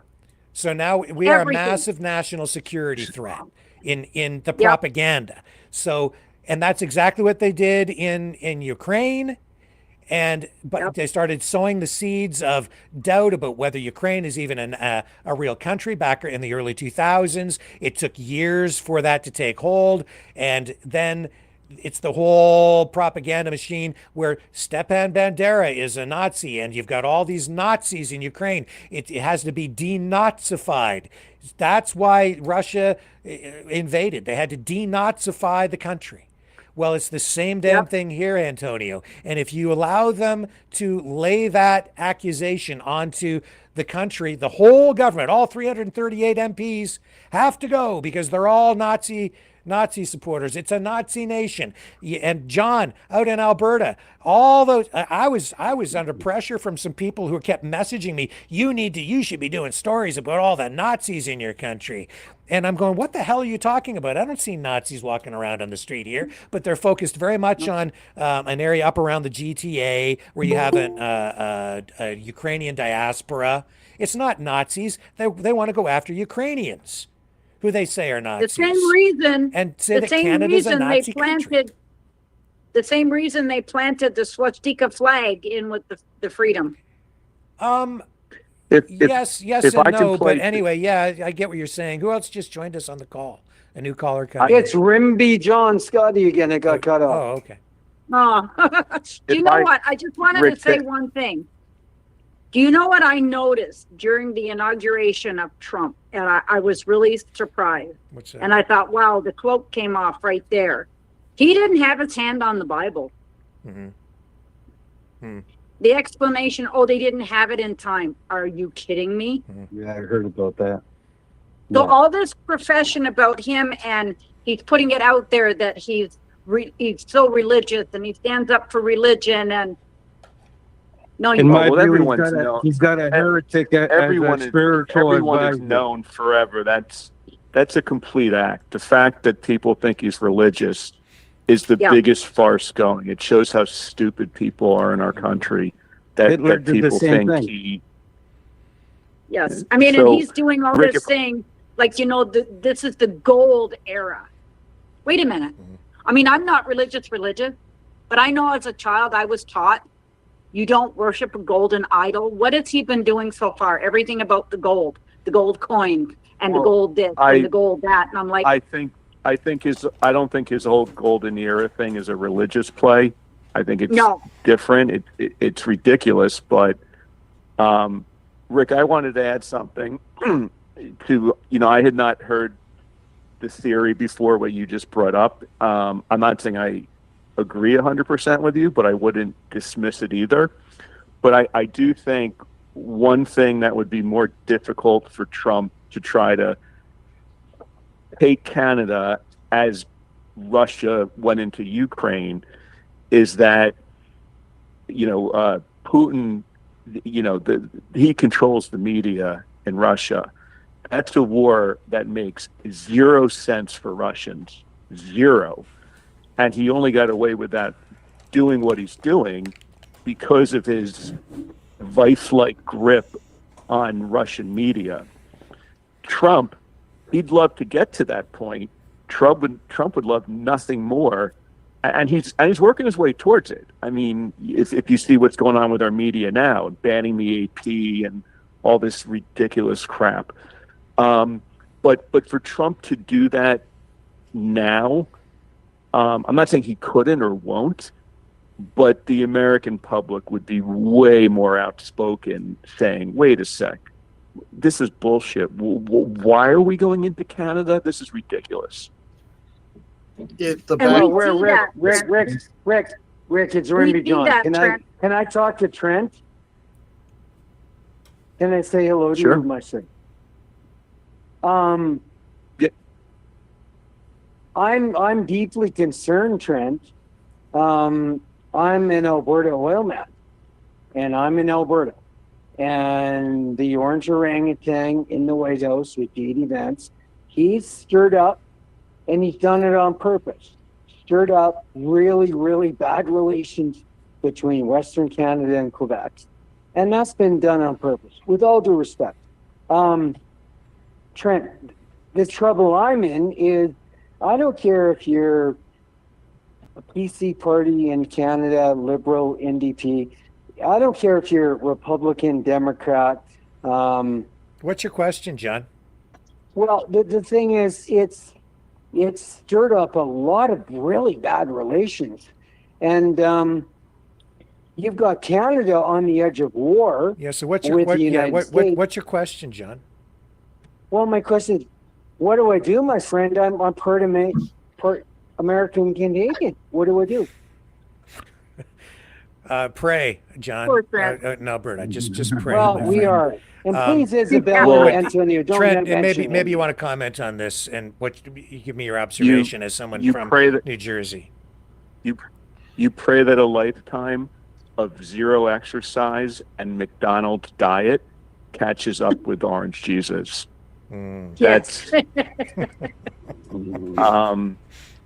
I hate to wish cast, and I've been waiting for that day for many years now. But look, he may be around a long time, he may not. But generally, if you're 78 and you never exercise and you eat like shit, I can't. Trent, I don't know. Trent. With all due respect, you've missed the point of my question.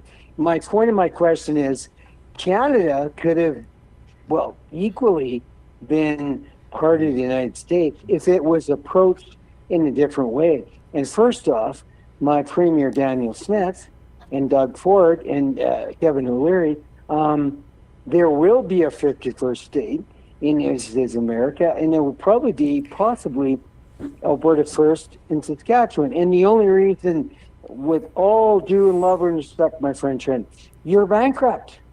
That's why you're taking Ukraine, you're taking Canada, you want to take you're bankrupt. Well, that if I may, John, if I may, yeah. What do you think of those kinds of comments, Trent? Like, I'm my response to Trump saying you guys would be much better off in Canada if you were part of if you were the 51st state, because you'd get lower taxes.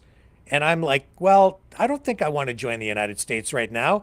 I hear Elon Musk say repeatedly in these newsers or public meetings that they're at, like the first cabinet meeting, he's saying, yeah, we're basically going bankrupt, and if we don't cut spending immediately, we won't be able to pay our bills.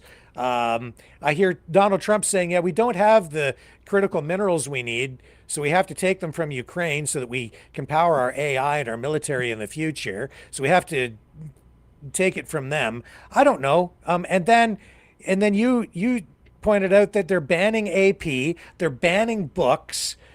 While they're saying that they're in favor of free speech, they say that they're going after the deep state, but it looks a lot to me like it's a political witch hunt where you've got Tulsi Gabbard going in, firing people from security agencies because they've gone in and they've looked at people's what are kind of like semi-private conversations and chat, talking about things they just didn't like. I'm not so sure that even sexual comments in private chat between two people constitutes a national security risk, but she's saying it's unprofessional. I don't think I want to join you guys right now. Not with him there. Yeah, well, who would? I mean, we're numb to it. We are numb to it because he does so much outrageous, dumb shit on a daily basis that you don't even bat an eyelash at it anymore. Yeah. I did want to make a comment that, in my opinion, if Trump did try to forcibly or otherwise take Canada, I don't think it's for economic reasons. He hasn't shown anything. Trent, come on. You would economic reasons? John, please let John. Come on, please, Trent. Yeah, just let Trent finish, please. If he were to do it, it's more for vanity purposes than economic. He has shown very little interest in getting the debt down. He's been the exact opposite. I just think this guy is a narcissist to the 1000th degree, which is highly, highly dangerous. He wants to be an autocrat. He wants what Putin has. He wants what Orban has. And taking other lands is like part of being in that autocrat club. And it's more for vanity purposes than actual economic purposes. Doesn't make it any better, but I don't think it would be for economic reasons. Well, you know, Trent, there's the old joke, you know, the school teacher in the United States. And she said to all her little boys and girls, can you hold your hands all up in the air? Are you an American? You're an American. And Trent, all the little boys and girls, Trent, hold their hands up in the air. But Trent, little Johnny doesn't. And little Johnny, the school teacher looks at little Johnny and goes, why didn't you hold your hand up in the air? And little Johnny says, well, school teacher, my mom, Trent, my mom's a Canadian. My dad's a Canadian. Okay, John, stop. I know where this is going, and I don't want you to finish this one tonight. Can we save it for another? I know, because you're about to insult some people. And I think I don't mean to. I know. And if my ears detect correctly, I'm thinking maybe you're getting a little, shall we say, tired and a little punchy. Yeah. Yeah. So maybe I just don't want my country, Canada, attacked. It's called Team Canada, and Quebec is involved in that. And Trent, with all due respect to you. Love you, man. Love you. Yeah. And John, I'm going to suggest that maybe we can get you to sign off and take a little bit of a break, because you're, with all due respect, and I love you, my friend, and you're integral to the whole operation here, but I think you're just getting a little tired, and you've been dominating the conversation a little bit, and we just need to make some room for some other callers. So could we do that? Trent, love you. I'm part American, my friend. Love you. God bless you. Peace. All right. Thank you, John. Thank you. Same here. Thank you. I had a question for Trent, if I could.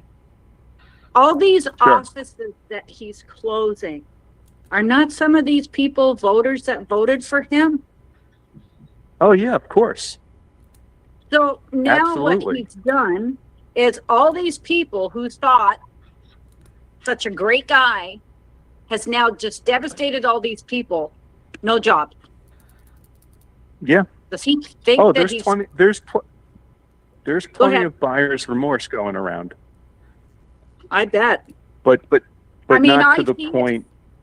I see it on Facebook. There's a lot of people all over the states with their Canadian flags up supporting us. That was my point earlier there, Isabel. Is that, you know, go ahead. I lost my train of thought. I was feeding my cat at the same time. Sorry. That's okay. I was interested to hear what Trent had to say. If they had known, they wouldn't have voted. That was my point. If they had known, they wouldn't have voted for him. I said that earlier. That was my point earlier, right? So go ahead, Trent. If he Sorry puts about that. if he puts these tariffs in place, I don't want him to, but the silver lining to it, in my opinion, I'm not an economist, but every economist I hear says it's the dumbest thing ever. So it would seem to me the silver lining of him putting tariffs in place, whether it's for Canada, Mexico, Western Europe, whatever, is that he'd really be shooting himself in the foot with his base. But he is a master at deflecting blame. Very hard to pin, he'll never accept, he'll never apologize, he'll never accept blame.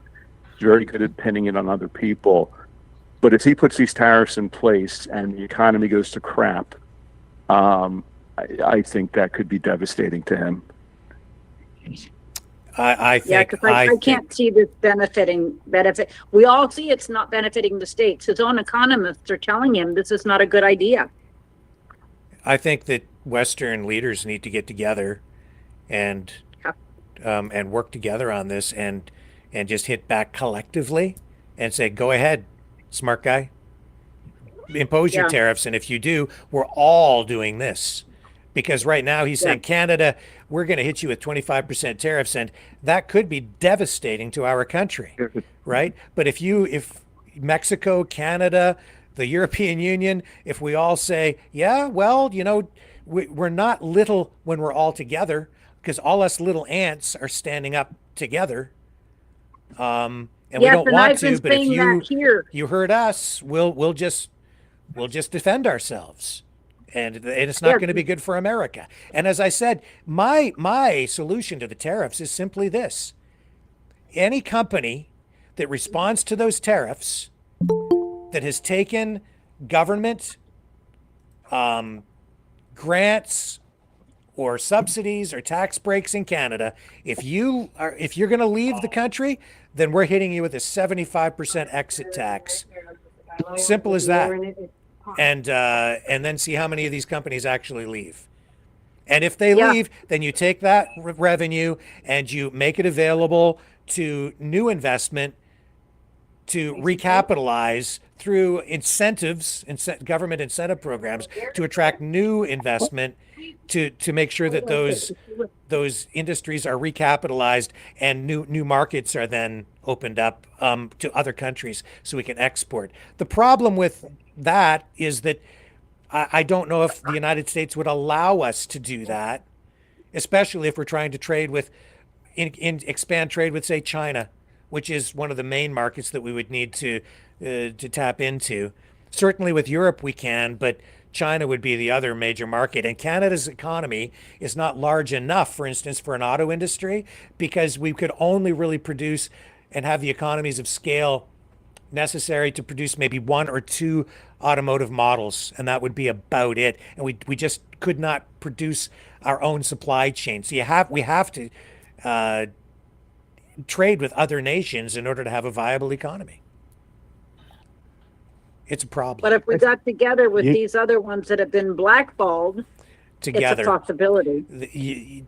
Working together and forming a coalition is So, the Rick, answer. you don't think that Canada could be self-sustainable? No, not really, Antonio. Only from Canada has a long history, but we've always been a resource-based economy because we don't have the population to achieve the proper economies of scale for sophisticated industrial production, like the production of an automobile on scale, where it becomes cost-effective. This is something that I learned in economics when I was studying, year one. We're just not big enough. That's why it worked so well working with the United States. Land, we have the resources. But we don't have the the Yes. population. And that's why from our very big, when the first European settlers arrived here, we were trapping and exporting furs and lumber and just other resources, but furs were one of the big things we traded back in the creation of our country, right? And today it's energy to the States, it's minerals, nickel, uranium, aluminum, steel, iron ore. It's still a resource-based economy largely. That's where our wealth comes from. And the auto industry is only viable because we're integrated with the United States. And Donald Trump is wrong. We're not ripping off the United States. We didn't steal the auto industry. It was built from the very beginning. When Henry Ford was working in Detroit, he set up facilities in Windsor at the same time. It was always a cross-border operation. We worked in conjunction with each other, but the border was, at that time, very much open.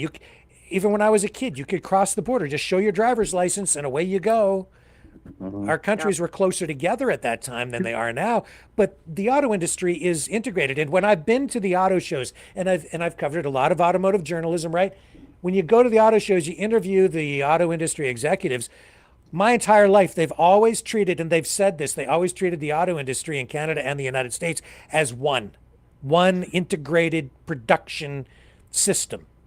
And Mexico kind of came on later, and it's integrated as well, but less favorably so in the eyes of particularly America and Canadians, because we lost a lot of our production to Mexico. But the bottom line is, we're just not big enough. We don't have enough people. So we have to trade with somebody else. We have more land mass than we have population.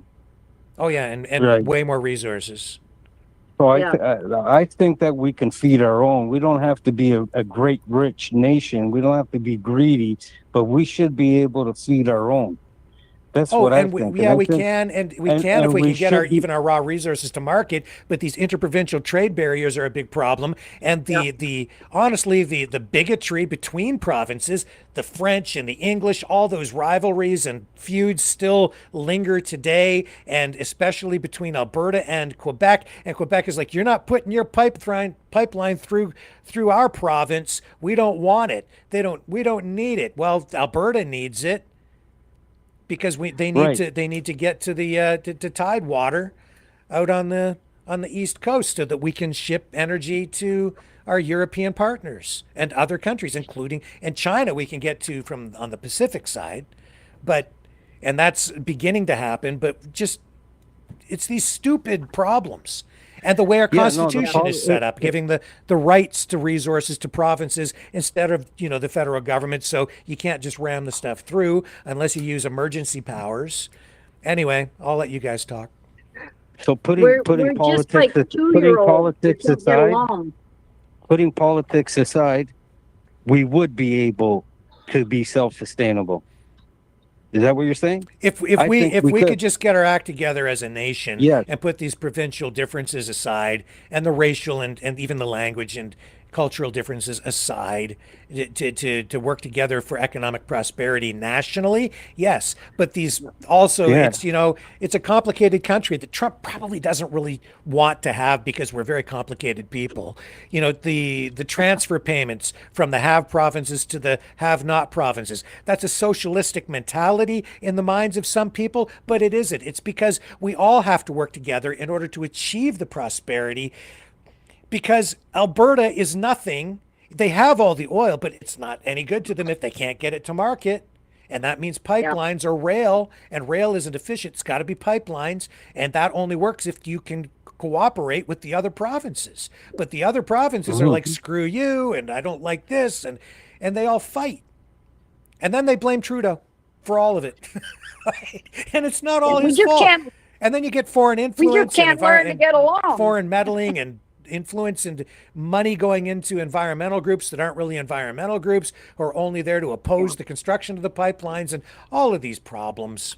What can I say? No, that was part of the destruction, for sure. But we can overcome it, and this is a big wake-up call. And the American oil companies and the investors who have those pipelines from Alberta going down into the U.S. and then back up, finally, through Line 5 back into Ontario. Make no mistake, there's negative American influence. They wanted those pipelines to come down into the States. They've been for years fueling the the division in Canada to make sure that those pipelines didn't go across Canada, that they came down into the U.S. So they get the transfer fees so that they have access to the oil, and it goes into U.S. refineries so they get the value added to the resource on their side as it's processed, not in Canada. That's U.S. influence. And for our Alberta friends out there who think that you're going to be better off and have more control or generate more wealth for your province by joining the U.S., think again. You have big corporate U.S. influence and interests down there, multinational corporate interests who want that oil flowing south and not into Canada. They want your resources, including Kevin O'Leary, who's supposed to be Canadian but lives in the States. I'm just saying, it's and people blame the government. It's all Trudeau's fault. It's not all Trudeau's fault.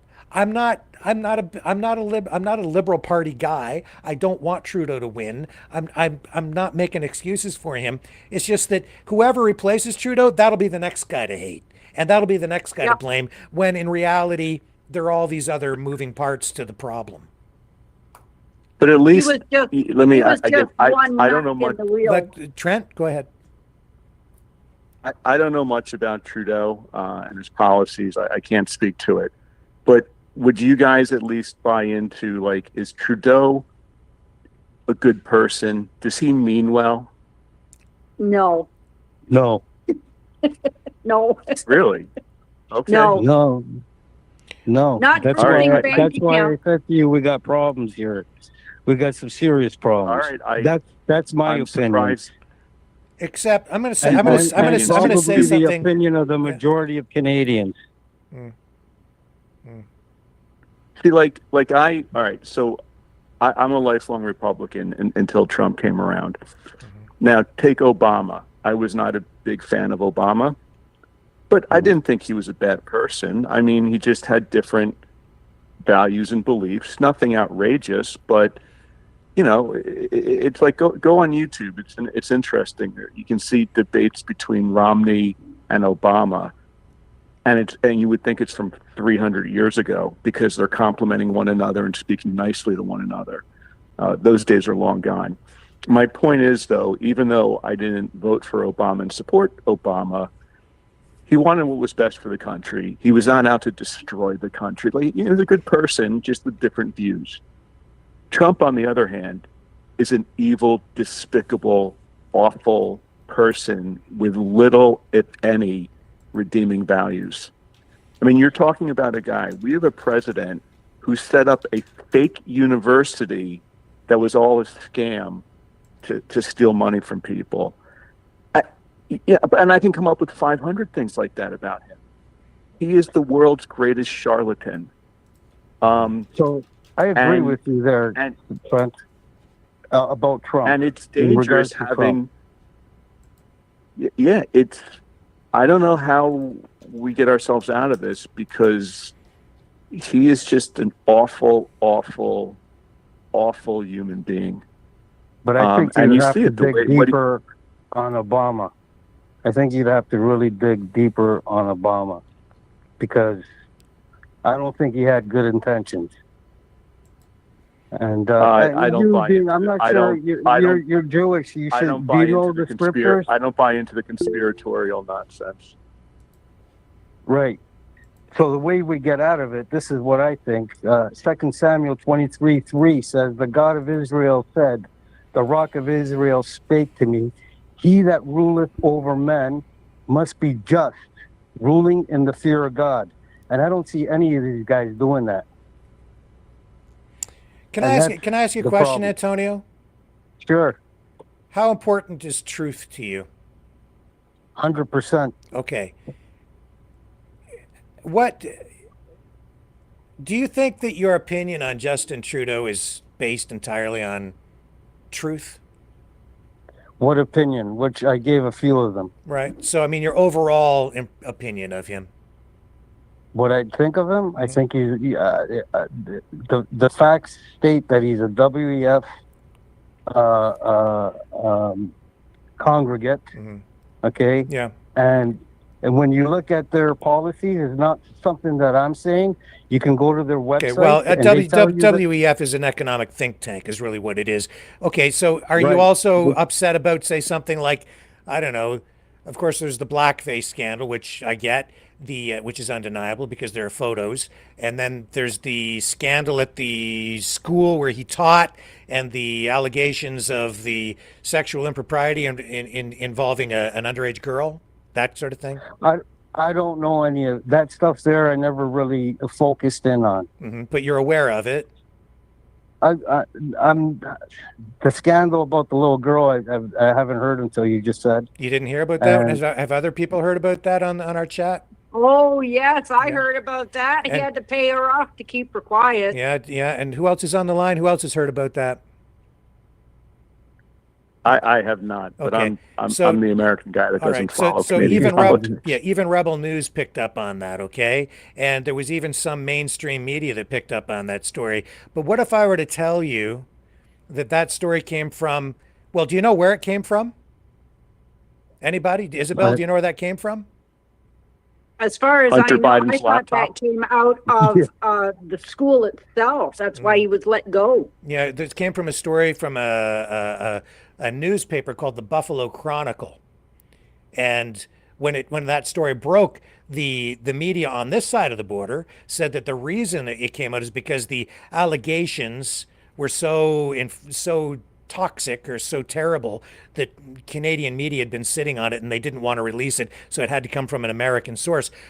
But what if I were to tell you that the Buffalo Chronicle is a fake news site? Really? Yeah. Then I have to jump to the NCO Evelyn. Yeah, and so okay, that's there's another one. I wrote a Substack about that this week. Actually, that's another good point. Buffalo Chronicle. If I can add something, yeah. Rest assured, if Trudeau is a pedophile and sexual deviant, just know there's a place for him here with the Tate brothers, because we now love sexual deviants and pedophiles. Oh yes, I've noticed that. And Trump Likewise, Trump just made arrangements. Oops, hang on, I lost you guys on the. Oh, did I? We're still here. Are you still there? Okay, hang on. We're here. I lost you on the main feed again. Sorry about that. Let me bring you back up. It gets complicated when I try to put stuff up on the screen. There you are. I think you're up on the screen now, right? Yes. Yep. Okay, everybody's But back. I didn't mean to change the topic, No, but I that's was fine. just making a smart ass remark. Yeah. Because, I mean, just that incident on its own, like that kind of incident used to be enough to sink a politician in this country. Today, Trump could go out and kill 1,000 people tomorrow, and MAGA would explain it away. Yeah. Oh, it was an accident. So here's the It was Buffalo. someone that, it was an Antifa person dressed as Trump. Don't excuse anything. Yeah. So here it is, Wikipedia. The Buffalo Chronicle is an American fake news website founded in 2014. It has run fake stories concerning one or more Canadian politicians and has paid to have its content about them run on Facebook. You know what? I didn't even know until this week. This week, I was aware of the stories. I thought there was some truth to it. The whole story, of course, is that I think the girl was 14, 16 or something like that. That's the way the story I goes. think they said 14. And that he then had to pay her off, or that his lawyers paid her off to shut her up. But then when I became aware that the Buffalo Chronicle was a fake news site. It's still up, by the way. But yeah, they're a propaganda machine. And if you want Polyev used that in permanence. Yes, and if you want to do a hit piece, if you want them to do a hit piece or a positive piece, they'll write whatever you want. They just charge more money if you write a negative piece, and it's only hundreds of dollars. So they'll do. Oh my God! Yeah, the guy who started that site, and then it was picked up over here by Canadian media, InfoWars, Rebel News, all the sites that go after Trudeau. I only became aware of this within the last week. And I thought that because even some mainstream media picked up on this, this is part of the information war. It got mainstream media coverage over here in Canada. And Trudeau suffered as a result of it, obviously, because nobody hates a pedophile more than somebody on the conservative side, right? These days. Well, so they say. You asked me a question. Yeah. That's why I don't dive into these things. Mm-hmm. I dive on the truth. Right, but here's the thing, Antonio. If they're lying, here's the thing. The truth is that right now the people are mourning in this nation. Okay. It's not something that I'm making up. Right? But hang on. Your perception of reality is based on information that you're being fed through all kinds of media. And we've been conditioned, especially since the pandemic, to not pay attention to mainstream or legacy media at all. Can't trust them, we're told, at all. They're just lying to you. But here's my thing. What mainstream just, does, if I may just finish. Go ahead. Just let me finish my point. If somebody, I don't lie, and if I make a mistake, I correct it. But I've made a pledge to people: I will not lie to you, because if you get caught in a lie, then how can you believe anything that the person says? And as a journalist, my word to you has to be, it's my reputation, it's my credibility, and that's everything for a journalist. If you've got media outlets out there that are lying to you while telling you not to listen to anybody else or somebody on the other side because they're telling you they're lying to you, the point is, if they've lied to you about this story about Trudeau in the Buffalo Chronicle, what else have they lied to you about? I would encourage everybody to now question everything that you've been told and go out there and and people say this all the time, but I mean it, be very careful, take everything and scrutinize it, especially from people who are telling you don't listen to people on the other side, because they're just trying to disarm you so that you're not listening to any other arguments, only to theirs. This is what's going on. Go ahead. You know what I was raised with? I was raised with the line that you can catch a thief, but you can't catch a liar. That's what I was raised with. I agree with that. There's a lot of deception out there right now, Rick, and you have to check everything. So with the mainstream media, they're not stupid. What they're going to do is they're going to give you some truth. They'll give you maybe even a lot of truth. Yeah. And Mike, but it's that little lie that taints it all. Yes. That's what the problem is. So, it's even these outlets that I've been watching on the conservative side, I'm really questioning now, because I've come across a few things in the last few weeks in particular that I'm like, wait a minute, that's not accurate at all. And they keep reporting it. And Mike, you had your hand up for a while, so go ahead. Well, part of it, we're back into my skill set on the disinformation stuff. Hey, Mike. But the other part is I'm going to have to go soon. Yeah. But I got a very early morning in the morning. But yeah, your points about vetting and the sources and all sorts of the old Mark Twain quote about a lie goes around the world before the truth puts on its shoes. There's a lot of things that you got to vet, and there's a lot of things that the difference between opinion and fact matter. And so a lot of that has to be taken into account. And I could go into more of it that I've heard on this call, but sometimes you get into personal stuff because there's things that people hold personally, but they're not necessarily fact. If that makes sense. And Mike, it's all about shades of gray. It's about perspective on things. And who was it that mentioned the SNC Lavalin scandal here in Canada? Who was it? I did. Okay, let me ask you this, Isabel. And I wrote a Substack about this because of this reason. What is the problem? What is at the root of that scandal? What happened that's so scandalous?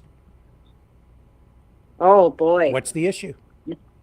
Now you got me. Yeah, exactly. Anybody? Anybody? This Yeah, and but people did just he not- people are triggered by it, right? Trudeau, SNC-Lavalin scandal. Oh my God, he's got to go. He should be in prison Yeah, for but that. did he not Can put anybody money even tell me into what the that? scandal is? Was there not money that went into that wasn't accounted for? No, not really. Well, into who? Who got the money? Well, I thought I can't even say it. SNC I thought Lavalin? they got the money from Trudeau. Not exactly. Anybody? I bet you I could ask 100 people and I'd never get the right answer. Because you know why? It's a complicated story, and Trudeau's not even really. He's not to blame for the original sin. He took it on the chin to try to protect Canadian jobs, and he didn't get anything out of it. But he paid the price. I'll explain it to you briefly. And this is why it's complicated. SNC-Lavalin, big Canadian company. They get infrastructure projects, contracts in countries around the world. They went to Libya, right, where they were competing for contracts, for infrastructure contracts. In order to get those contracts, the Libyan government under Muammar Gaddafi and his son, they were very corrupt. And if you wanted to get the contract, you basically had to agree to launder money and then kick it back, in this case, to Muammar Gaddafi's son. And if you didn't do that, you didn't get the contracts. Now, Canada has a law that prohibits our companies from engaging in that kind of corrupt behavior. It's in my Substack. It's a long name, but it's a law. Other countries don't have laws like that in their home countries to prevent companies from doing that. So a lot of these other companies are free to do it. SNC-Lavalin, in the background, engaged in this kind of activity for about 10 years in order to secure these contracts. And of course, Canadians benefited. It's a big company, about 10,000 people in, I believe it's Montreal where their head office is. They all have jobs, huge, like multi-billion dollar contracts overseas, also made for jobs in Libya. But then in order for them to pay off Gaddafi's son, in order to get the infrastructure project, the way it worked was they got the contract, then in order to pay his son off and make it work for them economically, they had to set up shell companies in places like Panama, of all places, ironically. And then the shell companies, they would then funnel the money through the shell company and then overbill the Libyan government to launder the money so that they would then make the money back that they had to pay Muammar Gaddafi's son, which was about $143 million in this case. So to get the money back, they were pushing the money around and overbilling the Libyan government for the contracts that they got in Libya. Now, none of that was known until because of Hillary Clinton, I believe, Muammar Gaddafi was taken out. And then because of what the U.S. government did, taking out that dictator, they exposed a lot of these documents. Then the paper trail was exposed. And then we found out that SNC-Lavalin was involved in these corrupt activities. As a result of that, the Canadian government then latched onto that and they said, well, we have to prosecute. So SNC-Lavalin was then put on trial, not in Libya, but back in Canada, because we are a fairly uncorrupt country where we try to keep things on the straight and narrow, right? We've got real laws. But the problem was that if it was so severe and the penalties to SNC-Lavalin would have been like so severe in Canada that it would have bankrupted the company. And so Trudeau was like, oh my God, if this happens, we're going to lose all these jobs. And these people who work for the company in Canada, they're not guilty of anything. They're all going to be unemployed. And it's going to be a massive hit, especially to the economy in Quebec. So he said to the attorney general, his attorney general, Jody Wilson-Raybould, he said, you know, maybe we could just look the other way a little bit on this one and, you know, just fudge things a bit, which he shouldn't But have she done. said no. Which he shouldn't have done. That was his sin. That was his crime, if you will. And the reason that it really blew up is because she had the recording of him where he was applying more pressure on her to not really go hard after SNC-Lavalin on the prosecution because he was afraid that it was going to destroy this big company in Quebec that was integral to the economy, and it was going to cost a lot of people jobs, and he didn't want that to happen. So is he did he do the right thing? No, not really. Was it right for him to put pressure on her? No. But she wanted to play it straight and do the absolute 100% ethical thing and prosecute the company and let the chips fall where they may, even if it was damaging to the economy, because in her view, it was the right thing to do. And then the conservatives picked up on the issue and they just simplified it so that the SNC-Lavalin scandal was just all about Trudeau and it was just all his fault. And then they turned it into he's a sexist because he turfed her and replaced her, right? Yeah. And then it's, any woman around him, he says he's a feminist, but no, he just goes after women. And he's got no respect for women. And so it becomes that. And to the point now where all that people hear is that it's SNC-Lavalin, scandal, Trudeau, there's something to do with money, it's all his fault. And so he took it on the chin. He paid a bigger price than SNC-Lavalin did in the end, I think. He did, but I think there's so many other things. Like he just spent, what was it, $900,000 on that townhouse in New York. That wasn't that wasn't for him. No, it's not for him. It wasn't for him, but he did get the money for it. No, he didn't get any money for that. He did get money for that. No, he paid for it. Did he not? That's what they said. It's like a diplomat. It's a place. Yeah, I know. Like for the conservatives are like, why are you spending that money? It's because what's his name? Tom Clark. He's a Canadian diplomat living in New York, and that's it's a lavish apartment, and it's there because they entertain other dignitaries from other countries and so on. And he lives in it when he's in New York. And so, of course, the conservatives are saying it's an exorbitant amount of money to pay. And you can make that decision one way or the other. But again, it's one of those things, it's like in the minds of people, it's like Trudeau's lavish New York apartment or something. Trudeau doesn't stay there. Tom Clark does. Can I ask you a question, Rick? Forgive me if I'm getting the name wrong, but go ahead, Antonio. So if you run a business, and you're the president of the business, right? And you have people under you, and they mess up, who ends up getting it at the end?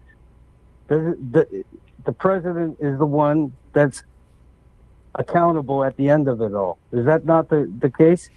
He's been involved in many scandals. Who, Trudeau? You mean? Yeah. Oh, sure. I mean, as most politicians in the end usually are. He's the head. He should be governing what he's doing. And I'm not defending him on things that he's guilty of, but what I am saying is all things deserve perspective, and I just think that we need to be fair.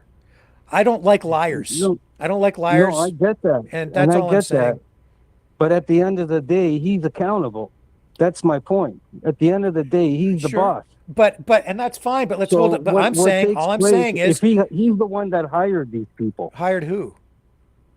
Whoever, like for example, the Chinese interference. That guy Dong Long, whatever his name is, right? We know about him.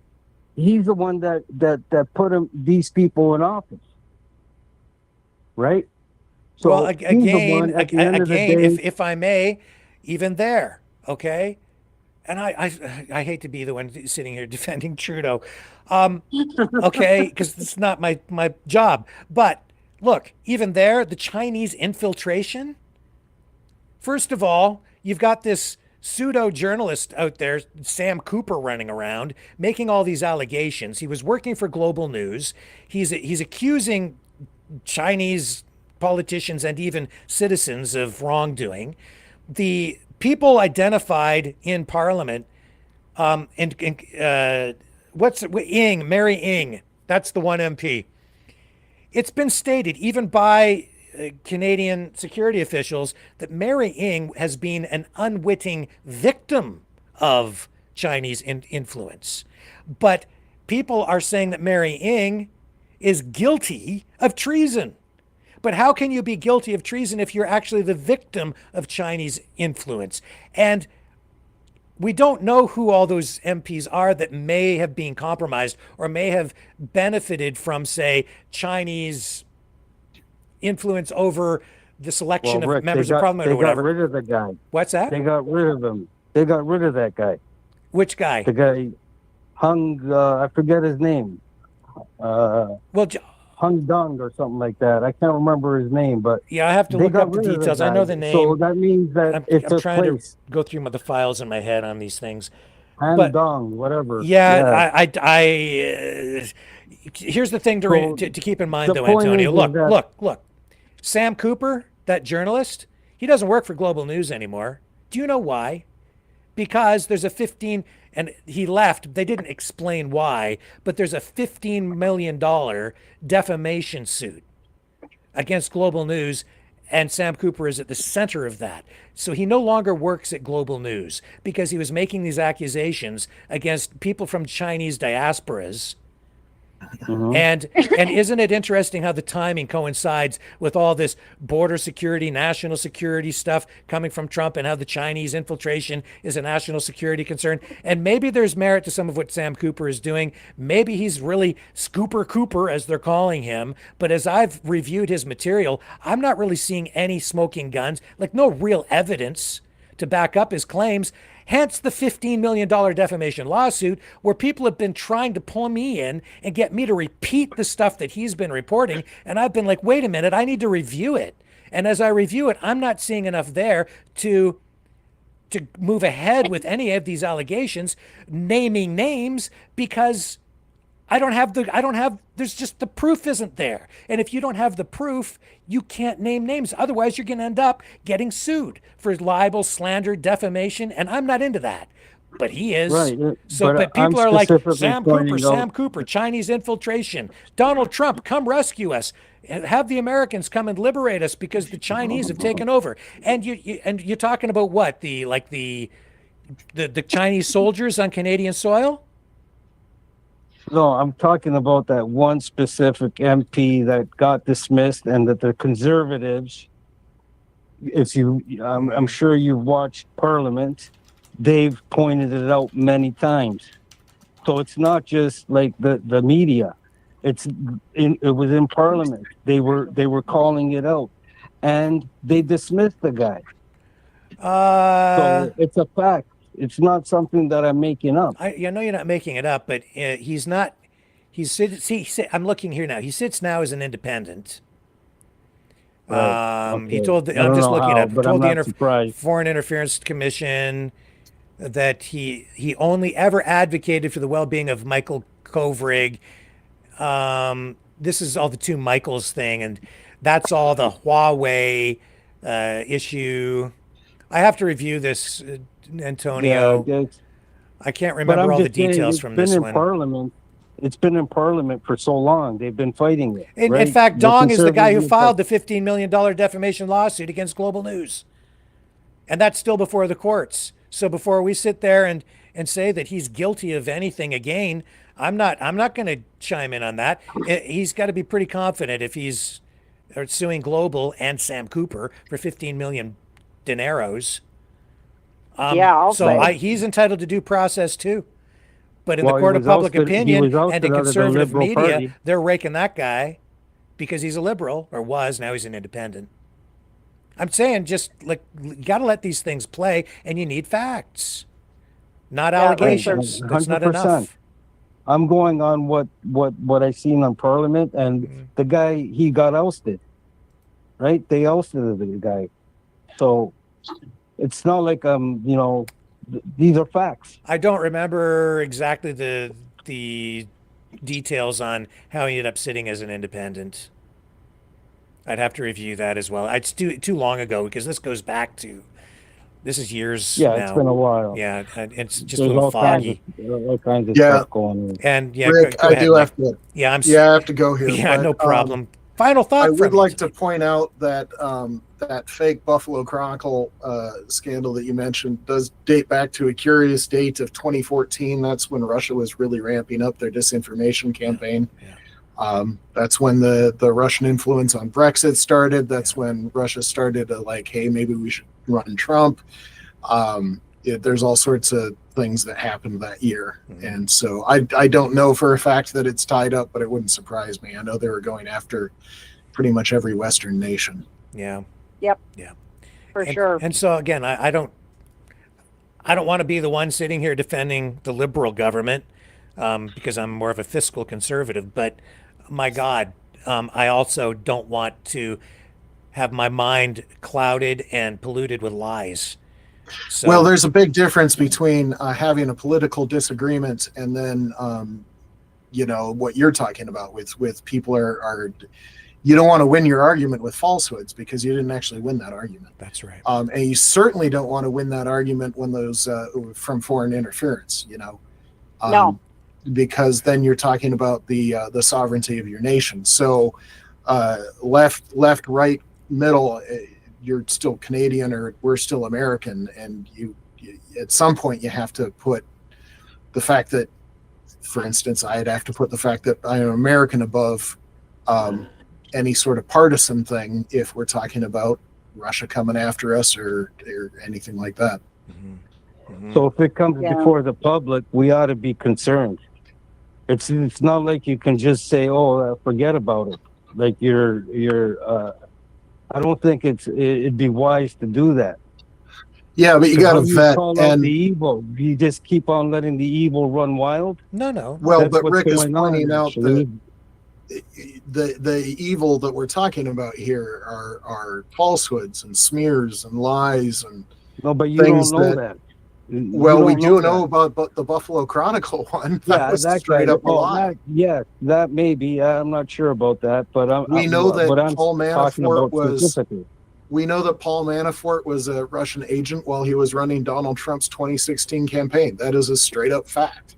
Yeah, so I have no problem with those. I'm talking about what I brought up. I didn't bring up any of the stuff that you're sure, but that's this is my wheelhouse, and I wanted to leave you guys with that because I gotta go. It's late. I gotta go to bed. Thank you, Mike. All the best. Thank you, Mike. See you guys. Thank you, Bye. Mike. Have a good night. Excellent. Really appreciate you. Bye. Okay.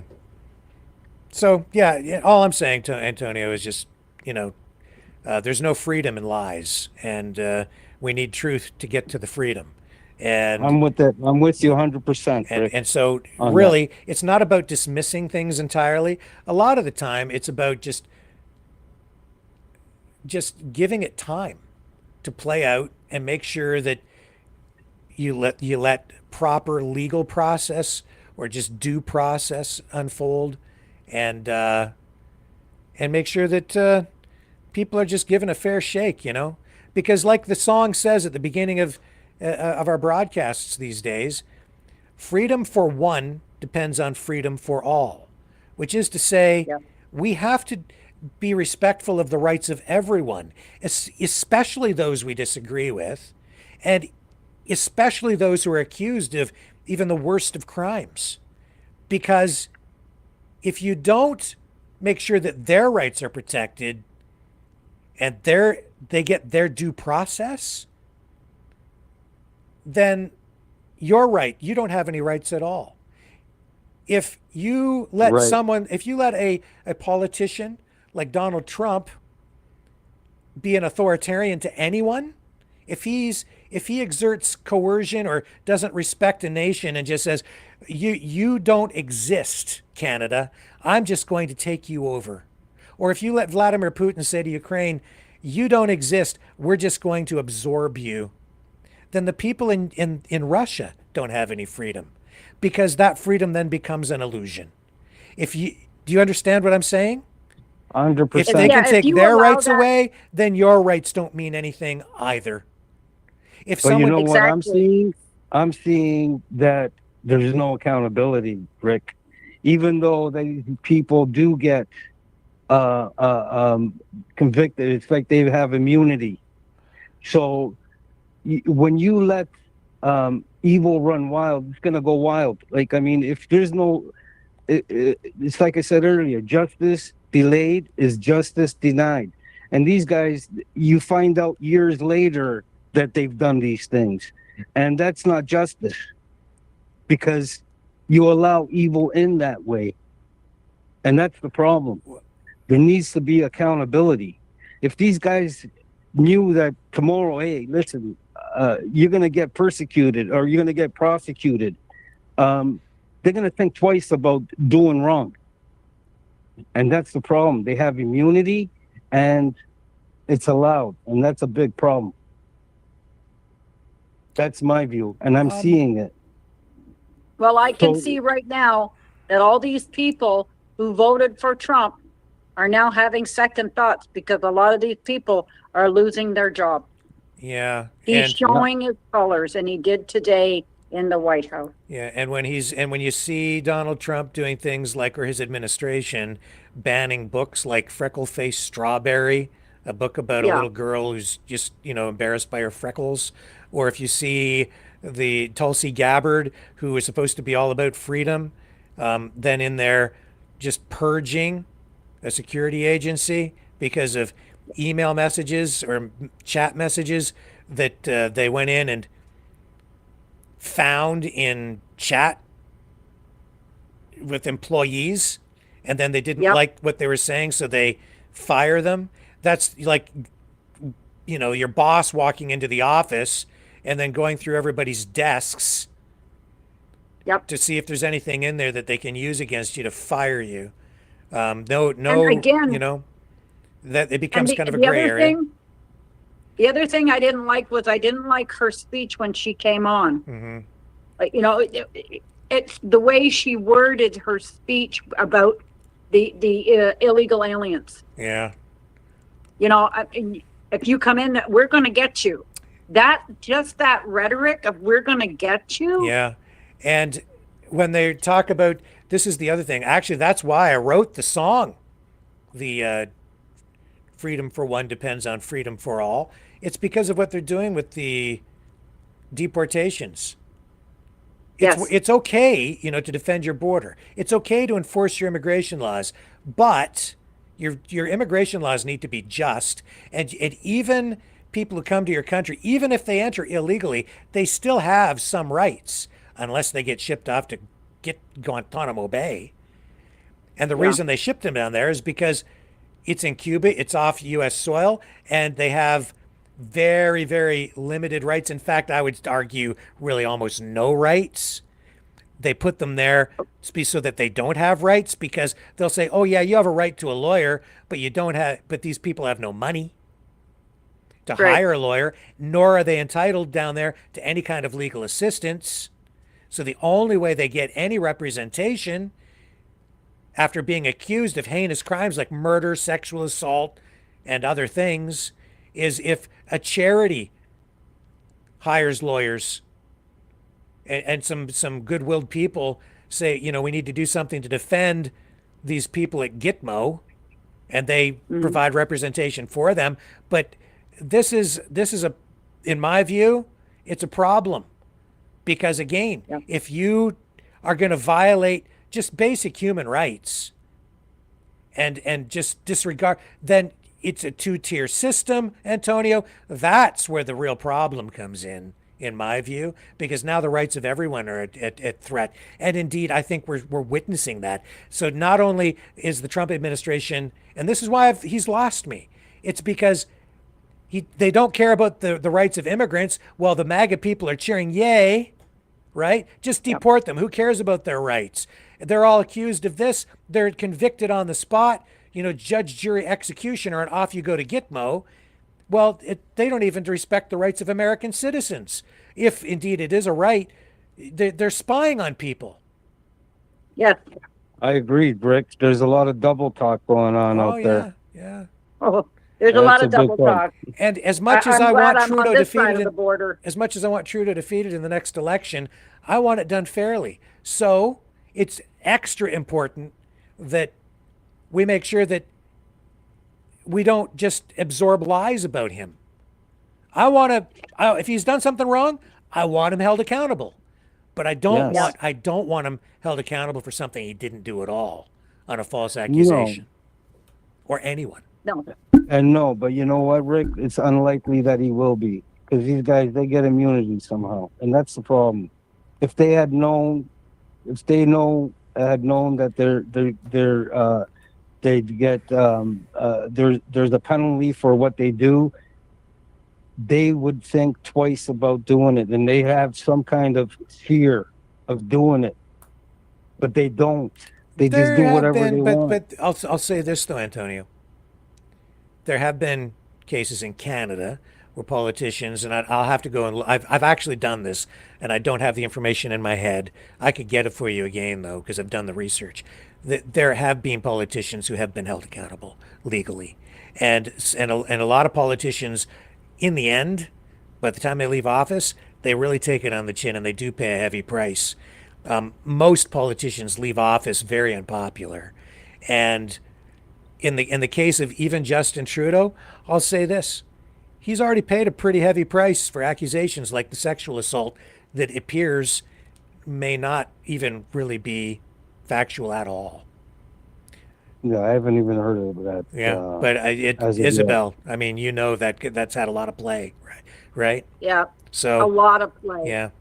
Even in the House of Commons. Yeah. I mean. Yeah. And they say that in the House of Commons. Why? Because that's where they have immunity. They can say things on the in Parliament, and they can't be sued for libel or slander. So I have a question, Rick. Yeah. These guys that get accountable, how long does the process take? It's usually years later, right? No, not necessarily, Antonio. No.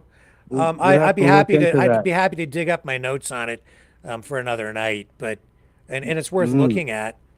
But it sure is. Well, I know last night, I thank you very much, because you delved into a lot of stuff last night that makes a lot of sense, that connects the dots. Yeah. It deserves, that stuff deserves a lot more attention than in fact, it's had no attention, has it? Until last night. When you were playing that, and I'm like, this guy's actually sitting there admitting. So much admitting on film. Yeah. It's odd, because I think in his mind, he's not doing anything wrong. I think he knows it's wrong, but it doesn't matter because it's America doing it. And he's acting like, well, really, I'm just the instructor. Yeah. Yeah. What? Like, yeah. But no, okay. it's entirely wrong, really. But in his mind, it's justified. When it really isn't. And even Canadians, it's very clear to me that the biggest foreign threat, there's a true existential threat, the biggest one to Canada right now is coming from the United States, from the Trump administration. And yet, but you know what my question is? I don't like I know we can't delve into it, yeah, because if we bring it out with the names on that list, what I keep thinking about is, does Trump know that we know? Which list are you talking about? That general that was on the other night. Oh yeah. Oh no, he's aware. Right. And those are the generals who support him. Those are the ones who support Trump. That's why in my view, the threat to Canada is not coming from the United States. It's coming from Trump and the MAGA movement, the MAGA administration. Yeah. The white hat. Yeah, it's really never the people. The people, they want the best for the country usually. Yeah. If the politicians, that's who we wrestle against, you know. That's it's that political movement that is threatening Canada, that has now taken control of the U.S. government, and I'm calling it sort of a democratic coup. And it's because it's not like it has been through most of our like our lifetime, where you have, you know, the Democrats are in power, and you know you get Democrat policies and maybe more spending, more social programs or whatever. Then the Republicans come in and you get, you know, less spending, more austerity, you know, more conservative policies, but it kind of flips back and forth and they fight and everything. But no, now what's happened here is this is all new. And through my lifetime, if you're working at the Department of Transportation and you have a new government elected, the person working at the DOT doesn't lose their job because they voted for the other party. Right? But that's what's going on with MAGA. So they've got Doge. I call it the Department of Getting Even. They call it the Department of Government Efficiency. No, they're like, that's the deep state. That's the bureaucracy. So they're going in. And now if you say the wrong thing in a chat, if you are found out to be supportive of LGBTQS plus rights, or if you just voted for Biden and you've texted somebody saying, I love them Democrats, you might lose your job. It's like McCarthyism on steroids. Times 10 or 1,000. You know, now, and when we're going through, and I won't keep you any longer because it is getting late. The other thing that keeps playing in my mind, and it's been doing it for the last couple of days, is the sniper that was on the roof. This kind of they shot that guy. So that makes me wonder, was this all a plant? To make him look we can't say for sure, stronger? I don't think. Who knows? Yeah, we can't say for sure. I would only say this. As I've been collecting information on all of these things as they've been happening, and there's always a common denominator, and a lot of it is they go down these rabbit holes. I think it's just, this is me speculating in a theory, but I think there's basis to it. They're using information warfare, targeted psyop, and they're keying in on specific people at certain moments where they pull people in psychologically and keep feeding them through social media information to get them thinking a particular way. And then they become radicalized because they're exposed to so much of it. And they use the algorithms to feed people these radical ideas. So they become so crazed in their minds that at a particular moment, they will act out and do what that guy did. To the point where he thinks that Donald Trump is so evil that he needs to take action. And then, of course, they say, well, the guy's just crazy. Well, yeah, that's because he is, because you drove him crazy. Do you see what I'm saying? And then the objective there, especially if it's a foreign government doing it, but it could even be done domestically, is to sow chaos, to disrupt government. That's what it is. If you see, as soon as that happened, even now, the conspiracy theories immediately started. People, it just ramped up more distrust in government, more to the point where it's like, oh, the deep state did it. Now everybody distrusts government. So yeah, you're quite right, Isabel. It may actually have come from the MAGA side, or maybe from the Russian side, so that people wouldn't vote for Biden. They'd vote for Trump. Yeah. Get it? I mean, my brain just does that on its own without going down rabbit holes. And I'm thinking maybe that was staged to make him look more powerful. I mean, you can get a crack shot. That's right? Yeah, I mean, it's just a photo op at the end with the flag in the right position. Everything. I mean, all of it. I get it. Made for TV moment, I said. But of course, that's all speculation. I don't know. I know. We speculate, but yeah, the arm up with the flag behind. Yep. So everybody's going, oh my God, he's so good. Look, you know. Yeah. I mean, he's not standing up for religion. He's not standing up for anything that's good. And all this gold this and gold that, it's like set up to make you sick. And then what he did to Zelensky today, that was a complete setup. He never did that with any other one that he's doing right now. Like he never did it with Putin. Yeah. Didn't do it with Xi Jinping, but he did do it to Zelensky, and it was to make a statement. Yeah. I'm going to bring him in here, and we're going to show him off, and we're going to just show him what we are. And one final subject for tonight. Okay. The Epstein files.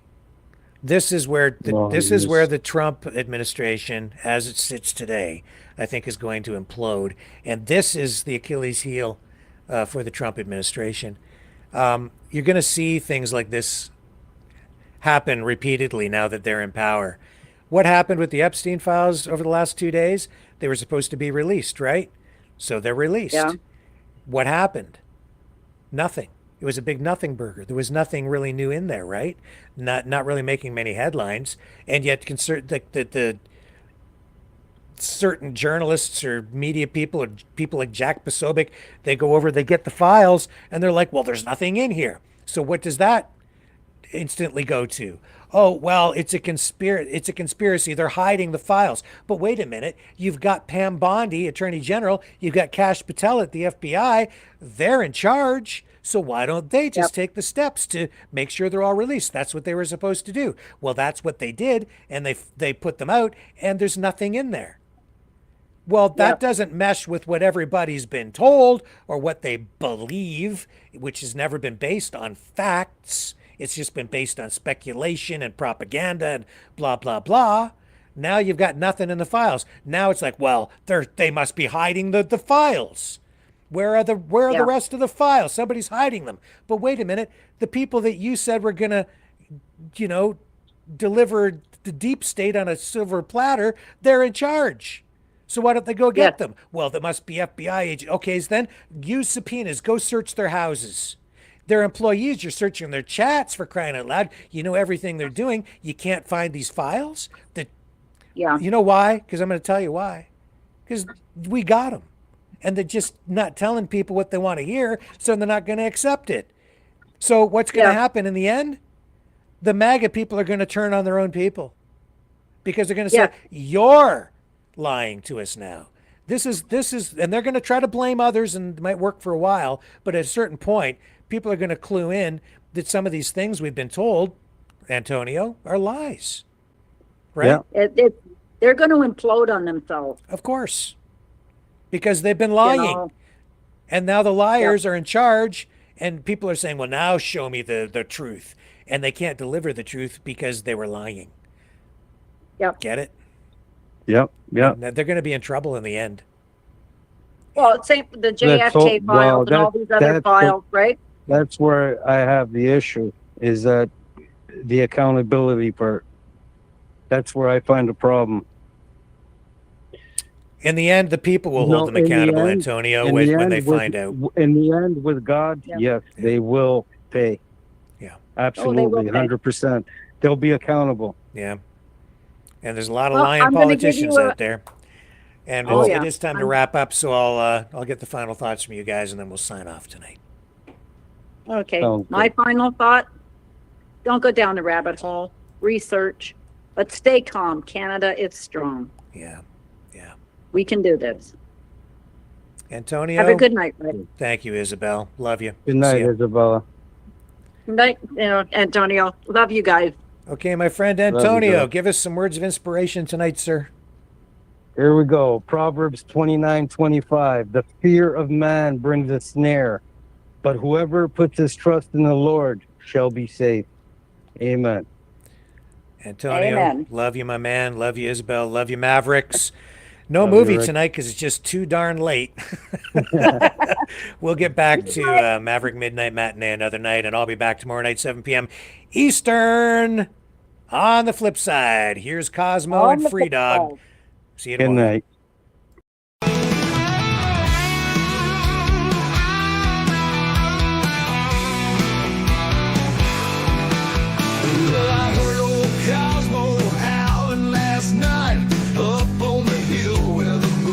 So bright, he was singing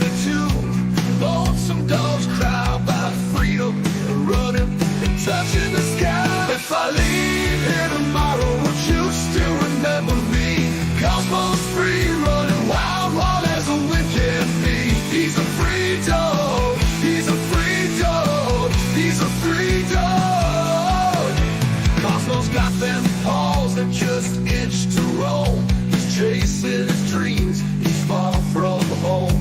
With a heart full of love and a spirit so free, he's living his life wild and carefree. If I leave here tomorrow, would you still remember me? Cosmos free, running wild, wild as a wind can be. He's a free dog, he's a free dog, he's a free dog.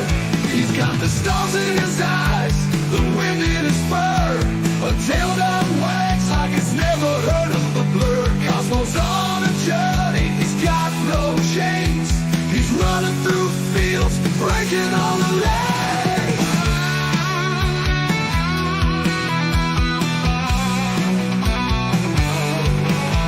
Now the night's getting cold and the sky's turning gray. But Cosmos still out there, he's miles away.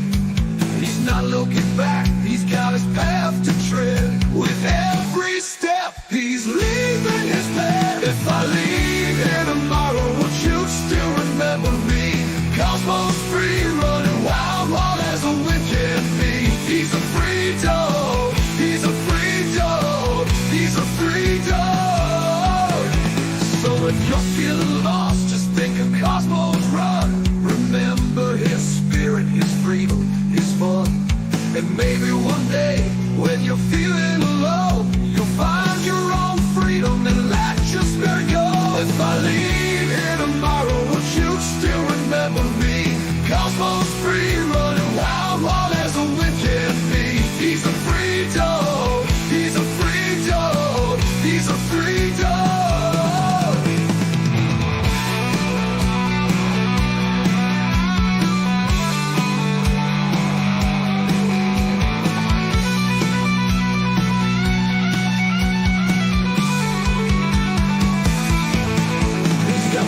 In his eyes, the wind in his fur, a tail that wags like it's never heard of a bird. A heart full of love and a spirit so free.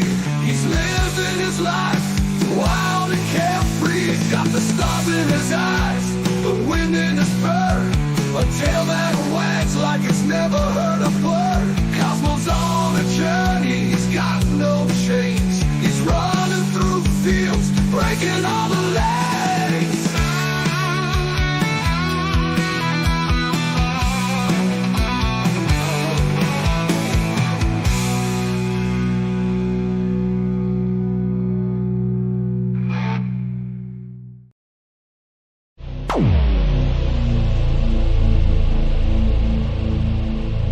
This has been a Maverick Multimedia production.